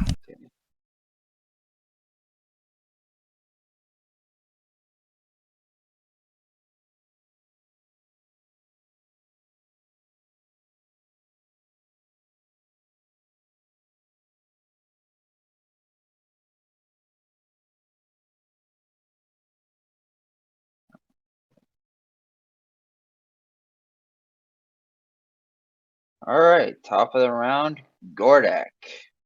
All right. So I finally get to be a Gloomstalker because they thrive on early initiative. Nice. So I have Dread Ambusher, which basically it's not an action. It just happens. My first turn, I get an extra 10 feet of movement. If I take an attack action on that turn, I can make one additional weapon attack as part of an action. So I get 3 attacks this turn. The second attack dealing the 1d8. And since I have a bonus action, I've got this fun spell called Zephyr Strike. So I am going to bonus action Zephyr Strike. And essentially, here, I'll drop the language in chat. But I'm about to get rowdy. Don't forget about your surprise attack there. Yes, and I automatically get surprise attack because I go ahead of this creature, like because it hasn't moved yet. I am also going to get where is that ability? An extra 2d6 damage. Yeah, So you're about to have one hell of a round. yes, I am. Zephyr Strike says that once before the spell ends, I can give myself advantage on one weapon attack roll on my turn. That attack deals an extra 1d8 force damage on a hit. Whether you hit or miss, your walking speed increases by 30 feet until the end of that turn. So I'm getting 40 feet of bonus movement. And I already have 30, so 70 feet of movement. I'm going to use my advantage on the second attack that gets the bonus damage. So I'll get 2d8 extra damage on that second attack if it lands. And then I'll have the third attack from there. So I'll run up with the longsword. First attack, 17 for a 25. That'll hit. Second attack is a 7 for a 15. That'll hit. Fuck yes. Third attack is an 8 for a 16. So all 3 hit. All 3 hit. Fuck yes. All right, so 1d10 plus 5 for each strike. First strike is an 8, 6, and 9.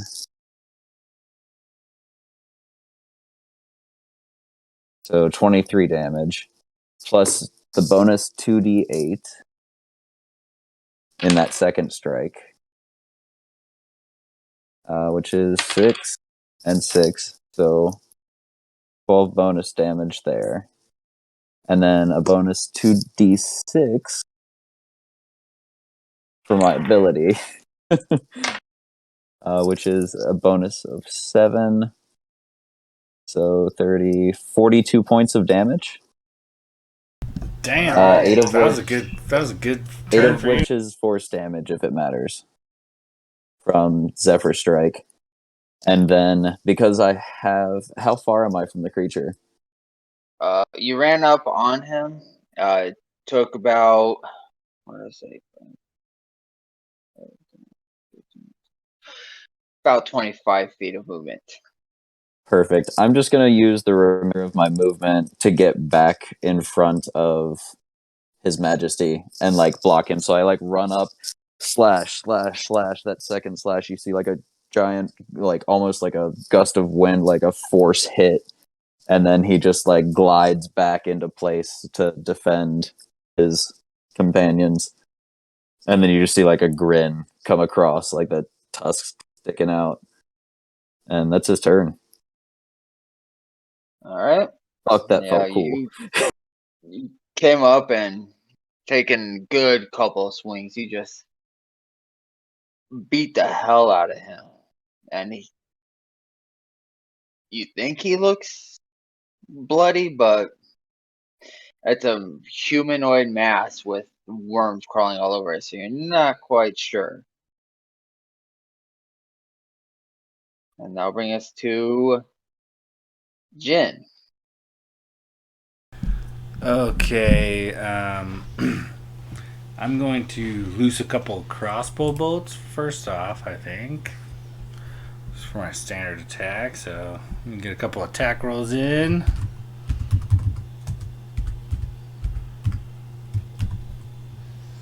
Let me double check my modifier. Yeah. First one is a 10. I'm sure that's going to miss. Surprisingly, it barely hurts. Hits. It does? Nice. So I assume the 26 that I followed it with also hits. That one definitely hits.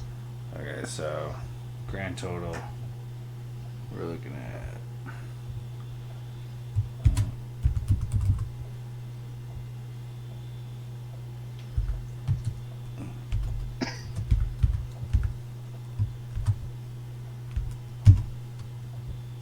we're looking at 9 for the first one.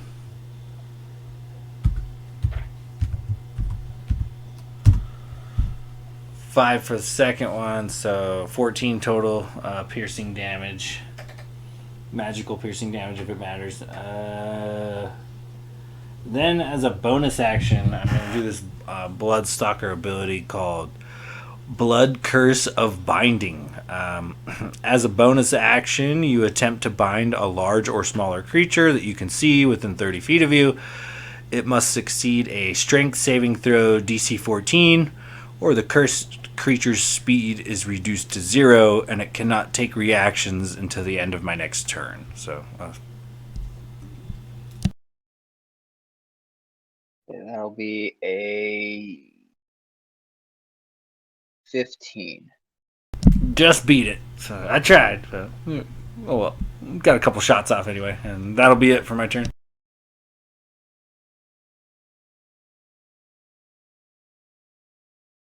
All right. That brings us to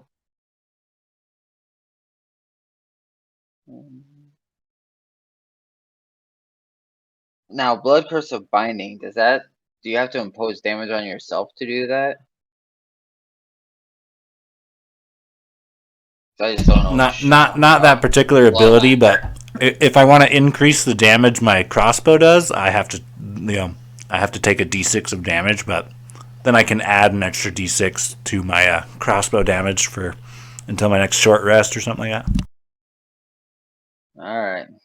So that brings us to Wormy. After taking some slashing and 2 bolts, he's going to shamble up right onto Gordok, because he's still right dead front and center. And he's just going after what he can see. And he will take 2 claw attacks.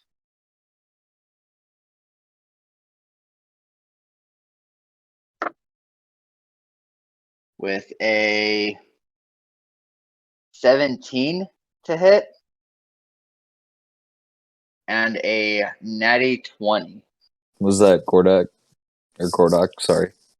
Yes. Yeah. Oh, yeah, both hit. 17 exactly. All right.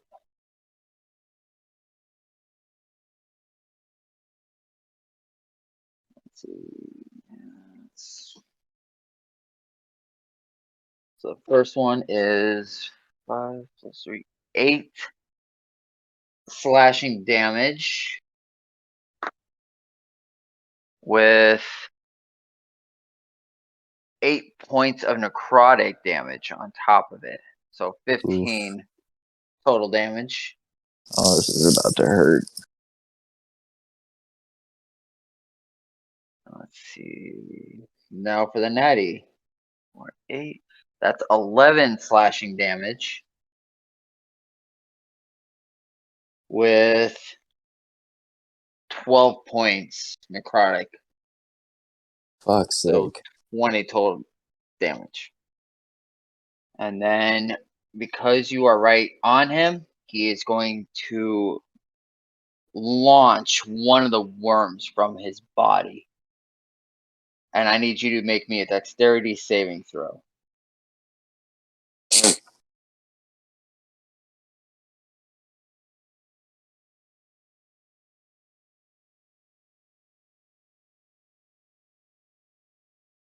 Uh, 10? So this worm gets launched from this body that just did a good deal of damage to you. And it lands right on your body. And that's it.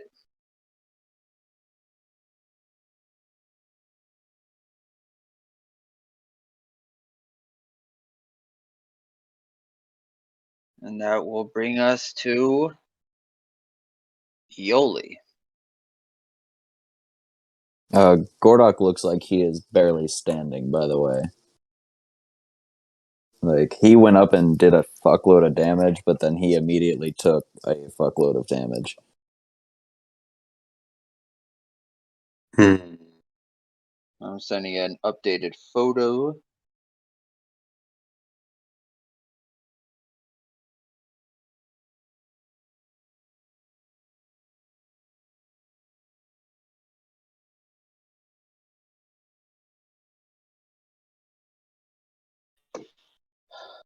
All right, Yoli, what would you like to do?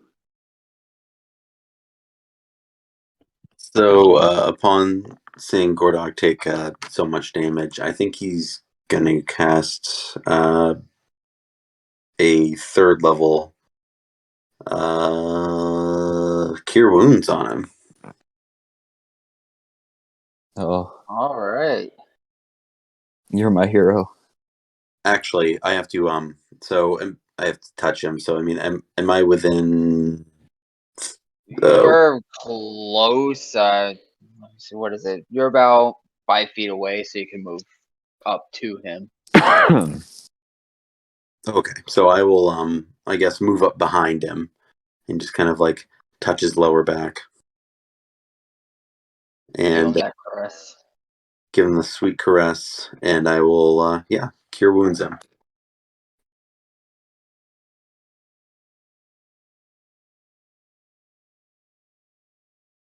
For 15 points. Whew. So I'm taking you switched out your arrow for a cure wounds. One of your acid arrows. Yeah, it gave me a ton of. Yeah, it gave me Mel's acid arrow and also gave me regular acid arrow, which it Yeah, they wouldn't even read let. the same. I think they just came from different source books. And I know I told you to replace one. I just have the old sheet, so. Oh, gotcha. So, yep, no, it's as long as they replace one of those, you're good to go. Yep. Yep. All right. So, all right. I think I don't think I've got really anything else I can do other than nope, that's it.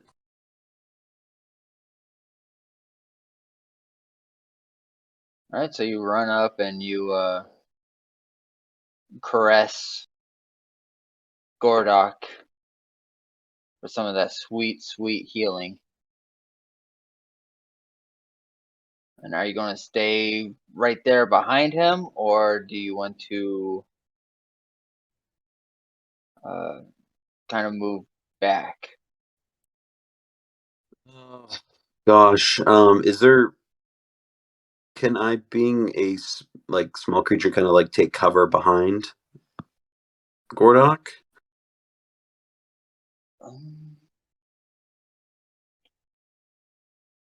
You can stay there and just hope that he keeps the attention off of you.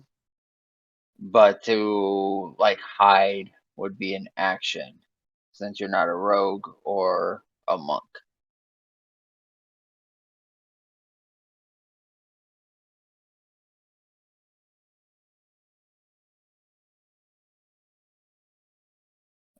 Oh no, you can hide as a bonus action because you're a goblin, so you have nimble escape. So you can use your bonus action to hide. Okay, yeah, I thought I had something. Yeah. So I guess I'll do that. All right. Give me a stealth check. But remember, your stealth is at disadvantage. I don't know why, but it's marked as disadvantage.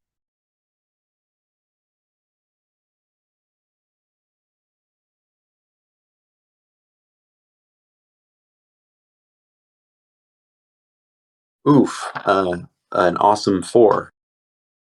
Oh, it's because of your. Did you keep the scale mail or did you replace that? Oh no, I replaced it. Okay. I don't even have disadvantage. Well, I mean, I do, but yeah. Yeah, it was because of the scale mail you had disadvantage. So if you went to an armor that does not have a disadvantage next to it, then it would be a straight roll. And then you would just take whichever one you rolled first. Yep. So a 4.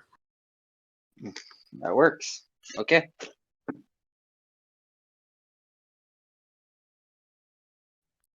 And I think that'll do me. All right. Brings us back to the top of the round, which is Gordak. So do you remember the values of the damage I took last turn? Because I need to concentration check for my Zephyr Strike. Pretty sure one of them was 8 and 8, so 16, which half damage would be lower, so it'd be a DC 10.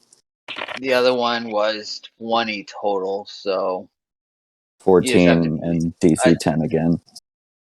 You have to beat 10 twice.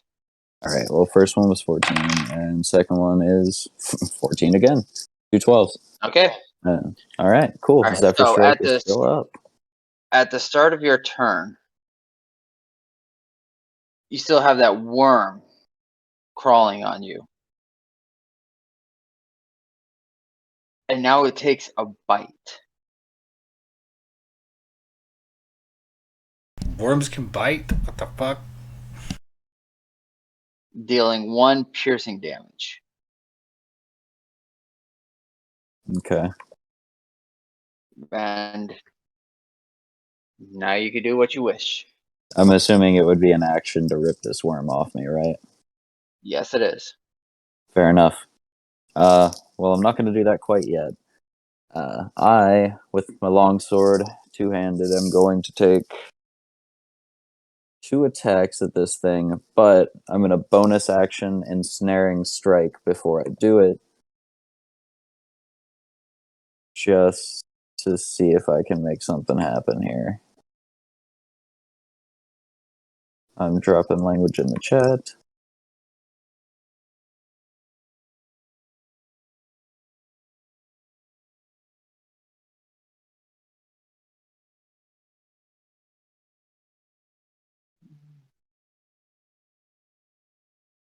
All right. So first attack is going to have ensnaring strike on it.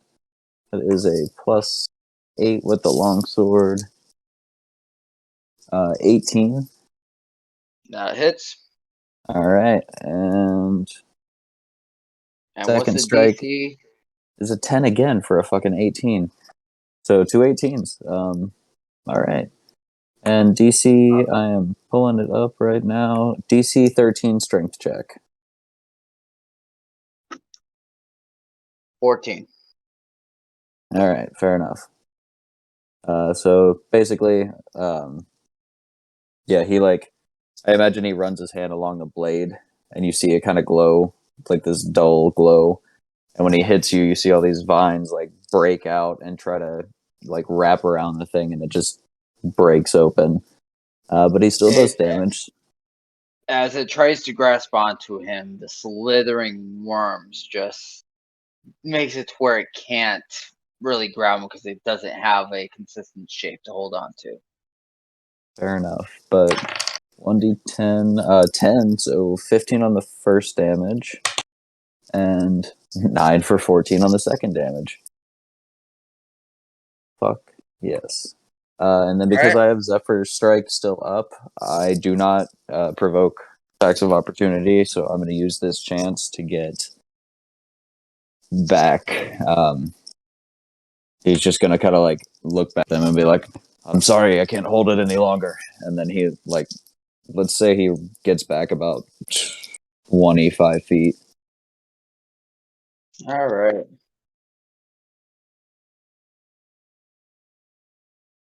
So you back up 25 feet. About 15 feet because that puts you all the way to the wall. As your turn ends, you start to feel this burning sensation under your skin as the worm attached to you just injects you with 10 points of necrotic damage.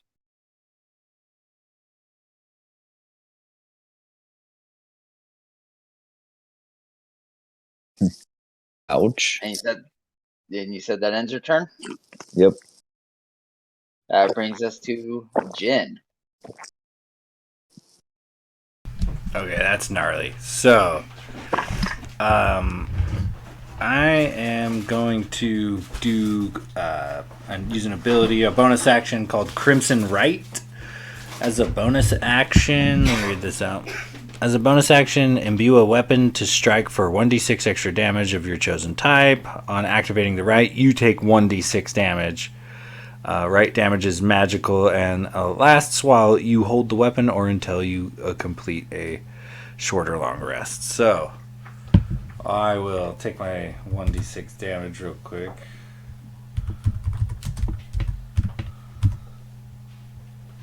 So I take 3 damage, but now I can apply that to my weapon. And I'm going to take a shot both at the weird worm dude, but maybe not both, actually. I'm going to shoot at the worm that's sucking on my giant furry homie over here. So can I take a... Can I shoot that critter that's sucking on the bugbear?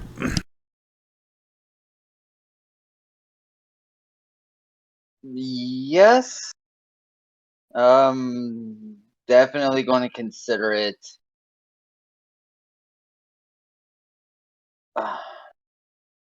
You'd have to yell at him to hold his arm still, which he wouldn't be able to do until his next turn. So I would give it to you at 3/4 coverage.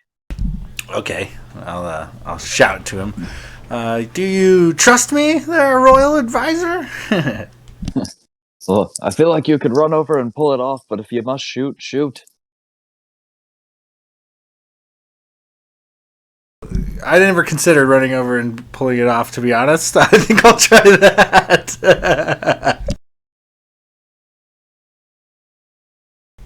Can I get to him and is he within 30 feet of me? Oh yeah, very easily. Okay.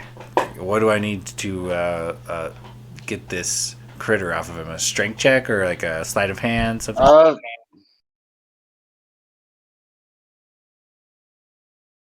You use an action, and I mean, you could just yank them off. Okay, sweet. I'll do that, and I think that'll be it. It is still alive, but So the technically, worm is alive.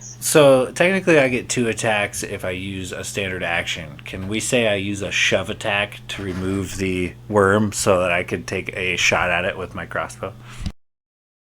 Well, I will say you can take back your Crimson Right, but bonus action. It's usually the extra attack is on an attack. Okay, that works for me. Bonus action attack is on your offhand. So yeah, you can attack twice, not a standard action. Right. No, I think I'll yeah, if we'll retcon the crimson thing, and then I can regain my 3 hit points. We'll do that instead. Yeah, because I mean you didn't use it, so I don't see why you would cut yourself to pull off a worm. Right. Well, I never considered just grabbing it, but I didn't. I don't know. Anyway. All right, that brings us to the worm. So we have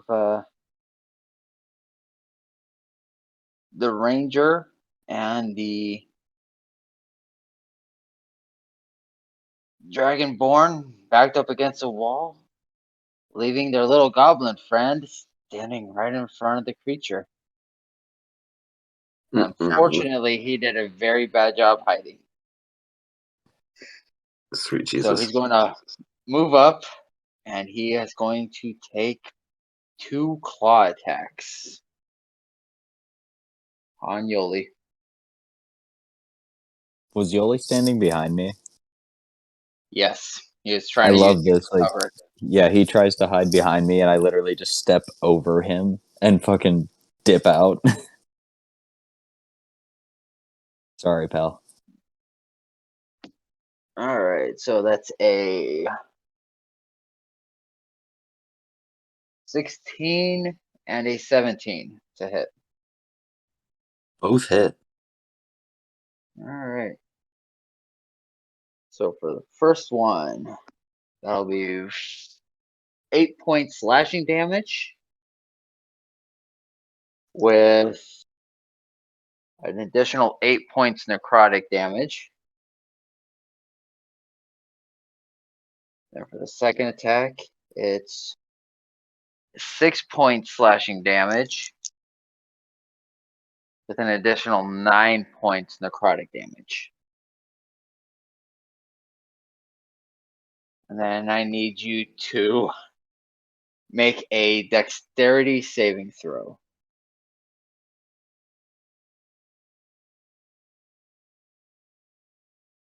Oh God, 11. That is the magic number. So a worm gets shot out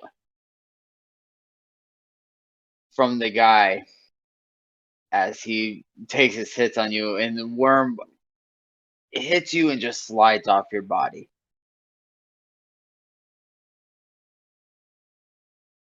And that brings us to Yoli. No pressure, but it's all on your shoulders, tiny one.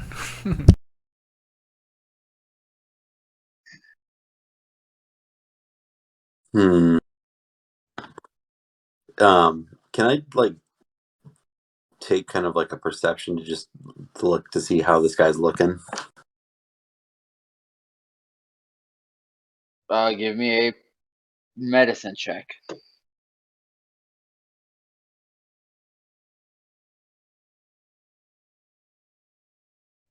Nice. 23. All right. He's definitely looking hurt, like very badly, but you swore he looked a little worse just a few seconds ago. Oh fuck! I wonder if he healed from that weird worm thing sucking on your face with necrotic energy or some shit somehow. Hmm.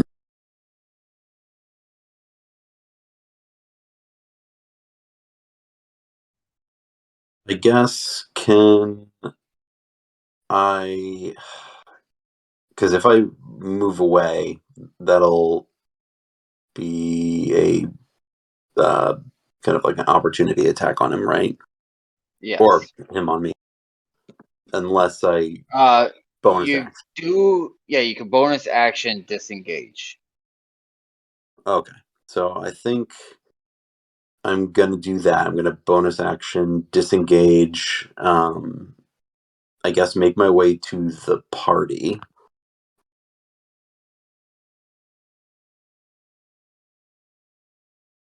And oh god. I guess cast a uh, a second level cure wounds on myself.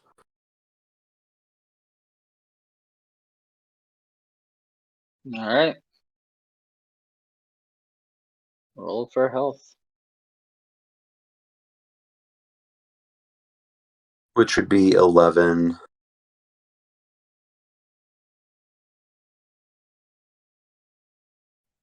Which I think from that last slew of attacks, I took like 31.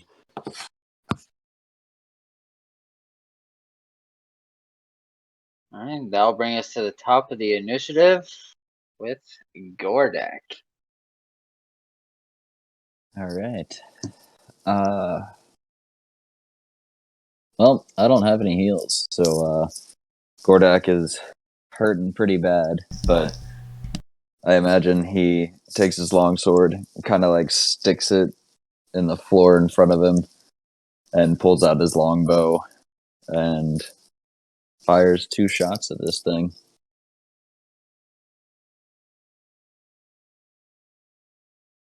All right, give me some shots. 15 on the first one. Second shot's a 27. Almost a natty 20. Both hit. All right. That's let's see, longbow 1d8 plus 3. First hit's a 6. Second hit's an 8. So 14 points of damage on that one. All right, so And you reach back and you take 2 shots, and this writhing mass of worms covering this body, and the body falls. And it's now motionless.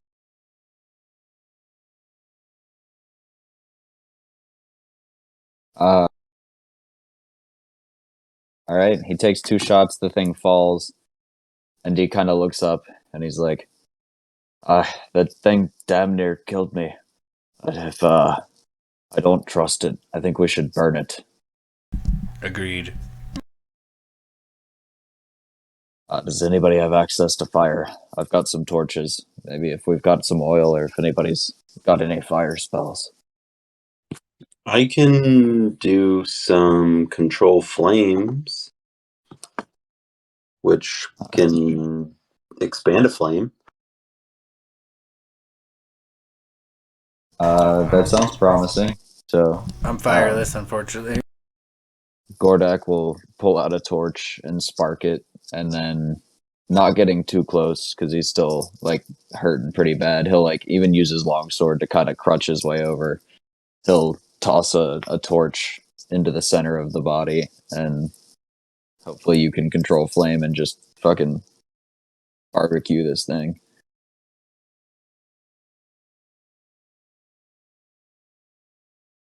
Yeah, so I guess I would just I would use my control flames, which has a 60-foot reach on it with a 5-foot square. And I guess I would use where it would say you instantaneously expand the flame 5 feet in one direction provided that other fuel is present in the new location. So I guess Yeah, I would do that. just not your turn. Oh shit! I'm sorry. Oh, we're still in Sorry. initiative? You are still in initiative. Oh, shit. Okay. I don't know if I have any, like, fire items or anything fancy like that. So, as Gordak's turn, he could pull out a torch, but it would take an action to light it.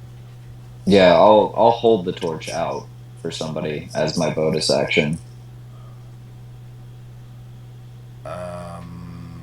Okay. Alright, does that end your turn, Gordak? Yeah. Like, he moves, I guess if he was 15 feet away, he'll step, like, 5 feet closer and hold out a torch. Alright. Jin, it's your turn. Can I make a check on this downed body to kind of gauge if it does have any regenerative capability, or if we killed maybe the host and not the worms, if we got them all in one swoop? Like, Do you have anything in your, I guess, character that would allow you to know such things? I guess maybe like a well, I don't have a positive in like medicine check or maybe like an I would say like an no, arcana. because as a criminal or spy and just being draconic, you really wouldn't have dealt with a lot of undead creatures. Okay. So you really wouldn't know what it is, what its physiology is, or just from a... Okay, hear me out on this. One of the blood hunter features is Hunter's Bane, and it says that you have advantage on wisdom survival checks to track fey, fiends, or undead, and you have advantage on intelligence ability checks to recall information about them. Would that that works for me. Okay, so using that ability, then what role would you want me to make I would on this? say, since we are dealing with physiology, that medicine.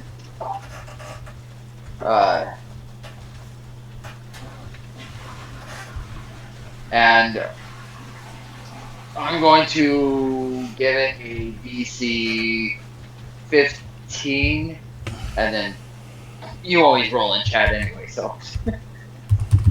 Okay, so it's a medicine, you said? Medicine. Okay, so DC 15. I get advantage, but I also get a negative to the roll, so let's see. Does 13 do it? Shit, I forgot to type advantage. 1d20. You said 15, didn't you? Yes, I did. -1. Alright. Shit, it got worse. I tried. You don't know. Okay. Well, There's a lot of undead creatures, and as you're trying to rack your brain, you're like, I swear I saw something about this in a pop-up book once, but just not coming to me. Okay, I will go and use my action to light the torch, and I think that is movement and standard action for me. So Okay. And that brings us to the worms.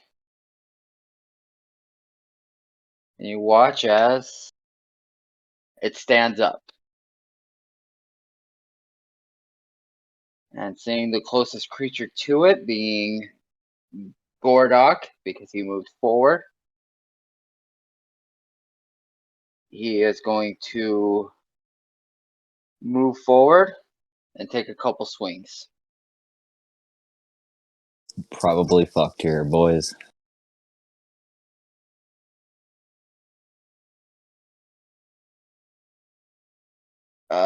First one misses. Thank God. Second one is a 17. It's exactly. I got your back now. Don't worry. That'll be 9 points slashing damage and 10 points necrotic damage. He's down.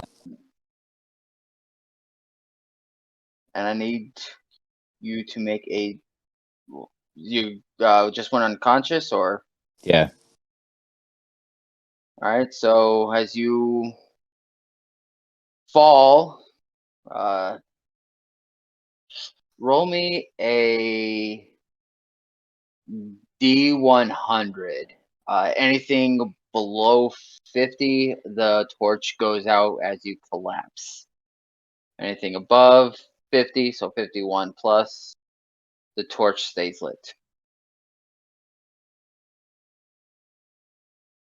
So as you fall, the lit torch lands right by you, but one of the worms from the body falls off and lands on your back.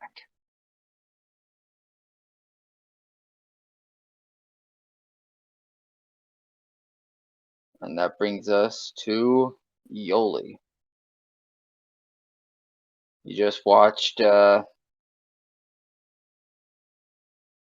Gordok go down, and a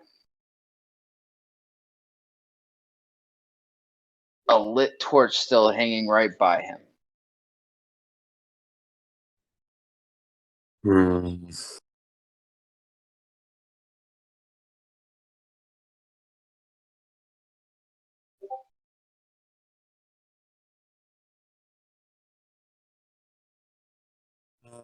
God. I am going to burn my second and last third level spell slot to do Cure Wounds on Gordok. Okay, he said that's touch, so you're going to come down and run up behind him and kind of like touch his pinky toe. Yeah, I'll touch his little pinky toe. Sweet little pinky toe. That way you're back from him and you're not within melee range. Right, yeah.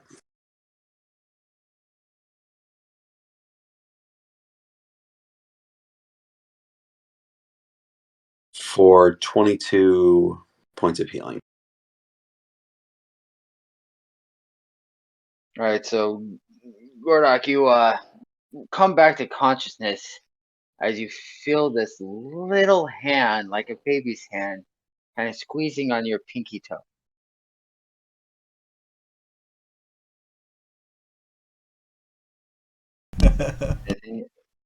Anything else you would like to do? I guess, can I once again try to, can I, move action, can I, You do still have movement. I mean, you only spent about 5 feet getting over to him.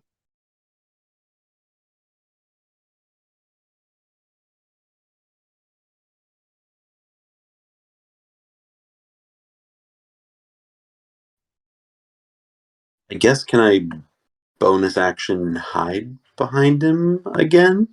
Or attempt to? Um, Or is that only like a once? you're small and he's big, but you're not that small. Okay, I gotcha. You're still technically a medium creature, so you're like, what, 4 feet? I mean, yeah, ducking down, but he's only got probably a size 19 shoe.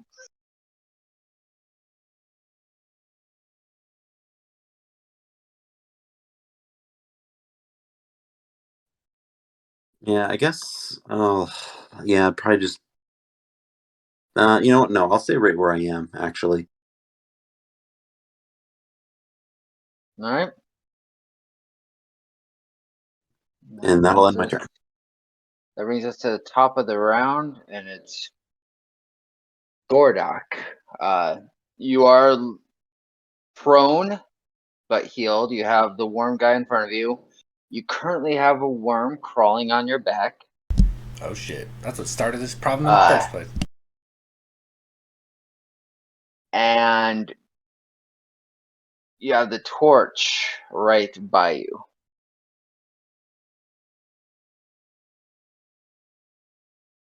Still lit.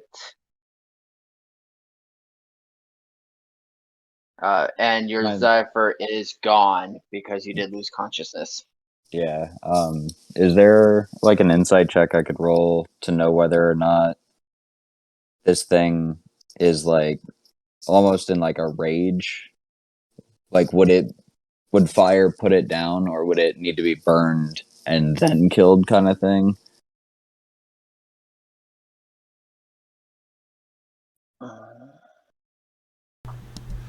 I feel like a 1 point of fire damage or acid damage nullifies like the troll's regenerative capability.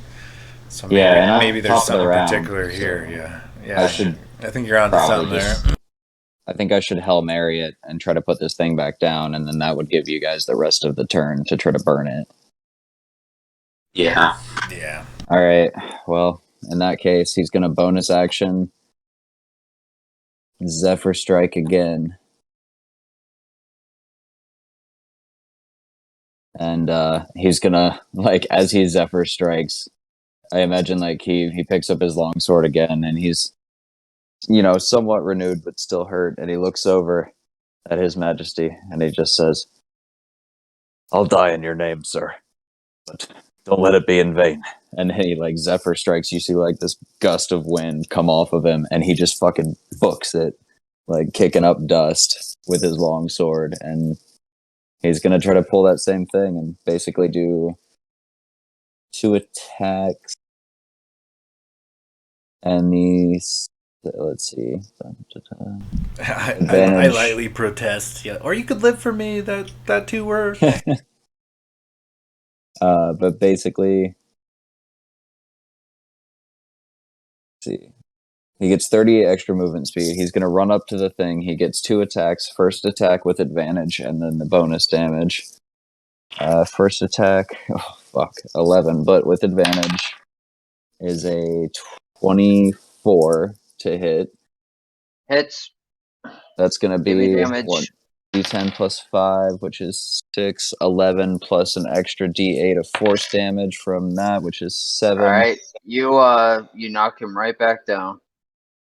All right, so he cuts it down, and then he still uses his Zephyr Strike to basically, like, I imagine he runs up, like, one solid, like, a diagonal slice right through the thing, and then he literally just jumps backwards, like, 10 feet with his remaining Zephyr Strike movement, and that'll be his turn.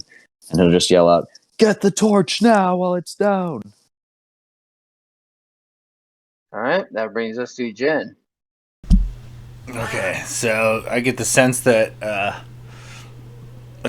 burning this thing is a way to keep it from regenerating. So I'll give her a shot, I guess, and pick up the torch and start. I don't know, cauterizing wounds, I guess, on these worms in this body. All right, give me an attack. It will be a strength, but you have advantage.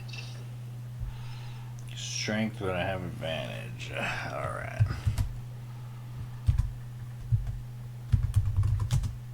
Because torches are the complete opposite of a finesse weapon. Thank God for advantage, because that first one was rough.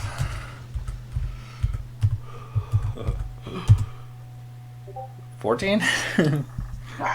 Alright, so you pick up the torch and you slam it down flame side, and you feel it connect and start to burn.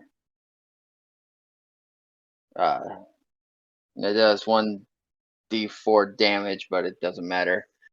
Yes, fire does stop the regenerative process. So you defeat it, and you watch all the worms just stop moving and fall off on the ground. And as you're all standing there, kind of happy and excited, you start to get lightheaded. And it starts to get dark. And you pass out. And as you all awaken, you're in the forest, camped under some trees. Nothing around you. The sun's up, birds are chirping. Was it all a dream? And Yoli reaches into his pocket and he pulls out a wedding ring. And our story is finished. Very nice. I like the the drunken antics, being called your That was, majesty. I didn't hate that. That was great. Yeah, That was that was a fucking blast. That's No, what I everything was based around, was loved the it. drunk. I think we Yeah, got hung up on that spirit lady a lot longer than we needed to. Yeah, we could have just killed her, but Well, I made that all you had to do was give her the ring and the letter, and she was going to go to the afterlife to be with her husband. We were willing to give her so much more. We were willing to sacrifice literally 1/3 of the party to move on. the dude literally said before we went down there we had to be willing to die. Like, we had to be willing to almost drown ourselves to get out of the water room. We had to jump down without using the ladder. It just seemed logical that we would sell somebody's soul to a spirit Right? in the form of marriage. I and figured, move on.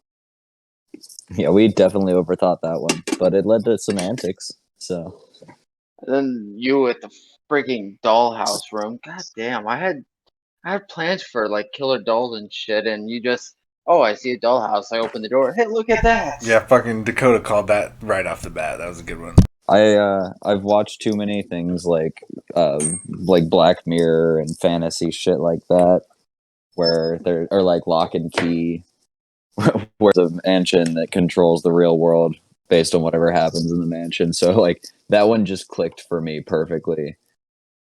But yeah, that was a blast, man. You did a fucking great job on that.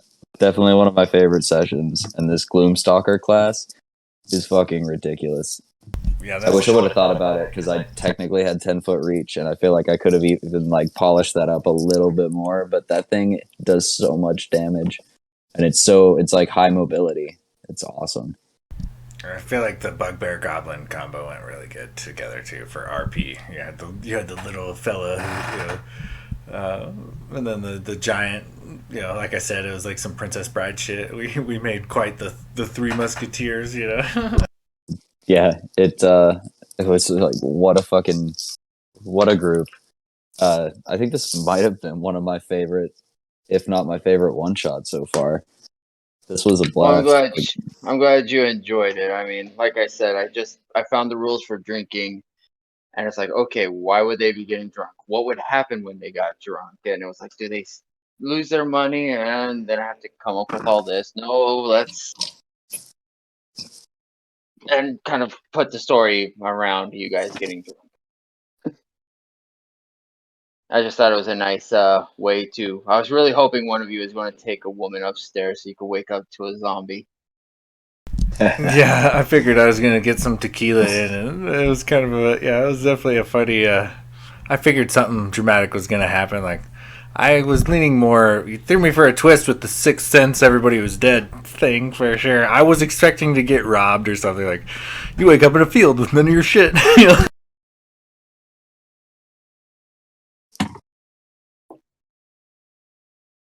All right, well, I'm glad you guys had fun. Right. Yeah, take it easy, guys. I gotta take off. I got Same early here. I gotta morning, get to so sleep. I'll hit Have a you great good. night, guys. Take it easy. Yeah, thank you Good so much. Have a good night, guys.